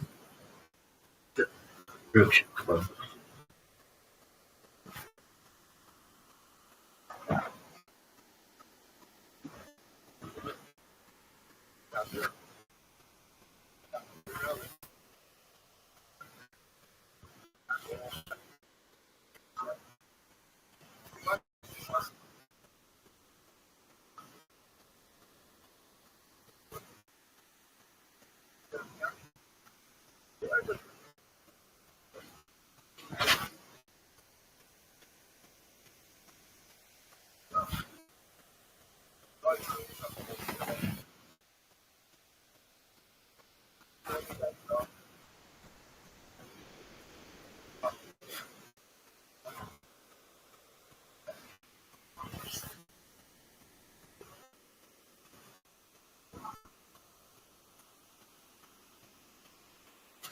Just like that. Hey, what day is it? 12th day? On the 12th day of all my family. It could be a bunch of reasons. And I think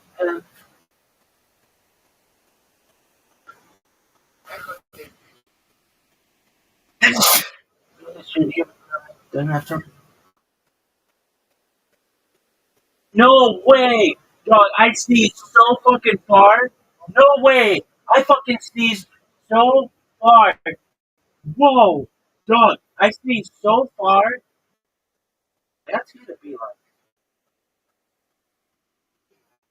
like 10 feet. Dog, I sneezed so hard that my that was fucking incredible. My saliva hit a phone and opened an app, and I saw the saliva slide down. That was the most baller sneeze of all time, and what perhaps one of the most famous. Really, anything I do is perhaps the most famous. All right, that was fucking unbelievable. Dog, I went like this. That bitch, I'm like, why is the fucking phone moving? My sneeze actually opened an app. It opened the fucking browser on that fucking phone. Dog, that was fucking unreal. I've been wanting to talk about this for hours. I can't believe I taught from an hour 2 days ago and 2 hours today. What's the day 12 of Kabbalistic study? On the 12th day of my rabbi gave to me.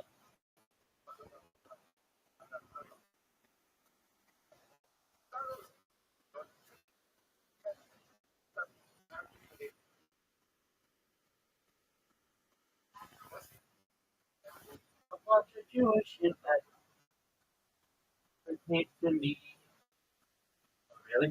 Dog, I'm still in shock with this fucking things. So the Rebecca is gonna be like big time. Are you? Who are you? I'd be like, dog. You ever see that? You ever hear that song like that? Ooh, I'm whoever you want me to be, baby. Really? Yeah, dog. I have to say that was one of the most amazing fucking seasons ever. I didn't. Dog, unreal. All right, so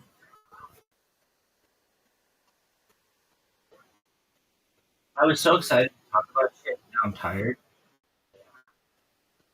On my That sneeze was so phenomenal. Unbelievable. All right, well, let me say this. There are a lot of fellows you people that care about it. Like what? I hate nervousness. I hate it. I hate it so much. I want you to be strong and confident and not self-deprecating. And nervousness, it pisses me off. It makes me not want to be too. Why? It's just like, why do I want to be around a bunch of fucking motherfuckers? Strong motherfuckers. And then you got Israel, who are like the Sabra, and frankly, just quite rude to me. I'm very rude. Oh, but what you get? And you get to know us. We're nice. Dog, nobody wants to get to know you. You're ridiculous. So there's that. Dog, I can't believe it. It was ugly. Alright, so I got a bunch of shit to read. What are we learning in Kabbalah? Right? Well, I'm really stuck. I'm like really sad about this Moshe, dude. I'm like, got me depressed, huh? A little bit. Really? No, I'm still sad as fuck. Somebody's like, how sick are you, Rabbi? I'm like, "Baby, I can't keep track of how many hot dishes they give me head, and I lose track of 42. Uh, body count, not to mention they give me head. They'll be like, huh? I'd be like, just calm down. Perhaps I'm just being funny. Or perhaps because I'm honest fucking truth. Dead nuts. I lose track of 42. Who knows? They were like, 42. They're going to be out of fuck, I can't keep track of that one. Really? I can't keep track of the 40. I lose track of 42. But I never started keeping track of the,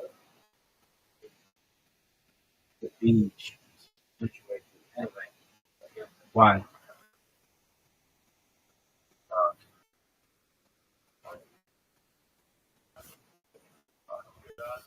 I'm just sad.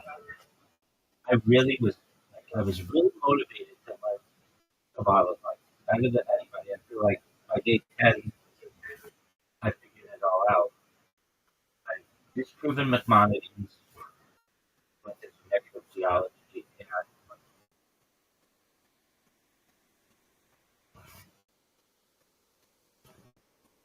this whole Moses thing.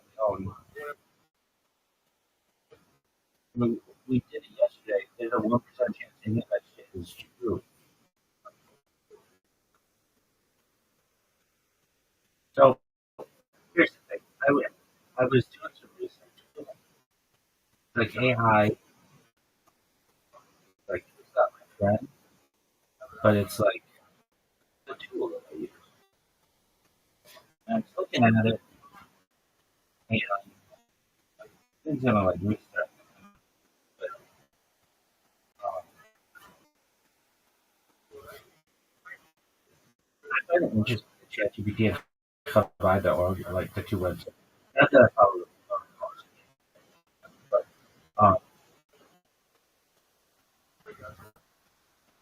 well, CHA. So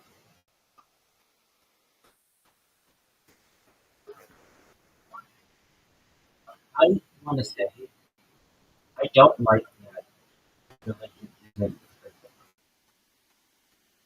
I wish it were. I wish there were like laws that were easily palatable and they had a perfect source and all kinds of stuff. So I have, I don't know. I mean, I've been a member of Civic Dynasty. Yeah. modern Orthodox, and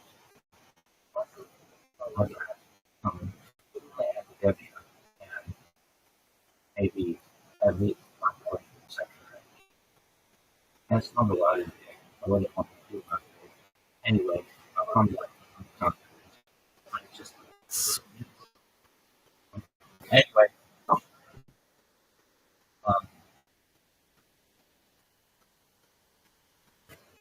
the representative, I can't remember your question. Go ahead. Do you think that environment, the Grand Canyon, one drop of water started all that shit? She's like, yeah, of years. And they go, yeah, it's hard, baby. And that he,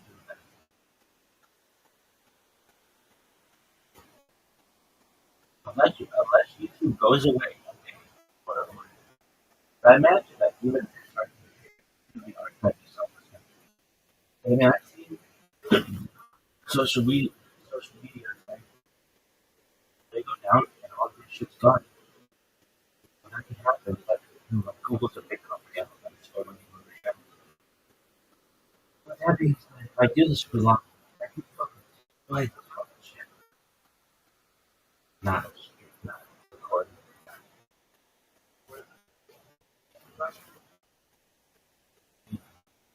There's a chance that this goes viral. And if it goes viral, people are going to look to me as a and a lot of different.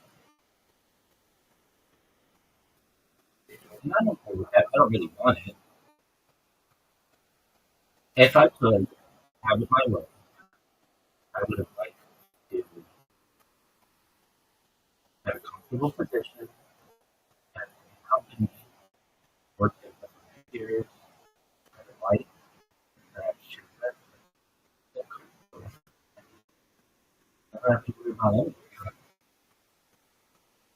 But and really just be a funny, nice funny person and live my life. But I need to have something to do. But my life.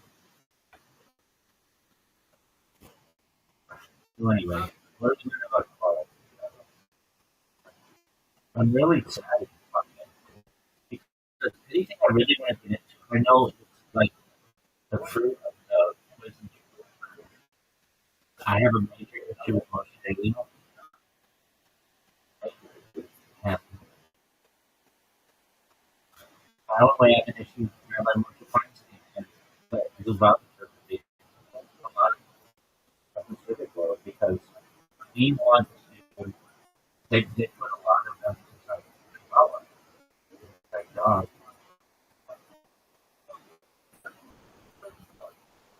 Very inconsistent. That we're going to there's 1% chance that you get full of. So that's sad. It really hurts my heart. I thought I was going to learn Michigan schools and shit. And that is like Kamala didn't exist before Moses did.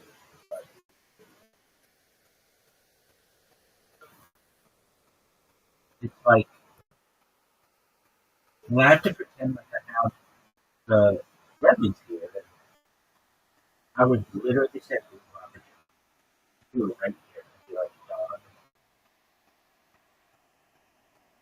you have such a vision for the world. I admire it so much.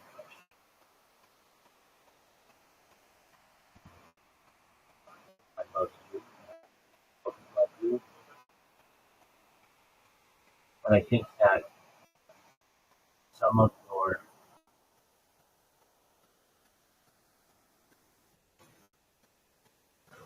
teaching may have an opportunity to be flawed, but I don't blame you. You have the internet now. It just comes about when you die. So I can I have emotion, right? You said and I love you. I love people who love you. I would dedicate my whole life. mean, I do to both of them. And the Rabbi Miller, Rabbi Elevation, and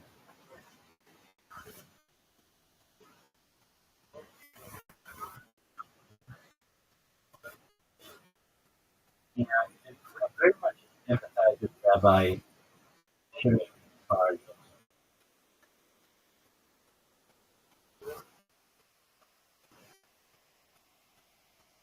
And then there's this lady who I saw on Instagram. I made fun of her.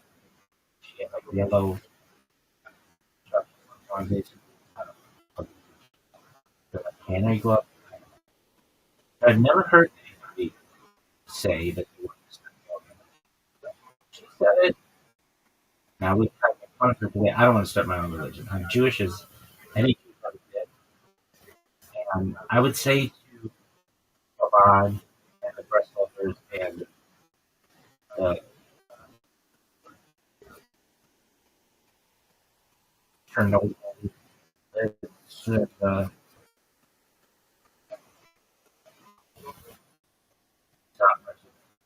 everybody else. I'm waiting for Mashiach, just like you are. And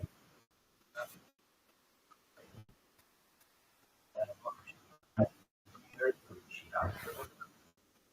I want somebody to make this world right. I want somebody to align the world, especially spiritually, and also politically. And I would say, without going into my whole life, I would look any of them in the eye and I would say to them, I feel that I love Judaism more than you do. And they, I don't think that's, and that's cool. But I will say to them that I feel I've sacrificed more for Judaism, some specific tenets of Judaism, than they have to do. And some people may consider me a religious fundamentalist. And I would say to the fucking kids in Brooklyn with just a little bit of a mustache here that guys, Crown Heights were fucking where you feeling all day. That in my own way, I love Judaism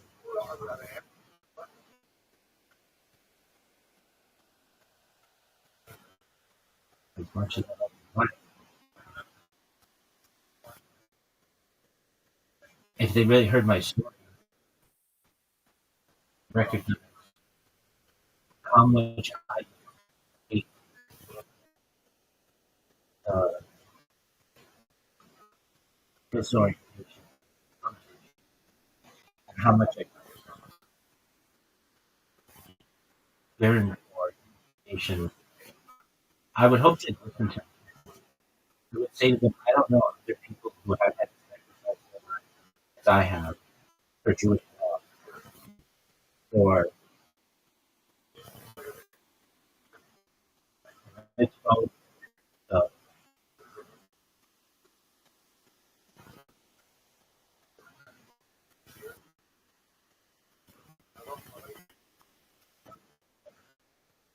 announcements, for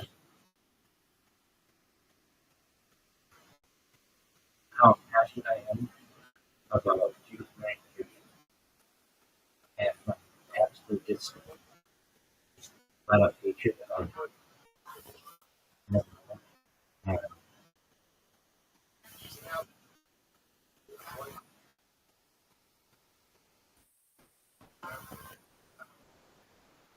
And I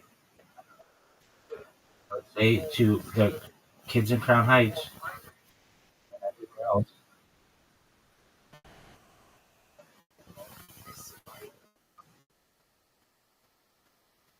I'm someone who you only read about in books. And I didn't read about a Rabbi who sacrificed for some own struggle. And I've done that. Um,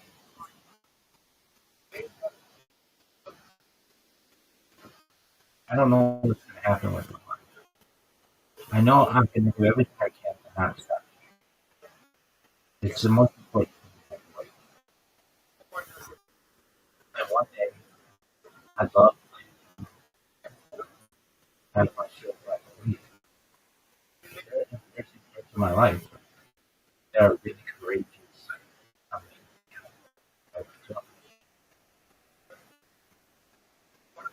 and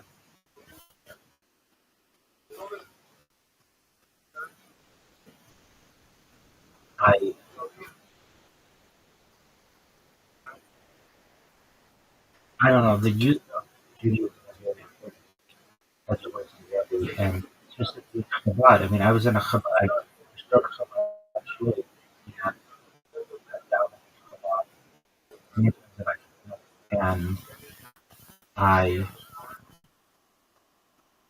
And more time, more than that than what I can recall. Uh,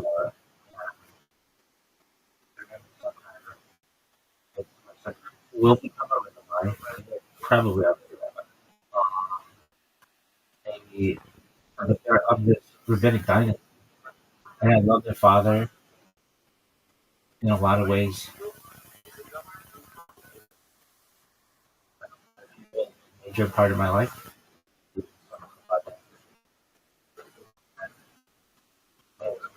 I call him a kid, but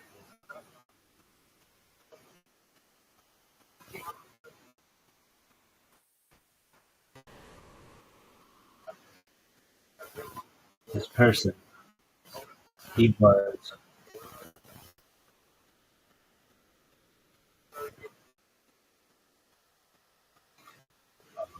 after and this kid was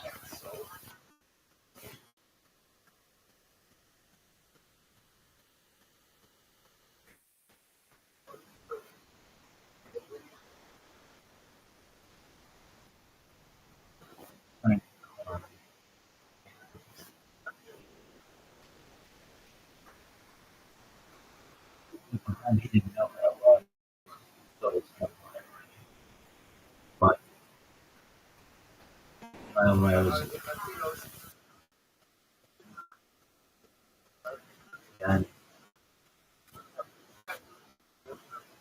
he was putting control over me, not just the one.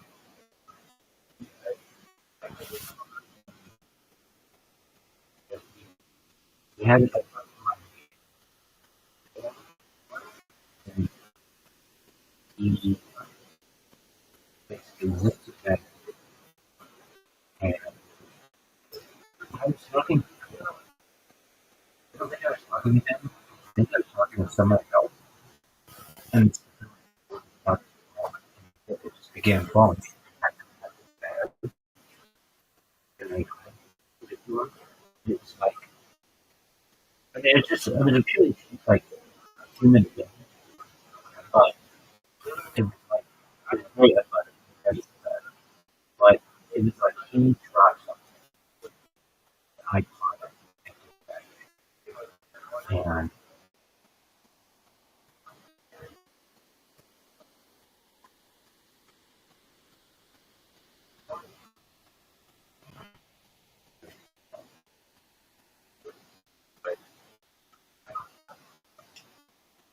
I feel like in my own way,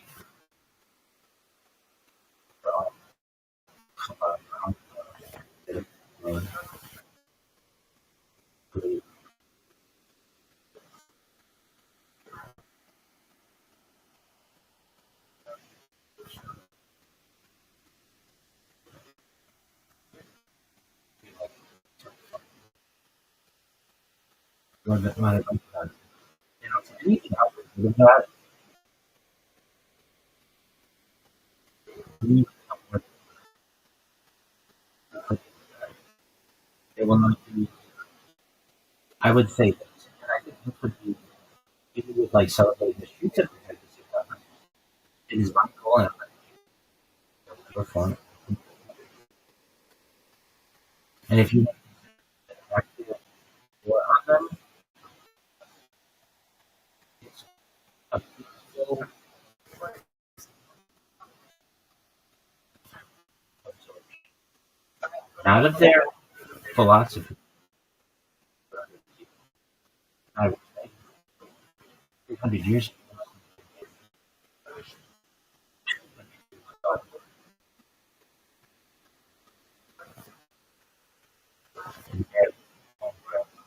so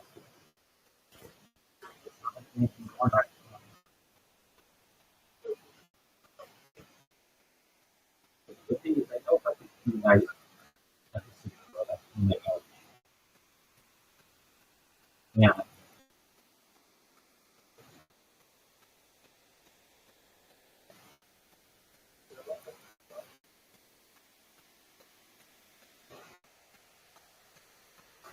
and that's what I get. And that's funny if they do. I would just have like years of my life talking to them and for them.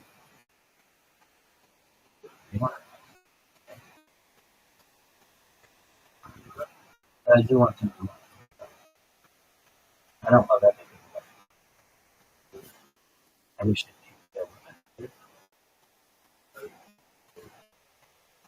But deep down, I wish they would.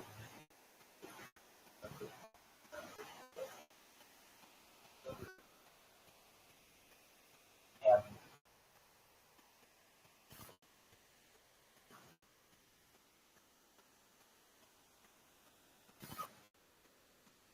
wrote this thing. I asked my question. So we'll get into Kabbalah. We're going to learn today about Algebra. But before we do so, I asked what I thought was a really great question. And I feel like the Hasidic world, I've seen it rabbis and suggestions. They're not defined. And so I don't hear them. I love them.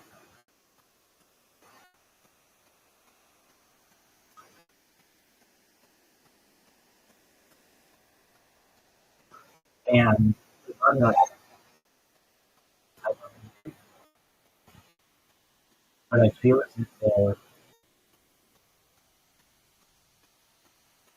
yeah, really do.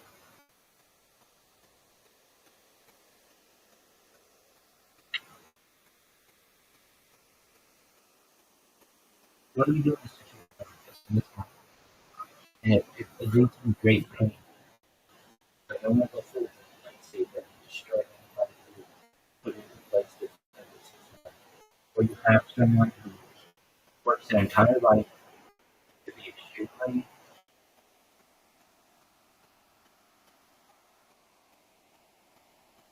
devout, righteous, and for whatever reason will not be able to make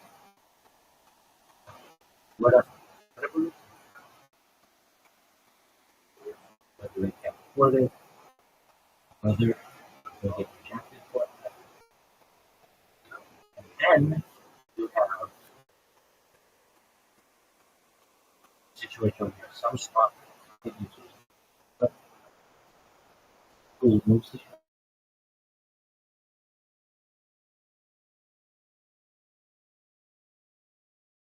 they find some but under Jewish and I consider Jewish. I would say to Benjamin Netanyahu and any other prick in a fucking country that you need is fine. And I speak very briefly, you know, on some policies. One of the major policies is the religion, secular country, and the guys And I know that I met with you. I get it. There's a yearning that's really felt to want to be religious. They just don't want to hold it. And I get it. It's very difficult. And I understand. I feel like we can find a happy medium where we can align modern orthodoxy and secular religious world. And also, the person who's a child of Israel, they need to convert. You know, Israel may see that as an Israel citizen. That's cool. They don't see that issue. I don't. Not until see them keeping what we're going to consider the bare minimum of as well. And Jewish life. I'm not saying that they have to go on what, or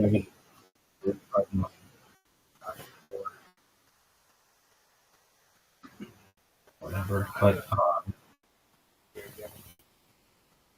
you can't throw out thousands of years of tradition because somehow some struck or some ships are now they have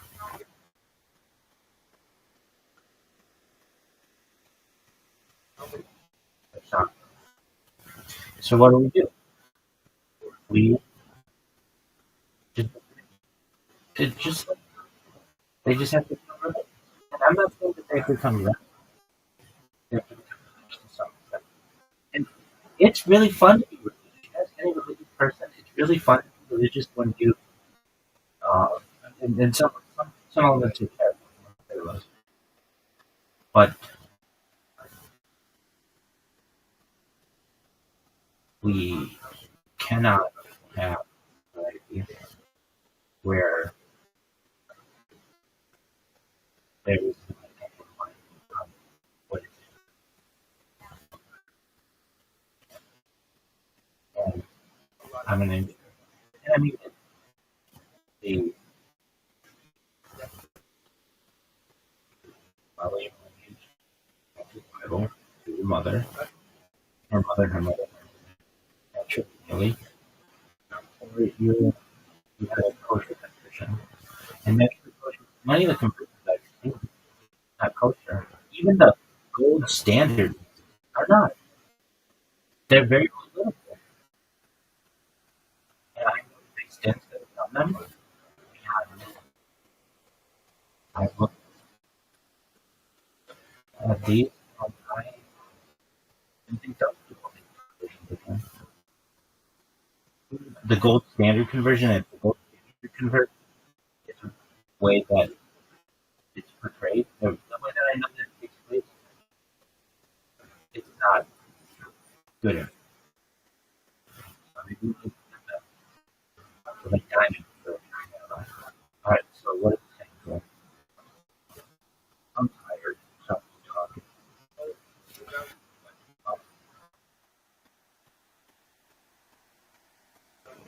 People would want to, okay, what do we have to convert to? Somebody in Israel said that made some Russell who's sitting on camera, film, who saying that we have to do all the pitch and stuff is just doing the minimum.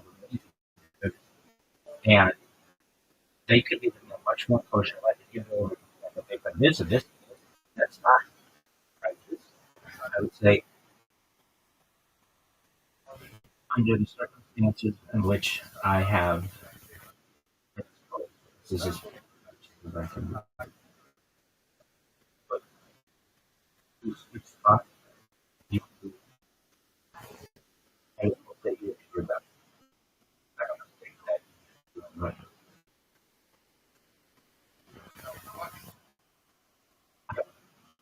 Maybe you would be like and it doesn't mean about but the streams are gonna do it's gonna give me a lot of notoriety and it'll give me the platform to be able to talk and teach and things like that.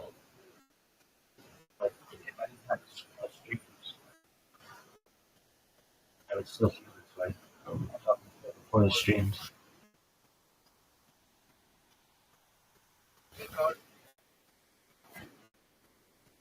And not just Jews who need uh,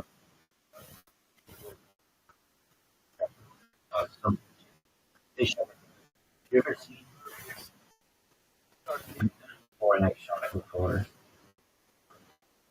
Um, uh,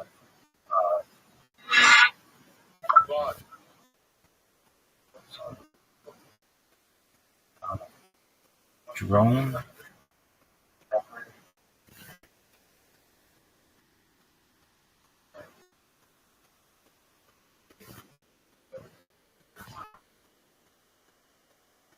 Yeah.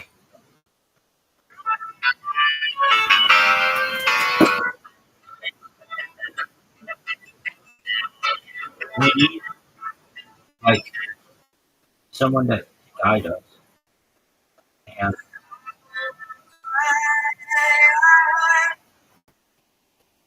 and I'm doing everything I can. And if you don't want to listen to what I say, oh, I'll let him do work. Uh, if they want, I can tell you this. I have in my right published some to other rappers that want grandson. I think that'd be really cool. I think it's good. I talked about this previously, but without getting into all of it now. So I asked, like, I know, I know that if I can get that these two parts way,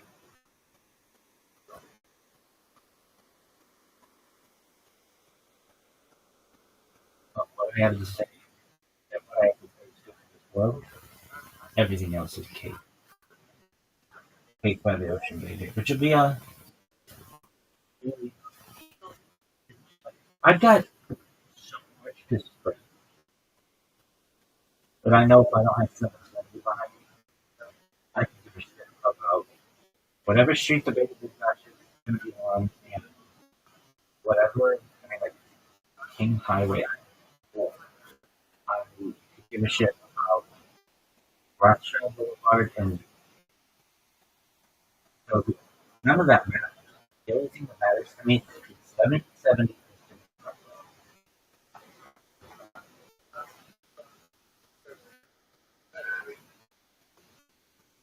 And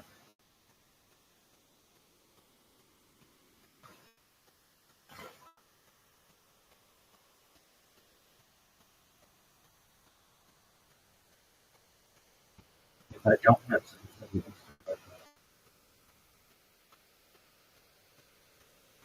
then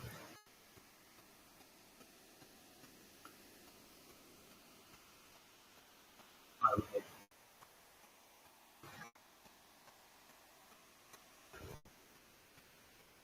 will not complete.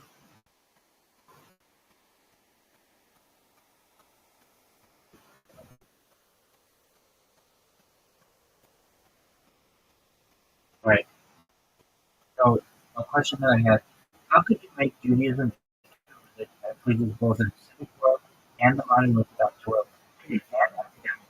Like, how could you respect? How could you have respect for things from a spiritual standpoint, but also just be stuck after? Right? Is it not? Now, I know, like that. Whatever your feelings are, the Rabbi and Rabbi Feinstein and any academic ever, you want an answer. How could you find at least more than us? Other stuff, they can come in, but they're going to have to convert to our ways. And I don't understand why it's not considered conversion. I get it's a political move, but for other religions, it would be considered conversion. So I don't understand why we call it Rothschild. But in my opinion, it's, and even everybody's gonna have to convert. And if you are already Shomer Shabbat and Shomer Nikia and live with kosher life, you don't have to change anything. I just want people to be you, and the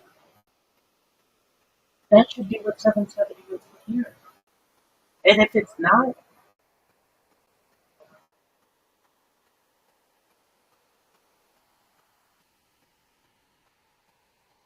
you're doing it wrong.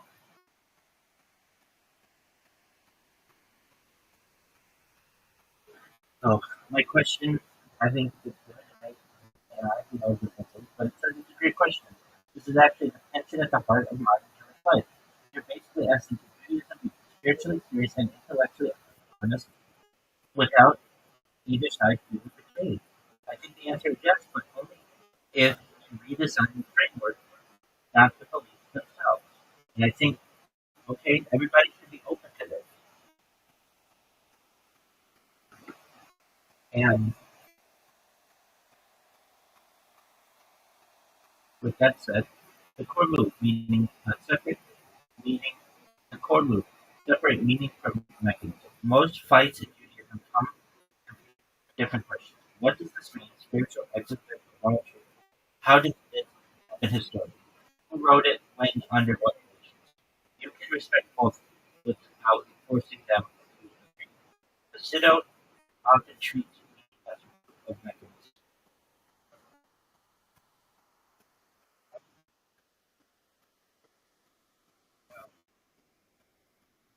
I don't know. Browser thing. Yeah, but I'm gonna maybe it's word.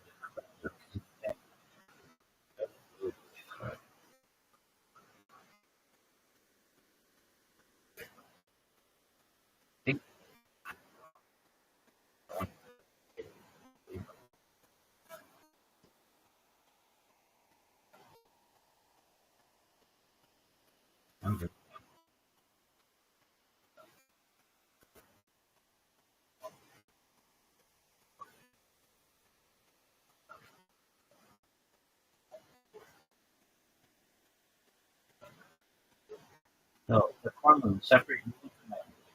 Most fights in come from thinking two different questions. What does this mean? Spiritual, existential, moral truth. How did this happen historically? Who wrote it? When? Under what conditions? Respect both without forcing them to agree. They don't often treat meaning as a group of mechanisms. Academics treat mechanism as replacing meaning. Modern orthodoxy gets stuck trying to fuse them. The solution they don't have to fuse. Principle one. Torah is divine meaning, not dictation, not independent. Instead of God literally dictated every word of something. You shift to God is the ultimate force of meaning, obligation, intended direction, mediated through human history. This does a few things. It keeps Nicola and Dusha from that. Academics can say yes, text about redactions happen. Modern Orthodox Jews don't have to lie. This already exists implicitly in Rambam, negative theology, practical history, possibility of divine will, acidic ideas, or emergent uses that you're not inventing something, you're making it explicit. Principle 2. Revelation is an event, not a transfer. Sinai becomes a collective encounter with the divine, a founding trauma of the birth of obligation covenant, not a stenographer moment. Students get cosmic significance of souls here according to their level of academic fit. No need to deny archaeology or linguistics. Modern Orthodox get a covenant that still binds even if the tips crystallize over time. Thanks. Sinai is the moment between community. Torah is the ongoing record of how that community was understood. Principle 3 Chalakah is binding because of commitment, not consideration. Chalakah is binding because God literally said that in year Y. So Chalakah is binding because the Jewish people accepted it and lived it as their binding. This is considered almost system already lives this emotion. And I've lived with them. You do. Academics understand legal evolution. stop needing apologetics. I've lived in all. It's similar to common law, constitutional interpretation, also religions, covenantal. Authority comes from fidelity, not ideology. Principle 4, myth is not a lie. It's cynical. You teach open myth, a sacred narrative. Myth is a sacred narrative that shapes reality. It's not fiction, it's not childish, it's not journalism. Creation, Exodus, even parts of Genesis are true in what they teach about God, power, justice, freedom, not required to be modern history textbooks. Consider already reads Torah symbolic. Academia already reads it as literature. Just stop pretending one side is here first. Principle 5. Kabbalah as analogy, not physics. Instead of claiming these are literal metaphysical maps of the universe, you frame Kabbalah as a map of human divine experience, a symbolic language for consciousness, Synonym keep Buddha, emotional depth, sacred imagination. Academics keep comparative mysticism, historical development. Nobody has to pretend several are subatomic particles. Principle 0 are subatomic particles. Principle 6, truth has layers, not one axis. You teach kids and adults that Judaism has multiple truth registers: historical truth, legal truth, psychological truth, mystical truth, moral truth. A thing can be false on one register and profoundly true on another. This is the biggest missing educational piece right now. What does religion look like practically? Study halls of teaching. Rashi next to source criticism. Zohar next to Hiroshima Golem. Rambam next to neuroscience. No panic, no air, and true life. Malaka is still observed, and that's why it's very important. Davening is still intense. No sermons pretending archaeology doesn't exist. Not language. This God said X. More God calls the man draws and obligates. Very Hasidic, very Rambam, very honest. But I live in a Hasidic world, and I think this would fly. And for those who say it wouldn't, you're not as fundamental as I am, and I can give you real, actual, not how much you daven or what your record is. I can give you real ways that I have been more fundamental in Jewish beliefs than you. And unless you can match me, and you have the same record that I do, then you need to recognize that there are some people out there who are more fundamental than you. And if you want to call me whatever you want to call me, fundamentalist, fine. I know more Jewish fundamentalists than I.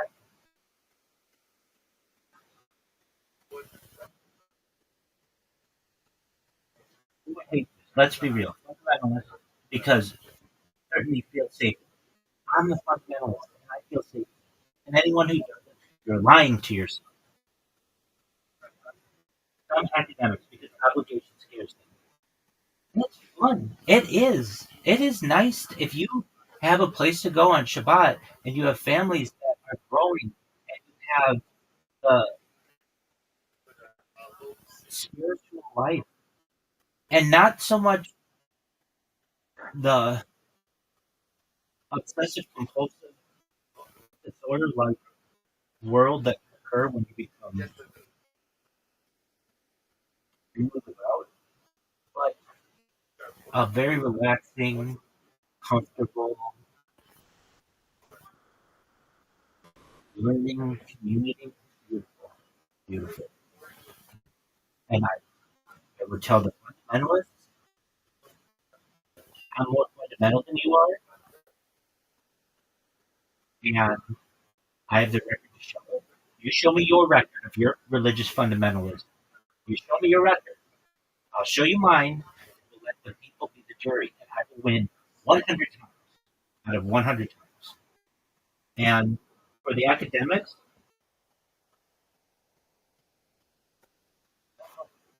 You're not having this discussion publicly. I don't see you having it. I don't see you trying to not just speak to those in a classroom, but to try to speak to the entire Jewish community. I don't see you doing that. So, in my own way, I'm the ultimate fundamentalist and academic, and I think that these two worlds, I think what we just read, can be, will be well. And to anyone who says they don't want it, that's fine. You will die out. Simple as that. No one will want to be a part of whatever you're creating.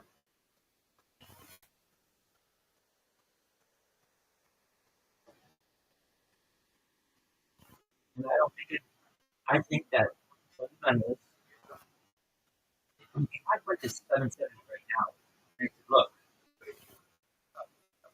we're going to respect your life. We're going to make the world, we're going to go to McDonald's and make every kosher, we'll have kosher McDonald's in the United States. And you don't have to look at a picture. You're going to be able to trust all the food that you have. And we're going to make it perhaps with genetically modified things so that they become kosher. And you'll be able to have kosher bacon, not just beef bacon, but kosher bacon because we can genetically modify an organism to be able to chew its cud and have split hooves. We're going to use science to make the world more religious. I think that people will listen with open ears. And those that don't, not exist. Everybody, this is cool as fuck.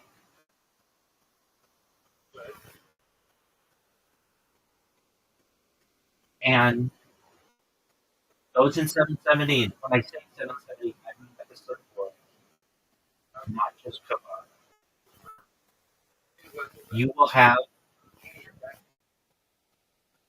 You will be rewarded for your righteousness.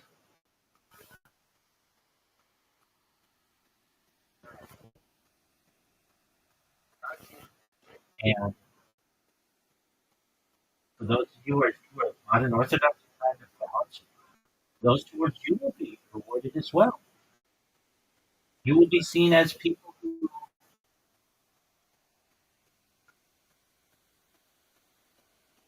were living a far true life before it became cool. Again, now, just for a moment, this divine speaking, just outline.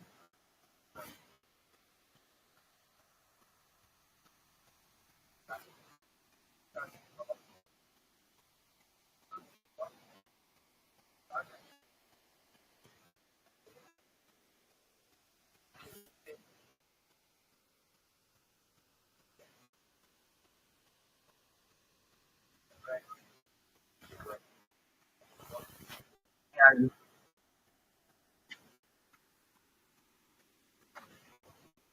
And for those of you who are like, would you believe what that guy's saying? Yeah, most of it. And I think he believes most of it too. But I can also say to him, look, I've lived I mean, I would say to 770, just that, how many of you have lived in multiple Jewish communities? No, but you're born in Cronkite, you die in Cronkite. Maybe you visit some, but have you really ever had to pay dues in multiple? Have you gotten to know the rabbis, eaten at their houses? Have you seen them perform? Have you been to their classes, their heard their drasha? Have you done this? If you have, great. But not all you have, you live in an area you've just stepped on to know. And I'm telling you, if you travel enough, even just a few less than a mile, you go to one shul that is Orthodox, they will tell you one thing. You go to another shul that is Orthodox, and they will tell you another thing. Very confusing. And then they say, don't shul shop. What do you expect me to do? I'm going to go to the one that fits my needs. I envision a world where everybody fits.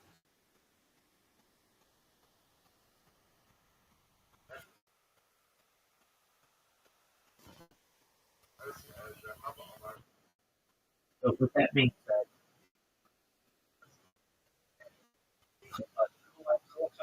still observed, gardening still intense, no sermons pretend archaeology doesn't exist.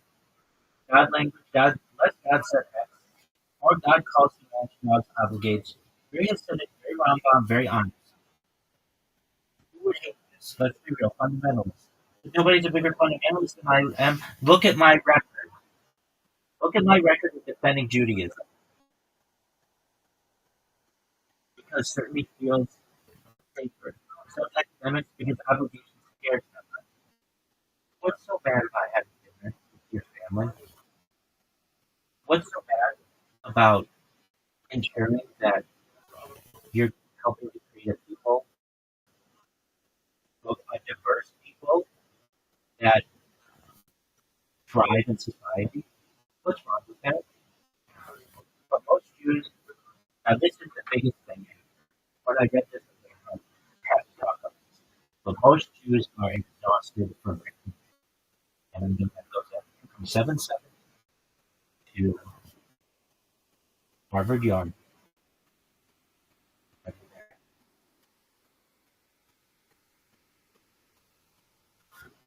And so one sentence of this.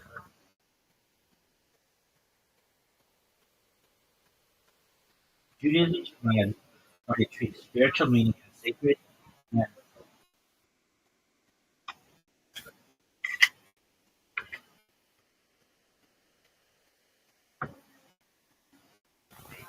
historical honesty is non-threatening and refuses to confuse it too.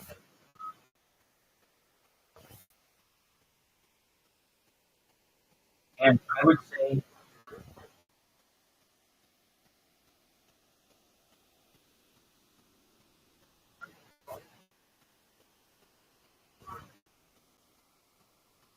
and I said this in front of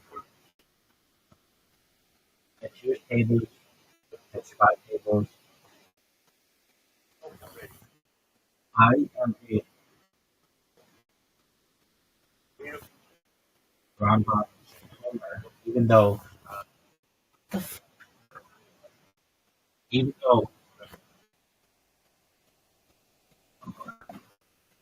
um,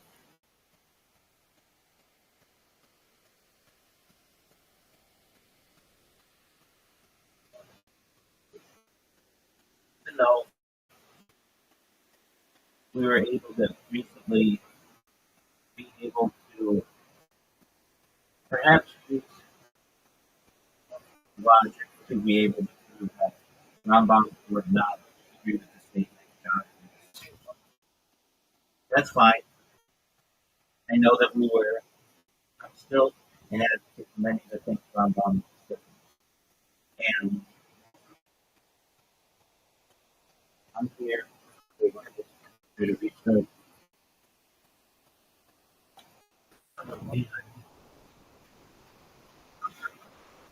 I, I've had these memorized. I don't touch you, as I've said previously.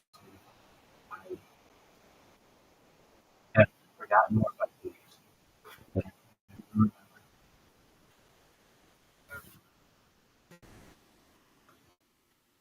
But making principle, not just that there exists a creator who brings all into being and sustains it.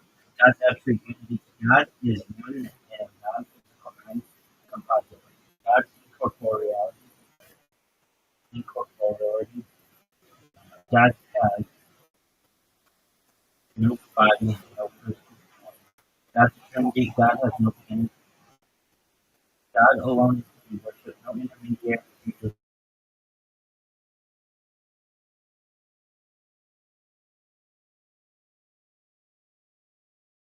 The forces.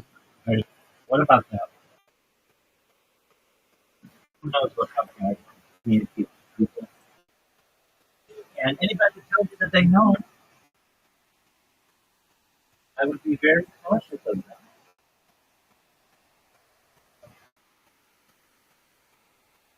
Like, for instance, there's a tradition that Judaism does not believe that the age of the prophets, if you after the fall of the Beit HaMikdash 70 CE. That's a tradition. But yet, we think that, under traditional Orthodox, we think that Rabbi Shimon Bar Yochai was spoken to by God to lead the faith in the 12th year. So how does that work? That was after the fall of the temple. Well, how it could work. But I don't know, and I don't think anybody really fully knows.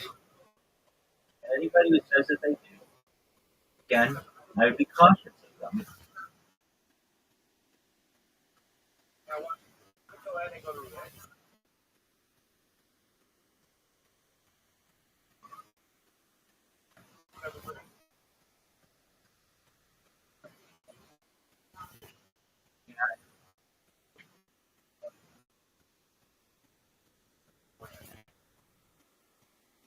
Anyone who feels they know anything about God, I would be cautious of them as well.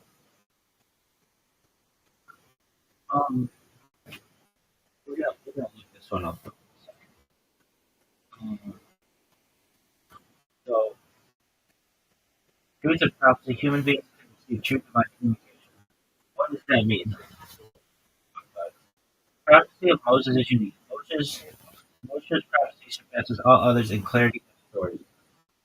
Would not be okay, and I can live with it.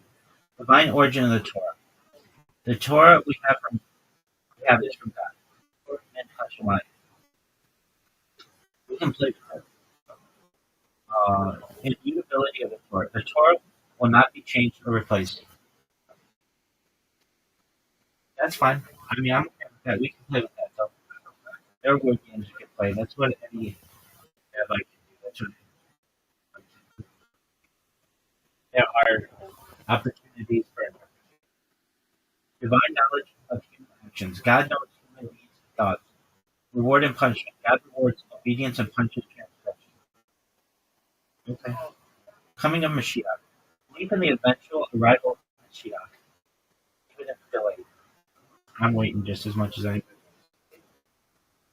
Resurrection of the dead. The dead will ultimately be resurrected. Cool with that. I look forward to that. I call it.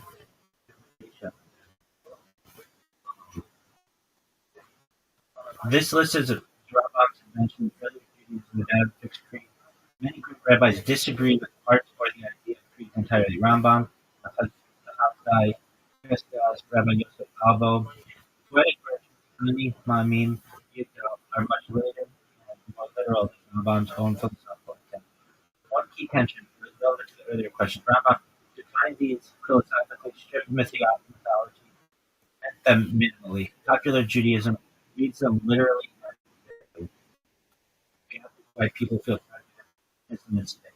So, summary, the 50 principle of Rambam's attempt to state was hugely influential, but not the original or the only way Judaism. Okay. But I mean, I'm saying that, like,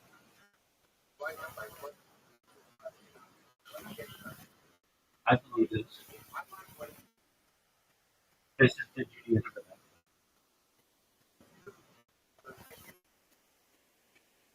And in my own way, if you believe something else, I don't know if that's it might be. No, I don't know what you call it. Okay.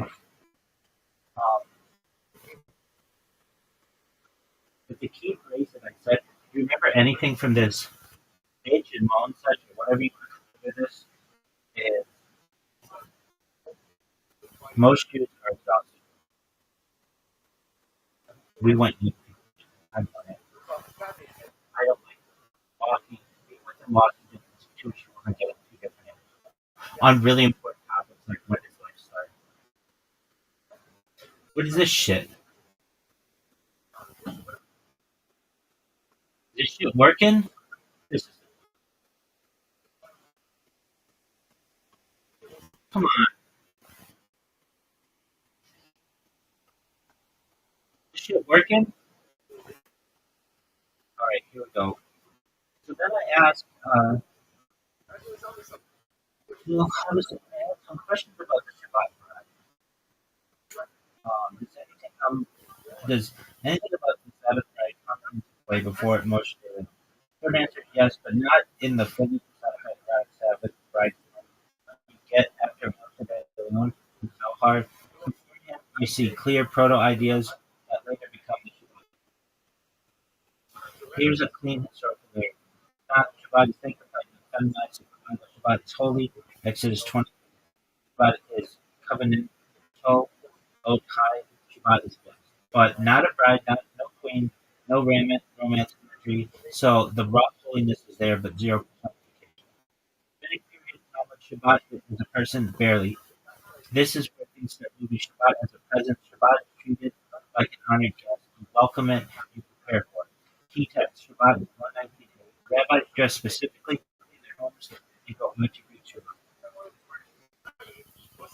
Rabbi Hanina would say, "Come, let us go out and greet Shabbat." Not bride, honorific, not erotic, no spiro, no sexual humor. Still, this is the first crack in the door. Midrash Shabbat once apart. This is huge. Genesis Rabbah 11:8. Shabbat complains every day has a partner. I have none. God replies, Israel will be your partner. This is proto-marital language. Shabbat as feminine, Israel as counterpart, covenant framed relation. But again, symbolic, natural, not mystical, sexual. This is the seed, not the tree. Pre-Zohar, emotional, still not erotic. So really, liturgical poetry hints at Shabbat as beloved, Shabbat as sure, Shabbat as radiant. But no Shekhinah, separate coupling, no cosmic or therapy of sex, no divine eroticism. So emotionally rich, but still pre-Kabbalah. Well, Moshe Leon Zohar had the real shift. This is the revolution. Zohar introduces Shabbat is Shekhinah, she is feminine, exiled yearning, Friday night, sexual reunion, mitzvah plus marital sex, cosmic two-bone, Israel, the groom who arouses you. This is not just poetry, it's a metaphysical system. Nothing like this exists explicitly before the Zohar. Mossad Dodi is later and confirms this. Just to be clear, Mossad Dodi's 16th century thought, based solely on Zohar Kabbalah, popularizes the bride imagery for the masses. So if someone claims the Shabbat bride is ancient Shuk Sinai, historically no, scripturally organically but. Bottom line, very precise. Before Moshe de Leon, Shabbat is holy, Shabbat is feminine, no erotic mysticism, no cosmic sexual. With the Zohar, Shabbat becomes a bride and a full metaphysical sexual cosmic. One sentence verdict: the Shabbat bride, not an ancient doctrine, but a full mystical crystallization built on earlier rabbinic metaphors. Okay, so then I have questions about Mashiach. I think we all do. So, what is Mashiach supposed to do? Good question, and I'll answer this clearly, starting without hype, because what Mashiach does gets widely overstated. There are three overlapping models of Judaism: rabbinic, philosophical, Rambam, and mystical, Kabbalistic. If you don't separate them, everything gets confused. The classical rabbinic job is Talmud and the middle. Mashiach is expected to be a human king from David, not divine, not supernatural by default. That's the check. There's no Jewish political sovereignty, check. A functioning Jewish state, Jewish self-rule in the land of Israel, check. Rebuild the temple, check. Or at least restore sacrificial worship, check. Details debated. Gather the exiles, check. Jews return to Israel, ends the long Gallic condition, check. Restore Torah observance, check. Courts and halakhic clarity. Resource, St. 9799 Baracco, Midrash. No miracles required, no end of nature, no instant utopia. Rambam's model, most important for historically accurate check. Rambam deliberately strips Mashiach of method. According to Rambam, Mishnah Torah Halakim 11:12, Mashiach will fight the wars of God, meaning political, legal, defensive wars, no cosmic battles, rebuild the temple, restore Jewish law, increase stability. And I would say to anybody who has been claimed as a Mashiach-like figure, perhaps the Rabbi should perhaps take a friend, perhaps Rabbi anyway, or Kappa, did you rebuild the Beit Mikdash? Did you rebuild the Beit Mikdash? No? Then you're out. But you could be Mashiach for your age, like meaning like you could be a really important spiritual person for your age. Some of those ones, and other ones might be just no. But person who's Mashiach is yeah, it's a big. I don't know who that is. I'm waiting for him. If he wants to hear my plan, I'll give it to him. You can have a plan for it. Nobody's saying that you can't. All right. Mashiach will fight the wars of God. Wars of God. You build the family. Start your trust. Bring peace and stability. What not hungry. Listen to the Mashiach performing miracles, changing nature, know the future being semi-divine. Do not think the Messianic era will involve anything supernatural. This is huge and often ignored. What changes after Mashiach arrives? According to Rambam, the world runs normally, people still work, eat, die. The difference is political freedom and peace. Jews can finally focus on Torah without persecution. The only difference between now and the days of Mashiach is subjugation to keep them. Mystical Kabbalistic layer.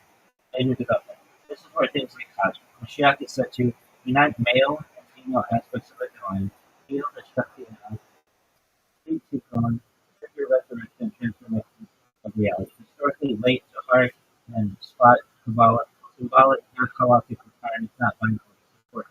Hasidic thesis as essentially academic field. Mystically, Rambam ignores it entirely. What Mashiach is not supposed to do, despite talking about Mashiach does not have to, and free will, make everyone religious instantly, judge souls, abolish science, be recognized immediately, bring heaven to earth overnight. Although based on my teaching, I'll just say this. There's something like when Mashiach comes, everybody will know. There won't be like, if this ain't him, then this motherfucker. So we're all waiting. Bring heaven to earth overnight. Judaism is extremely conservative. Practical checklist. Rambam gives a tip. The Davidic king starts restoring Torah, sovereignty, and the temple is presumed Mashiach. If he completes it, he's confirmed Mashiach. If he fails, not Mashiach, just a righteous king. No apocalypse, no embarrassment. What would you say about the Rebbe?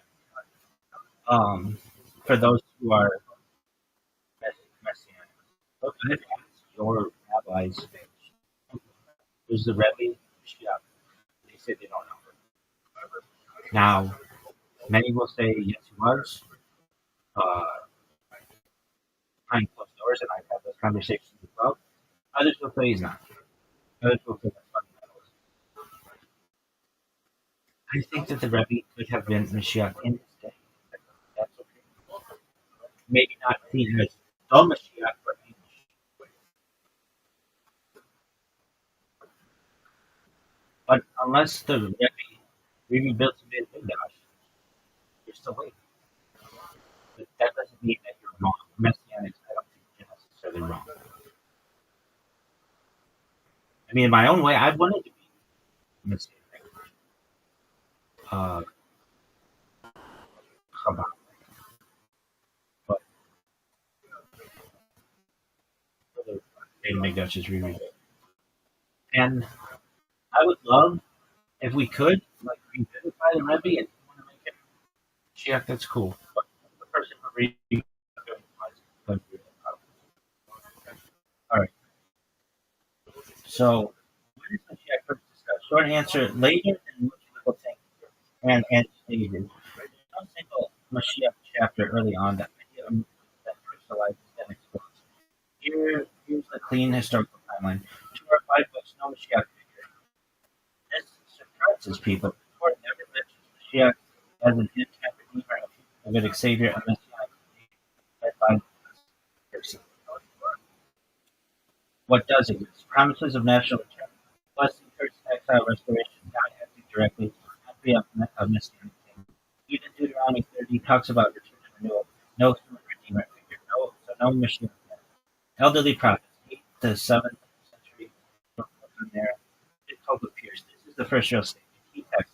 Isaiah 11, a shoot from the stump of Jesse. Micah 5, ruler from Bethlehem. Jeremiah 23, righteous branch of David. Important.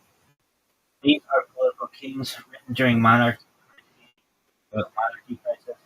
Not end of time apocalyptic figures. No resurrection, no cosmic transformation.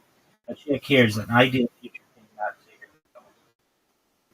Exilic and post-exilic prophets' expectation intensified. After the destruction of Ezekiel 34:37, sermon David, second Isaiah, redemption without a named king. Zechariah hints of priest-king imagery. Now restoration becomes more dramatic. Hope becomes forward-looking. Still no technical term. Mashiach. Period 50th century BCE to the first century CE.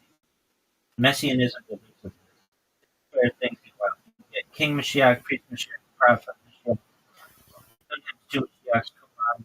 Sources, Dead Sea Scrolls, apocalyptic literature, and no important, not unified, often political and cosmic, applied form.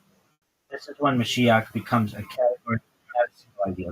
Rabbinic Judaism, 1st through 6th era, Mashiach becomes central.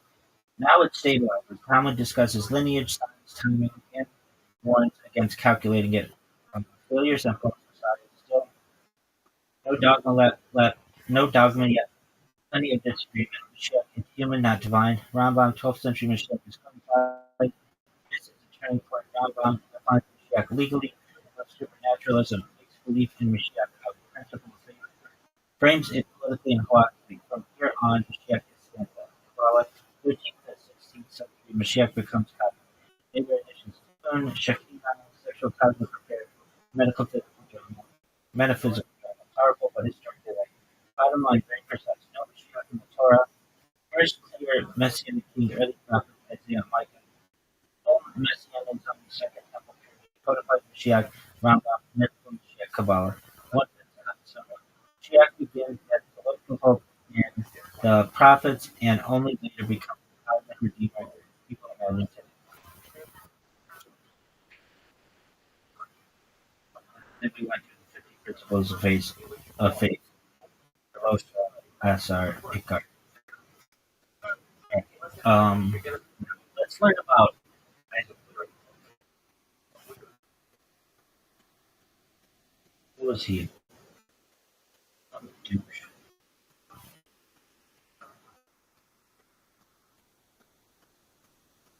Right, here we go. Isaac ben Solomon, Ashkenazi, lived from around 1554 to 1527. So this is the first time we've got the last 12 days or whatever, generally a date, a secular date of July 25th, 1570. Commonly known in Jewish religious circles as Hari HaKadosh, or Harzal, was a leading rabbi and Jewish mystic in the community of Sfat, the Galilee region of Amu, now Israel. He is considered the father of contemporary Kabbalah. His teachings are being referred to as Luriatic Kabbalah. Okay, so Luriatic Kabbalah is a sole Kabbalah named after Luria, 1534 to 1570.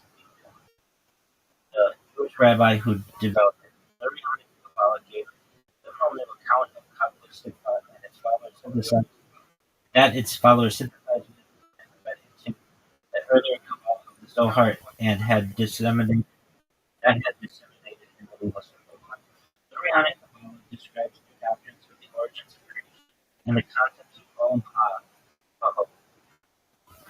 Olam Tohu, the world of Tohu chaos,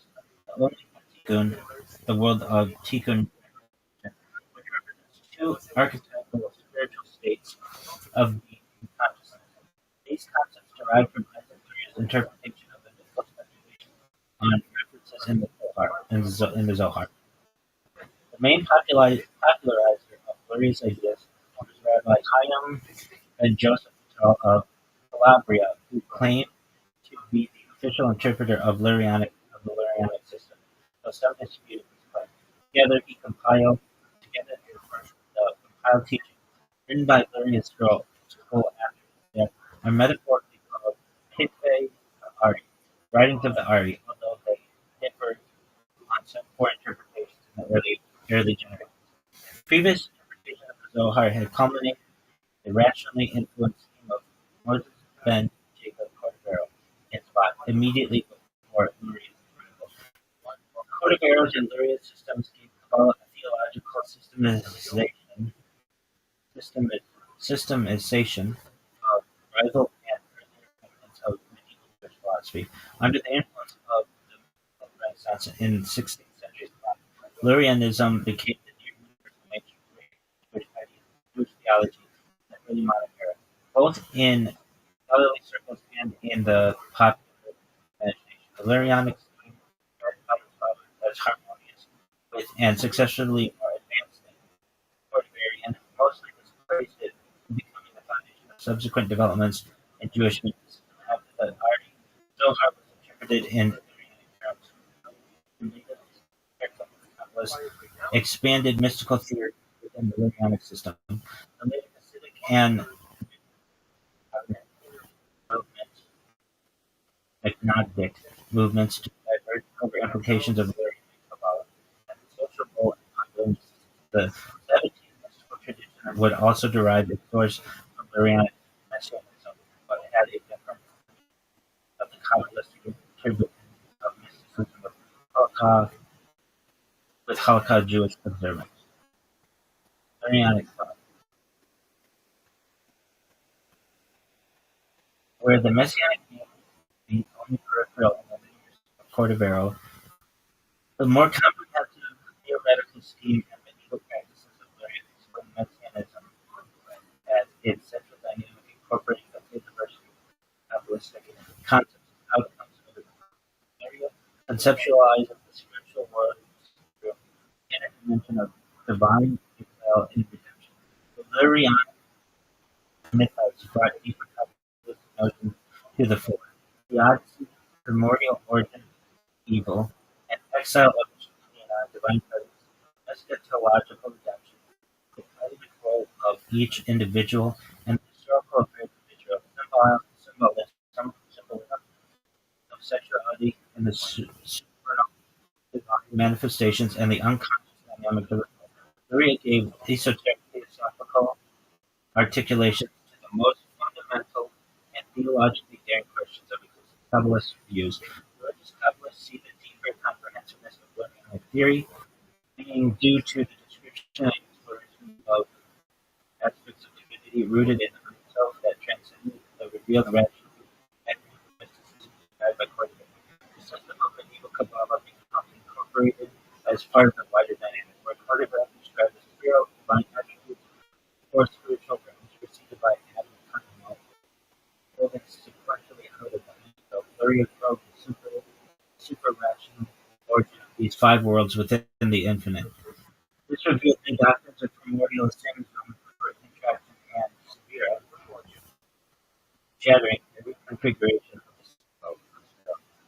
Kabbalah, where what proceeded more deeply in origin, is also reflected within the inner dimension of creation, so that Luria was able to explain the messages of divine aspects of incarnation. Kabbalistic beliefs that remain unsystematized for glory. Cordovero and medieval attempts at Kabbalistic systemization, approached by medieval Jewish philosophy, approached Kabbalistic belief through the rationally conceived paradigm of Rothschild sequential evolution of the spiritual levels within the infinite and abundant. The vessel external frames of the spiritual world.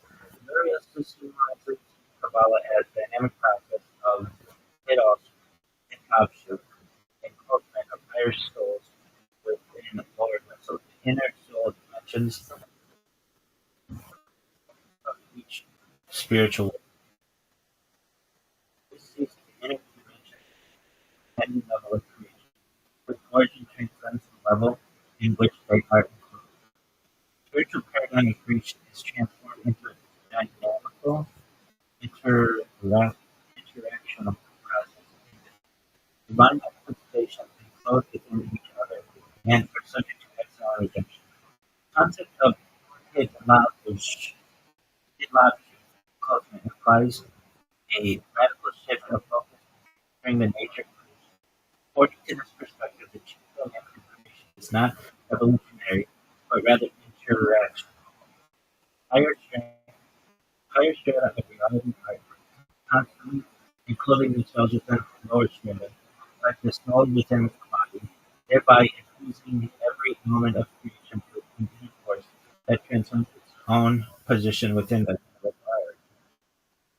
It lacks is very much a biological dynamic for the life force which resides within creation. Gestaltship, on the other hand, is more concerned with the condensed energy of spiritual breath rather than life force of the soul.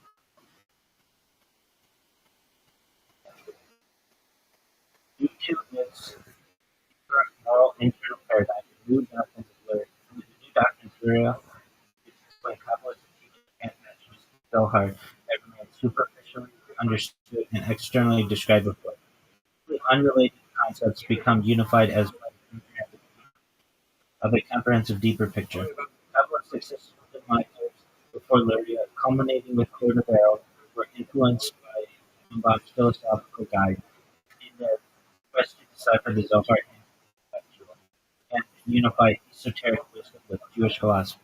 In Kabbalah, this embodies a genre, understanding mental level of the soul. Teachings of Luria challenge the soul to go beyond mental limitations. Though presented in intellectual terms, it remains a revealed super-rational doctrine, giving a sense of being beyond intellectual grasp. This corresponds to the soul level of Chaya, wisdom, and sight, described as touching, not touching apprehension. Academic views.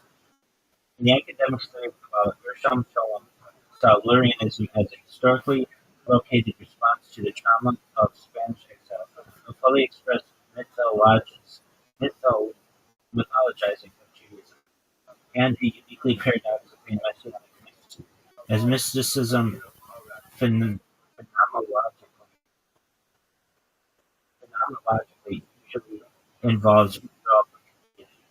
More recent academia, Moshe Idol, has challenged Freud's historical influence in Lurianism, seeing it as an evolving development within the inherent factors of mysticism itself. In his monograph, The Soul, Healer of the Gospel, Isaac Luria and his Kabbalistic Fellowship, Stanford, 2003, Lawrence Fine explores the world of Isaac Luria from a point of view of the lived experience of Luria and his disciples. Influence, Sabbatean mystical heresies. Lurianic Kabbalah has been accused by some of the Methodic studies. Sabbatean Shinto views 26 and Jacob Frank, 1726-1790, the Kabbalistically based heresies.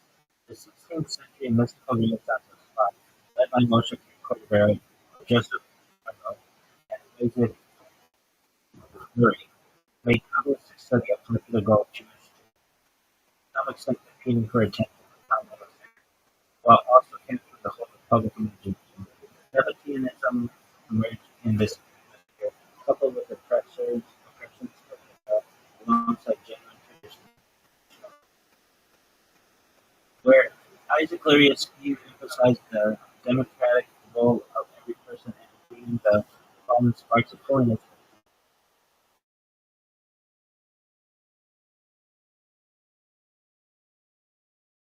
Allocating the Masarti of the Messianic role is pivotal in reclaiming the sparks lost in antiquity. Without faith in the Messianic role, after the apostatized to Islam became necessary, as well as faith in his antinomian option. Jacob Frank claimed to be the reincarnation of Shevchenko, century claims sparks through the most conniving actors of his followers, claiming the breaking of Torah is claiming the breaking of Torah in his emergent messianic character is not its fulfillment. The opposite of the messianic necessity of philosophy is both the Rabbi and the Kabbalists. Instead of the elite 16th century Kabbalists of thought after the expulsion from Spain, they sense a personal national responsibility expressed through their mystical renaissance. Ascetic structures devoted brotherhood was introduced in normative Jewish practice. Influence on ritual practice and experimentation. Kabbalistic chart of divinity are in doctrine. Traditional learning method involved esoteric Kabbalah meditation on specific divine interpretations related to faith.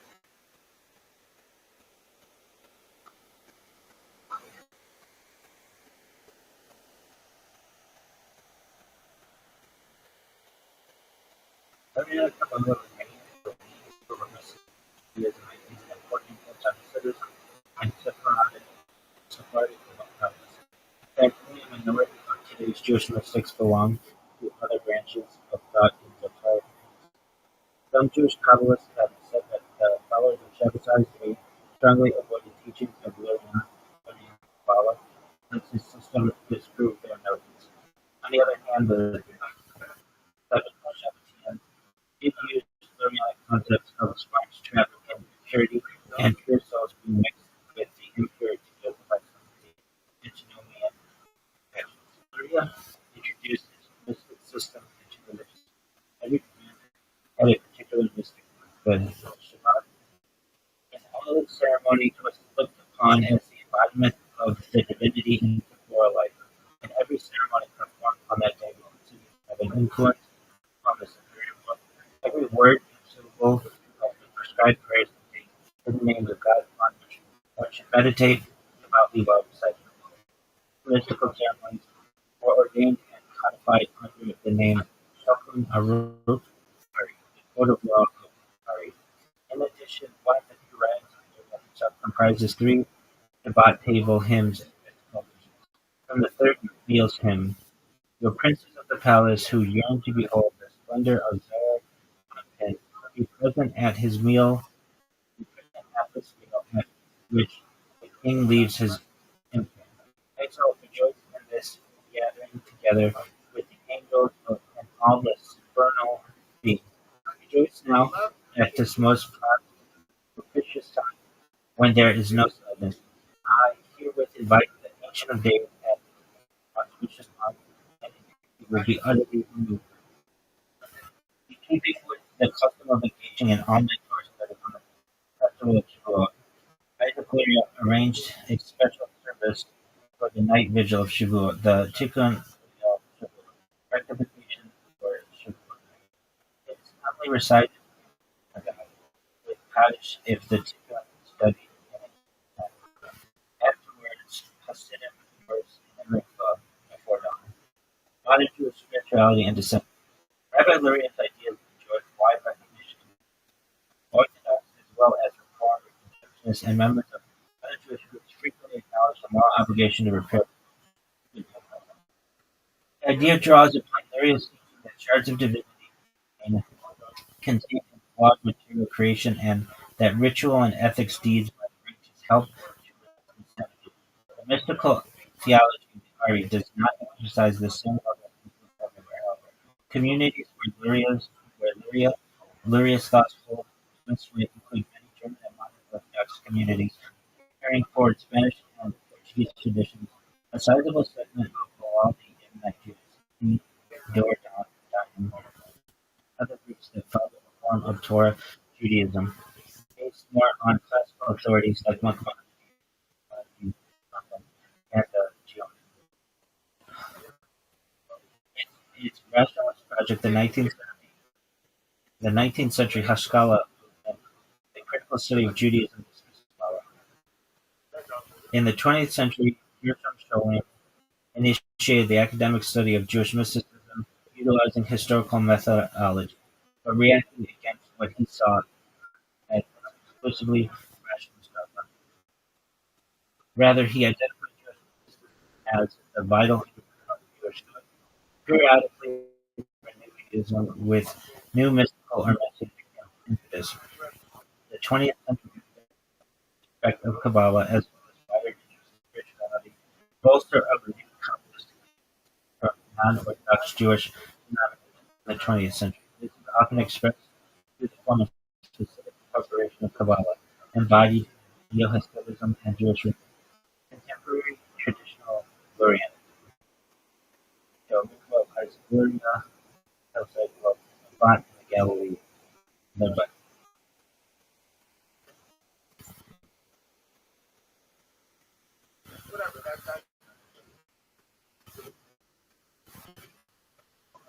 Study of the Kidvei Ha'ari writings of Isaac Luria's disciples continues mostly today among traditional Reform Kabbalistic circles and in sections of Mekubalim, Mizrahim, Oriental Kabbalists, following the tradition of Shem Kutal and the mystical legacy of the Rashas, 1720 to 1770, Kabbalists conceived by Kabbalists to be the reincarnation of the Hari.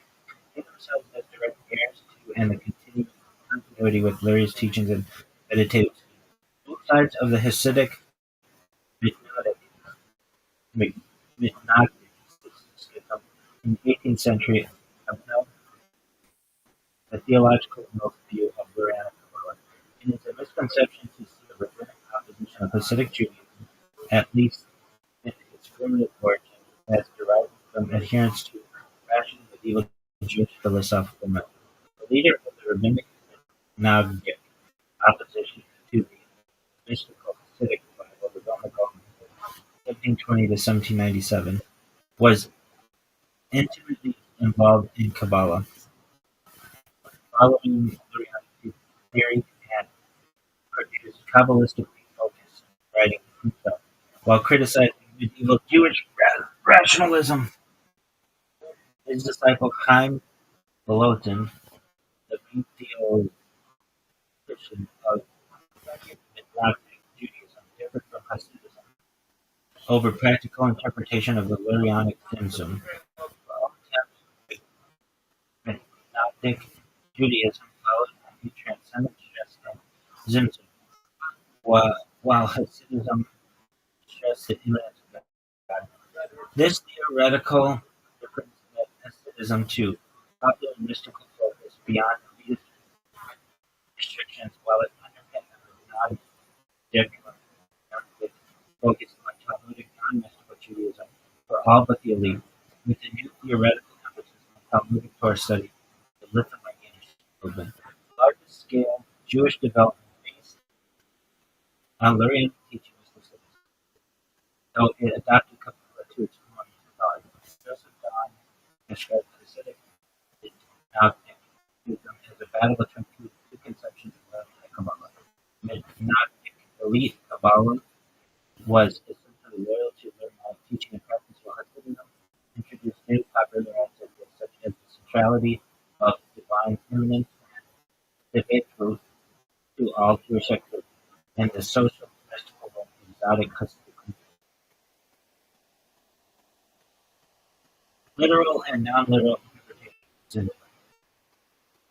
In the decades after Luria and in the early 18th century, different opinions of the Kabbalists over the meaning of Zimzum, the divine self-withdrawal, should it be taken literally or symbolically. Emmanuel Harichi, Joshua Lavav, 1736, took Zimzum literally, while Joseph Fairdown from Martin, 1736, and Abraham Herrera held that Zimzum was to be understood metaphorically. Hasidic and Mignognic view of Zimzum. The issue of Zimzum indicated the new public popularization of mysticism, embodied in 18th century Hasidism. Its central doctrine of almost panentheism, pantheistic divine immanence, shaping daily fervor, emphasized the most non-ordinary stress of himself.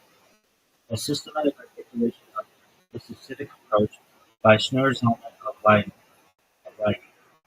Second section of Tony outlines a monistic illusionism of creation from the upper divine unity perspective. To Schnurr's element, he zooms on the effective apparent influence of the or Ein Sof. The Ein Sof and or Ein Sof have to remain omnipresent, and the world nullified into its source. Only from the lower worldly divine unity perspective gives the illusion of apparent withdrawal. In truth, I, the eternal, I have not changed. Malachi reads it. As interpreted the Zen zone with any literal tendency, would be scattered across corporeality. Corporality. Norman Lamb describes the alternative aesthetic synoptic interpretation of this. To find Wilson, the main theoretician of the Mitnagdim rabbinic composition by Siddhism, the illusion of creation arising from metaphysical symptom is true, but does not lead to pantheism, as Mitnagdic theology emphasized. Divine transcendence, where Hasidism emphasized immanence. As it is, the initial general impression of Lurianic Kabbalah is one of transcendence, implied by the notion of Gunzo. Rather to Hasidic thought, especially in its Kabbalah systemization, and as its divine essence is expressed in the magnitude, emphasizing Hasidic elements. Norman Lamb sees both into the subtle and sophisticated, but not him. Disagree with pantheism in the early opposition of the Mitnagdic Nomagon, seeing it as heretical. Time Bolton, the leading people of the government, was at the same time both more moderate, seeking to end conflict, and most theologically principled in his opposition to the Hasidic interpretation. He opposed pantheism as both theology and practice, as a mystical spiritualization of Judaism, displaced traditional Talmudic movement as is liable to inspire antinomian realm of Halacha Jewish observance strictures in quest of a mysticism for the cosmos. As Norman Lamb summarized Amen and his citizen, God relates to the world as reality through immanence, the human perspective, pluralistic, line mystical popularization of material ego, sacred Halacha. Divine transcendence, the divine perspective is nullifying creation into a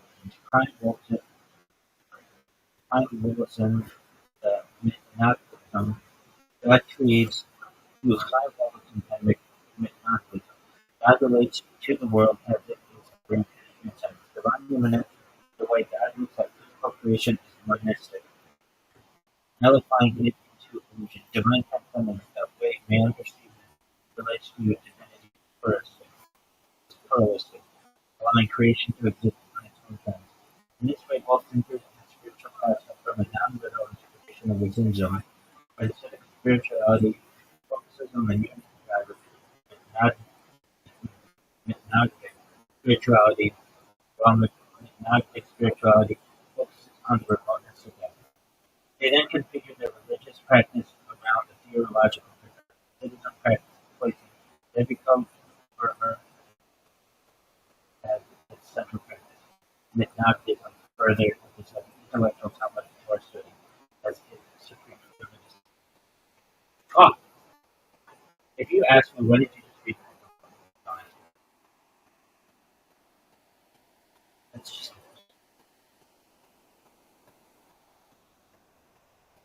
okay. Isaac Luria read about this book. Anyway, so his title is Hari Hakadosh Arizal. He was born in 1534, Yerushalayim, Damascus. He died July 25th, 1572, reached 37 years. He's pretty young. 5th of Bob, 32.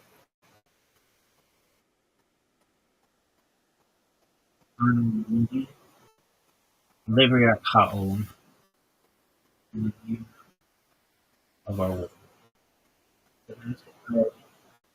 Violence here on no, he's dead in spot. He's born in Jerusalem, dead in spot. He's buried at Rothschild spot. While his direct literary contribution to the Kabbalistic school was extremely minute, he only wrote a few poems. His spiritual fame led to their veneration and acceptance. The works of the disciples compiled throughout teaching and writing. Every custom of Luria was scrutinized in many works, even against previous practice. Luria died at Spot on July 25th, 1572, and was buried at the Spot Old Jewish Cemetery.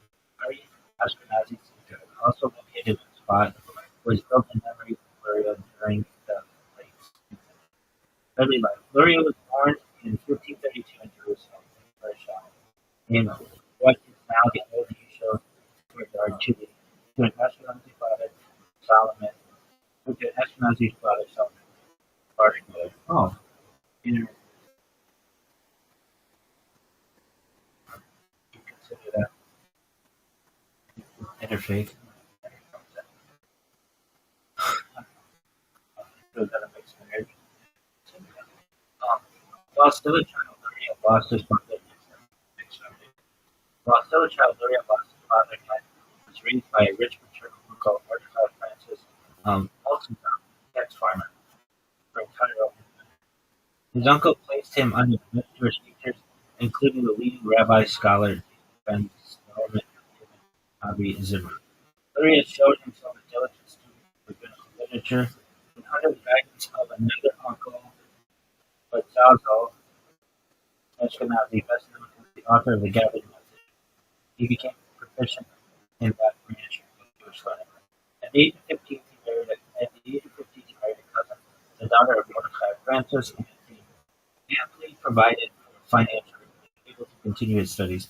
Around the age of 22, he became engrossed in the study of the Zohar, a significant work of the Kabbalah that had recently been printed for the first time, and adopted the life of a recluse. Retreating from the mainstream now for 7 years, he secluded himself in an isolated cottage, giving himself up entirely to meditation. This is his family coming out Shabbat. Even at home, he would not utter a word, even to his wife. Teachings. In 1569, Luria moved back to Jerusalem, and after a short sojourn, where his new Kabbalistic seems to have met with little success, he settled in the Sarafad Spot. Spot in the Galilee had become studied Kabbalistic studies over the previous decades, led by Moshe ben Jacob Cordovero. There is evidence that Luria also regarded Cordovero as a teacher. Joseph Zambari, the Egyptian chronicler, testified that Cordovero was the art's teacher for a very short time.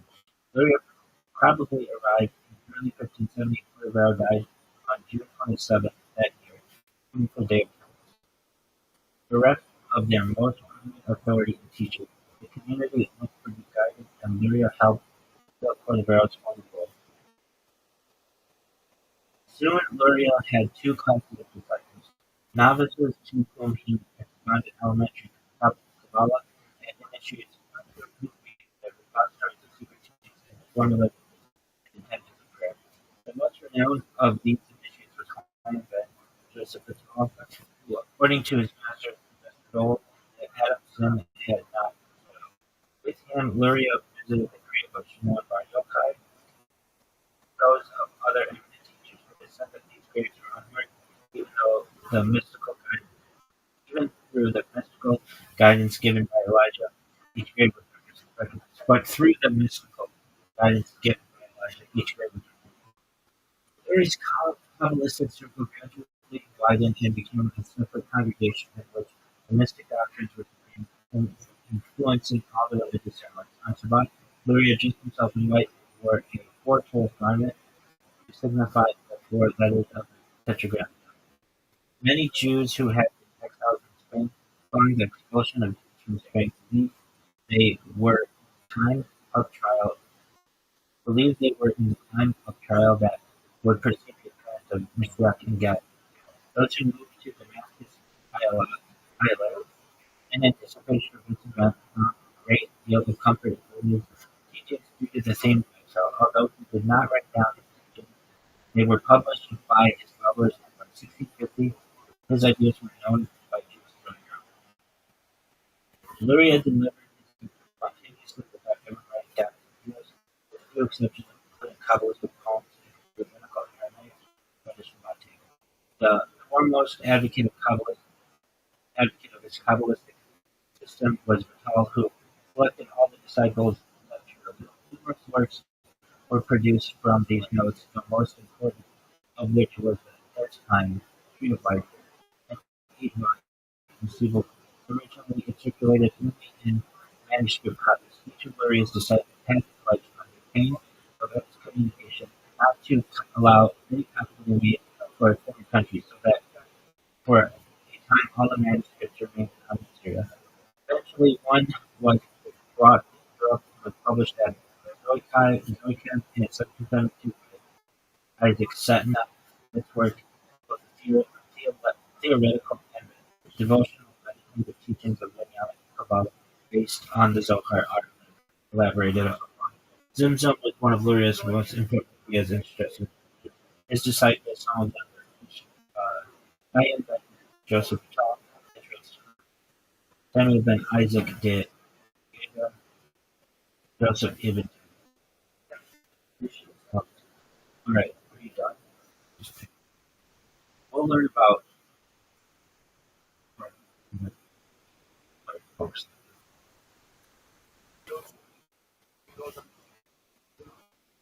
Yo, dog, didn't the rabbi say that prophecy ended at the fall of the Second Temple? But then how did Shimon Bar Yochai talk to God? God told him that he was saved. Like, is it a contradiction? Yeah, good question. And this does look like a contradiction on the surface. The key is that Judaism accepts things between different kinds of doctrines. Once you separate those, like, I'll break it down. I'll break it clearly and historically. What does prophecy even mean? Classical rabbinic position, formal prophecy, the kind Moshe, Isaiah, Jeremiah had ended either with the last prophets, Haggai, Zechariah, and Malachi in the Persian period, or at least as the latest by the early second century, long before the destruction. This is stated explicitly in the Talmud. The Sanhedrin 11.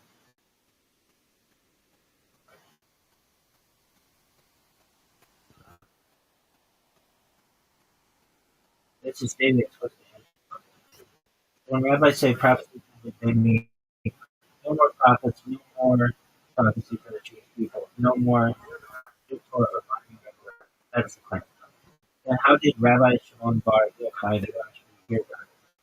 Here's the critical distinction. No prophecy, not prophecy, not mean no divine communication at all. Judaism recognizes several lower tiers of the divine interaction after prophecy and the category. Kodesh, holy inspiration, prophecy, no new law, no national language, personal or mystical. It can include versions of recent symbolic communication. Talmudic and medieval consensus. Ruach HaKodesh continued after prophecy. This is explicitly stated in multiple sources. But called heavenly voice, not prophetic voice, often appears in a Torah, famously ecologically authoritative, low, low, but called communication of the contextual boundary. Physical experience with Rothschild had Rabbi Shimon Bar Yochai not portrayed as a prophet in the biblical sense. What he experiences in the faith is described as extreme asceticism, Torah immersion, Ruach HaKodesh level. So when I just say God told him to leave the cave, it does not mean a prophetic command like Mordecai and New Revelation, a public message. It means someone told you to do a divine thinking, a mystical signal, and a spiritual awareness that's decreed. Think intuition by but this is why this is not a contradiction because the rabbis are consistent on the point. Nebuah, obviously, had ended. Ruach HaKodesh continued, Bible continued, mystical continued, new Torah law had ended. Rothschild, a firmly beloved professor. No academics see this important from a historical critical perspective. Rothschild stories were developed later, especially in the art mystical circles. God told is literally this literary language in the transcript. Even alchemists who think that art medieval say this reflects how data mystics imagine divine intimacy without breaking their rabbinic rule in that prophecy. Or even historical systems. The bottom line is no contradiction. Jews prophecy ended, but divine inspiration did not. Rashi was he his experience is not the same as most would say. Rashi had said, thus says God, here is the commandment. That would be a contradiction in every way. I don't give a fuck.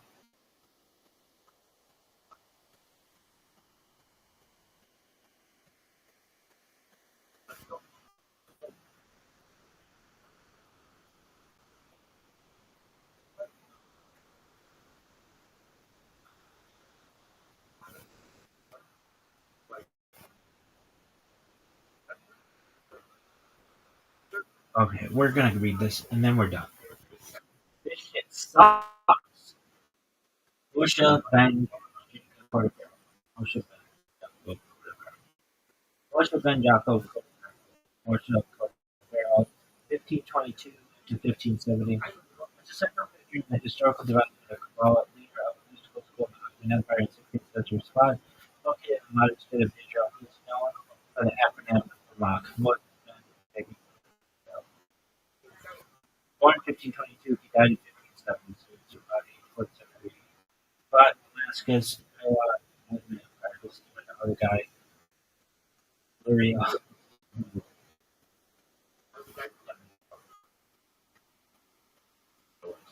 We don't know where this fucker is. Ottoman Jew, sister of Solomon, spouse of the sister of Solomon, Alphabet, children, don't get a while. Notable works, artist Ramon or Yakar, Umar Deborah, or Nebrav, Alima, Bobadi, Safer Garushin, active ancient rabbi, Kabbalist. I would love somebody to go, hey, what do you do for a living? I'm a Kabbalist. I'm a Kabbalist. What the fuck are you doing? Like, yeah, after the medieval flourishing of Kabbalah, centered on the Zohar, attempts were made to give complete intellectual assistance to theology, such as by Meir ben Ezekiel ibn Gabbai, influenced by the earlier success of Jewish philosophy in articulating a rational solution to thought. Cordovero produced the first full integration of the previous principles of Kabbalah interpretation. While he was a mystic inspired by the opaque imagery of Zohar, Cordoverian Kabbalah utilized the conceptual framework of emanating cause and effect from the infinite and the finite in systematizing of Kabbalah.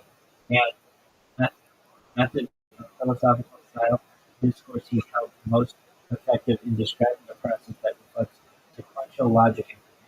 His encyclopedic works became the central stage in the development of Kabbalah. Immediately after him, Isaac Luria articulated a subsequent system of Kabbalistic theology, with new supranational doctrines recasting previous Kabbalistic thought, while Arianism displaced the Cordoverian scheme and became predominant in Judaism. Followers read Cordoverian works only with their teachings, where Muslimism described the world of rectification, Cordovero described pre-rectification. Both articulations of the 16th century mystical Renaissance and thought gave Kabbalah an intellectual prominence to rival medieval Jewish intellectuals, whose social influence on Judaism had waned after the expulsion of the Jews from Spain.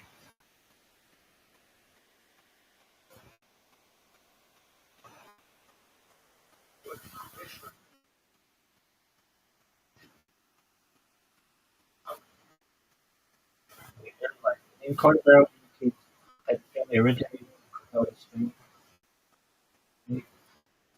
That's where he perhaps fled from there to Costa 1492, ensuing from the Spanish Inquisition. His Hebrew signature number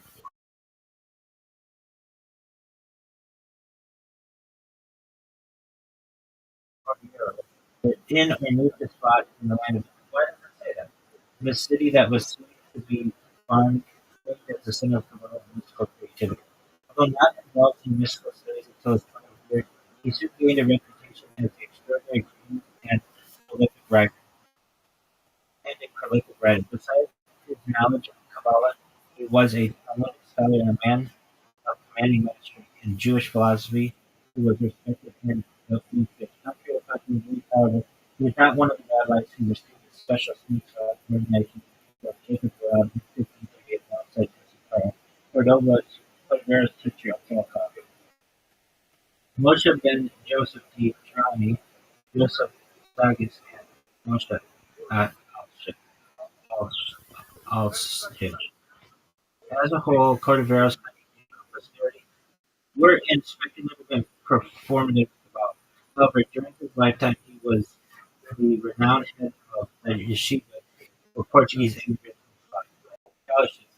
According to his testimony in the introduction of Curtis Ramon's Orchard of Pomegranates,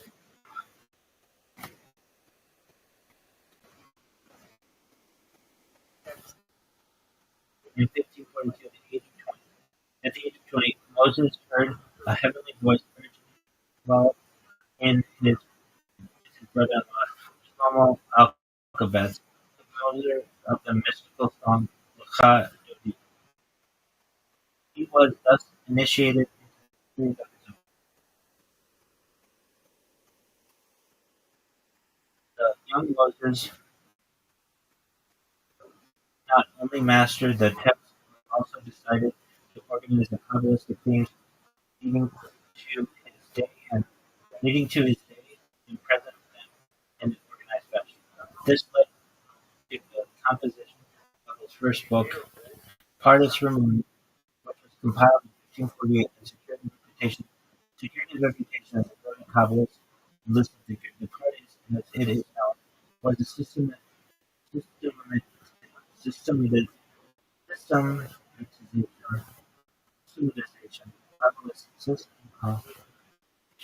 of Kabbalistic thought up to the point up to that up to that time and featured attempt at reconciling the conceptual teaching of the Zohar to demonstrate conceptual unity and self-consistent philosophy. His second work, Magna Opus entitled Precious Light, or the Zohar, was a 16-volume commentary on Zoharic literature in its entirety and work to which the Ramban devoted most of his life. Some other books for which he is known are the Tomer Deborah, Palm Tree of Deborah, in which he utilizes Kabbalistic concepts of the Sphirot to illuminate a system of morals, or Nirvana, a justification of humanity. On the importance of Kabbalah study and an introduction to the methods explicated in Pardes Ramon, Aima Body, a highly abstract treatise on Kabbalistic concerns revolving around the Godhead and its relationship to the Sphirot, and Sefer Perversion, in short composition which is highly emotional and cultivated, as well as asceticism and religious practice. Parts of Cordero's works are still manuscripts, whereas the existing writings suggest that he had many other compositions that he either intended to write or had written, but which were lost.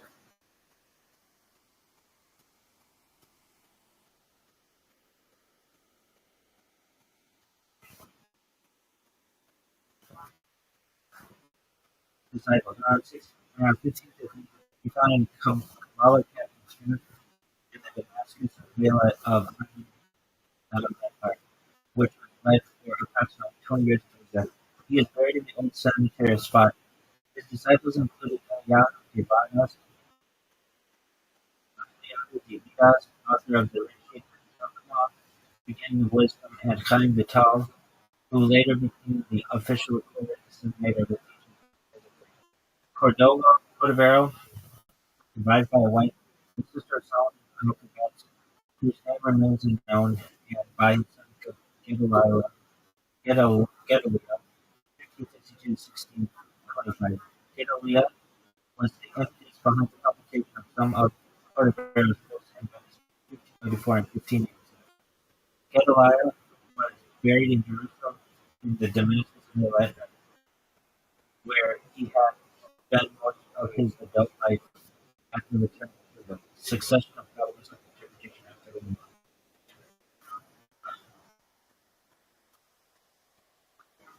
According to tradition, Isaac Luria, known by the acronym Ari or Aritel, arrived in the spot on the exact day between Moshe Portobello in 1670. When he joined in the funeral procession, he realized that only he saw a pillar of fire following the Ramak's feet.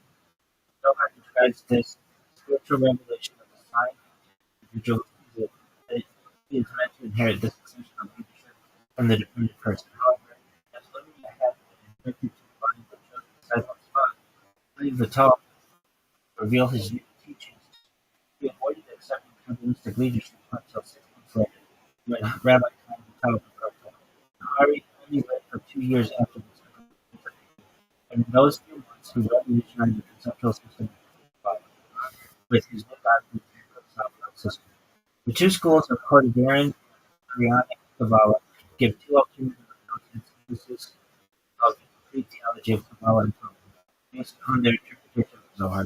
After the public dissemination of Zohar in medieval times, various attempts were made to give a complete intellectual system of theology to its different schools and interpretations, influenced by the earlier rational success of Jewish philosophy, especially the work of Talmud. In producing a systematic intellectual articulation change, the Ramak achieved the first accepted systemization of Kabbalah, followed by its rational categorization. Subsequent fathers of the art saw the teachings in harmoniousness and a deeper interpretation of Zohar and the Ramak systems, but the new system of Luria revealed completely new doctrines, as well as the descriptions of other ideas of Kabbalah. In time, Lurianic Kabbalah emerged as the dominant system. However, the works of the Ramak are still highly esteemed and widely studied in the world.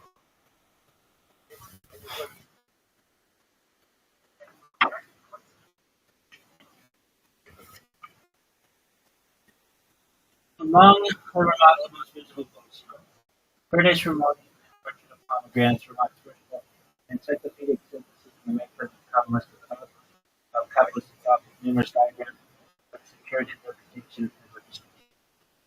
Or Yakar, a purchase like American opus of some 16 volumes in its extant manuscript form, which occupied Ramak throughout the adult life.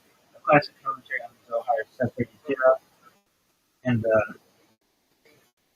classic Zohar separated Tira, the hard literary art offshoot.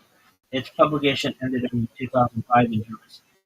22 volumes. Certain parts such as Purely Emotional and Shivari Chroma were previously published in separate books. Mar Deborah, The Puncture of Deborah. Omer Deborah, The Puncture of Deborah, popular work of Musar literature based on Kabbalistic principles. It was translated into English by Louis Jacobs in 1960 and the Rabbi Mission in 1980. The first chapter was translated with an extensive commentary by Henry. 2014, that's my boy. That's my boy. Good on you, big dog. Okay. I knew the body, of which 2/3 is still unpublished. Publish that shit. Or a Sharab light, or perhaps a mixed light or darkened light. An annotated English edition was produced by Ira Robertson.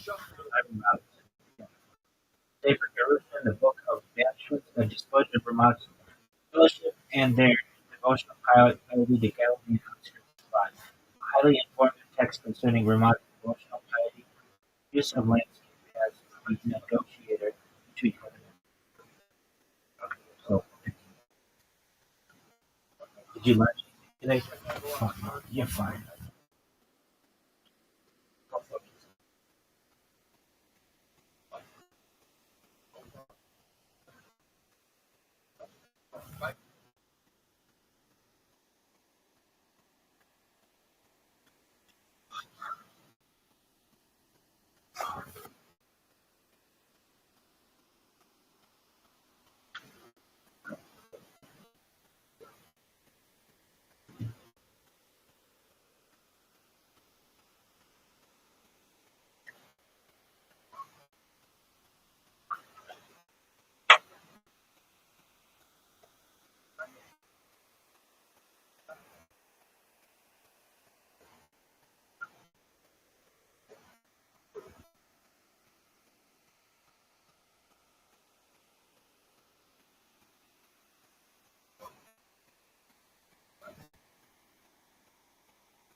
That's neat. That's neat. Just don't fucking believe me.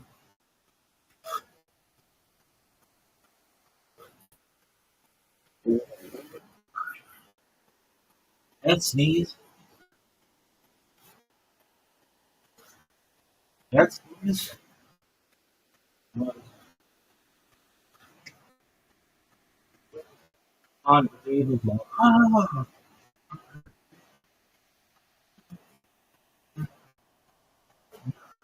dude, that's huge.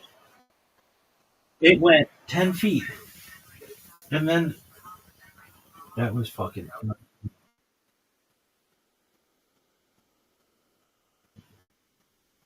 Whatever. Don't stay.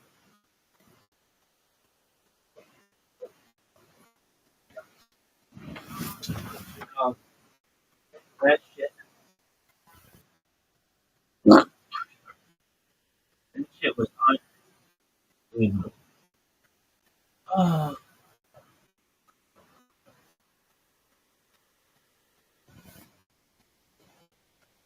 no, that shit was fucking unbelievable. Get the fucking band for the day. Oh, oh, look at this one. This is unbelievable. Look at this one.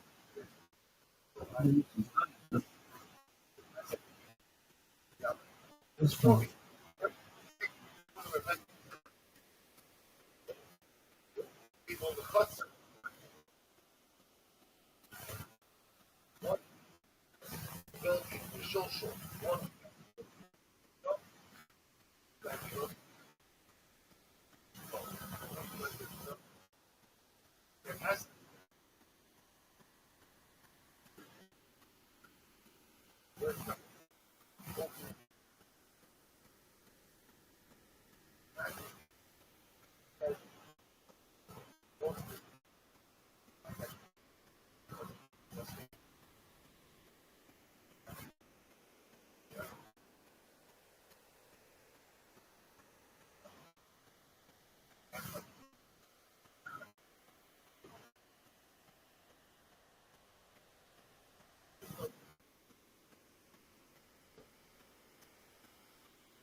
Texas. One in Houston, February 20th. One in Green Bay, March 20th. GUINNESS.com. Get tickets now. Are you guys ready to start tonight's fucking show or what? You know, I love living here in Austin, Texas, and I just get to work with my friends every week. This is one of those episodes where truly two of my best friends in the world are on tonight's wheel. Austin Zone, make some fucking noise. The show is gonna change it up.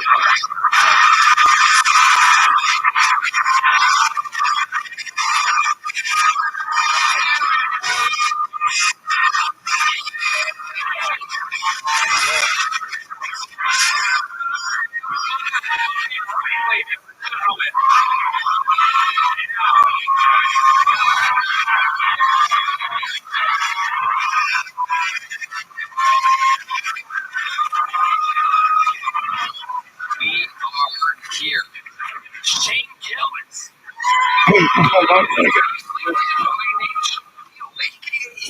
Motherfucking football stadium, July 17th. Yeah, go to that.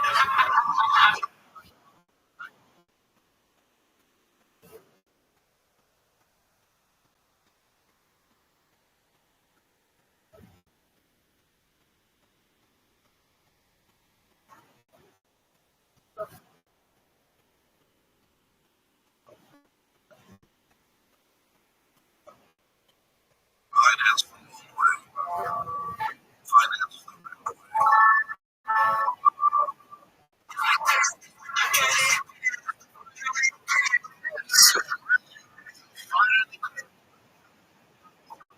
Yes, sir. Yes, sir. YouTube. How was your? We were in Spokane. It was all right. Shout out to the crowds. Shout out to come about. Shout out to Spokane.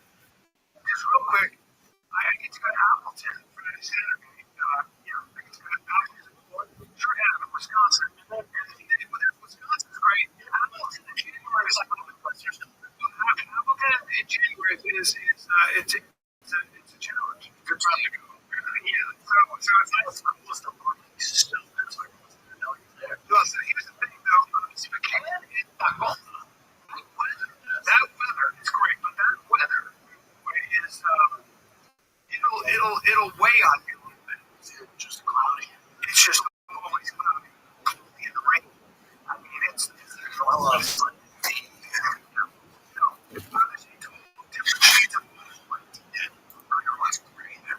It's like a gray. Yeah. Tattoos. There are some people on the internet. We saw the homeless people. It was like There's one dude that was so messed up. He was trying to put his sleeve on the back of his sleeve. I've never seen it like that. Like, he didn't want to get out. He goes, I'm not getting out of the car. I go, why? He goes, I'm not getting paid. Now he goes, they're biting you. It was nuts. Too much going for you, dude. I can't tell you. You'll get something else if it's getting out. I want to wait with the car because they might break in the car. That's what I'm I'm gonna die from backup. Starburst. That shit is just. I think the crowd or something out there because especially during this time of year, there's not a ton to do. There's not a ton to do. They're all inside. And the crowds are amazing. People are amazing. Yeah. But yeah. It's on stage. I'd like to count that. 3, 2, 1. Get out of the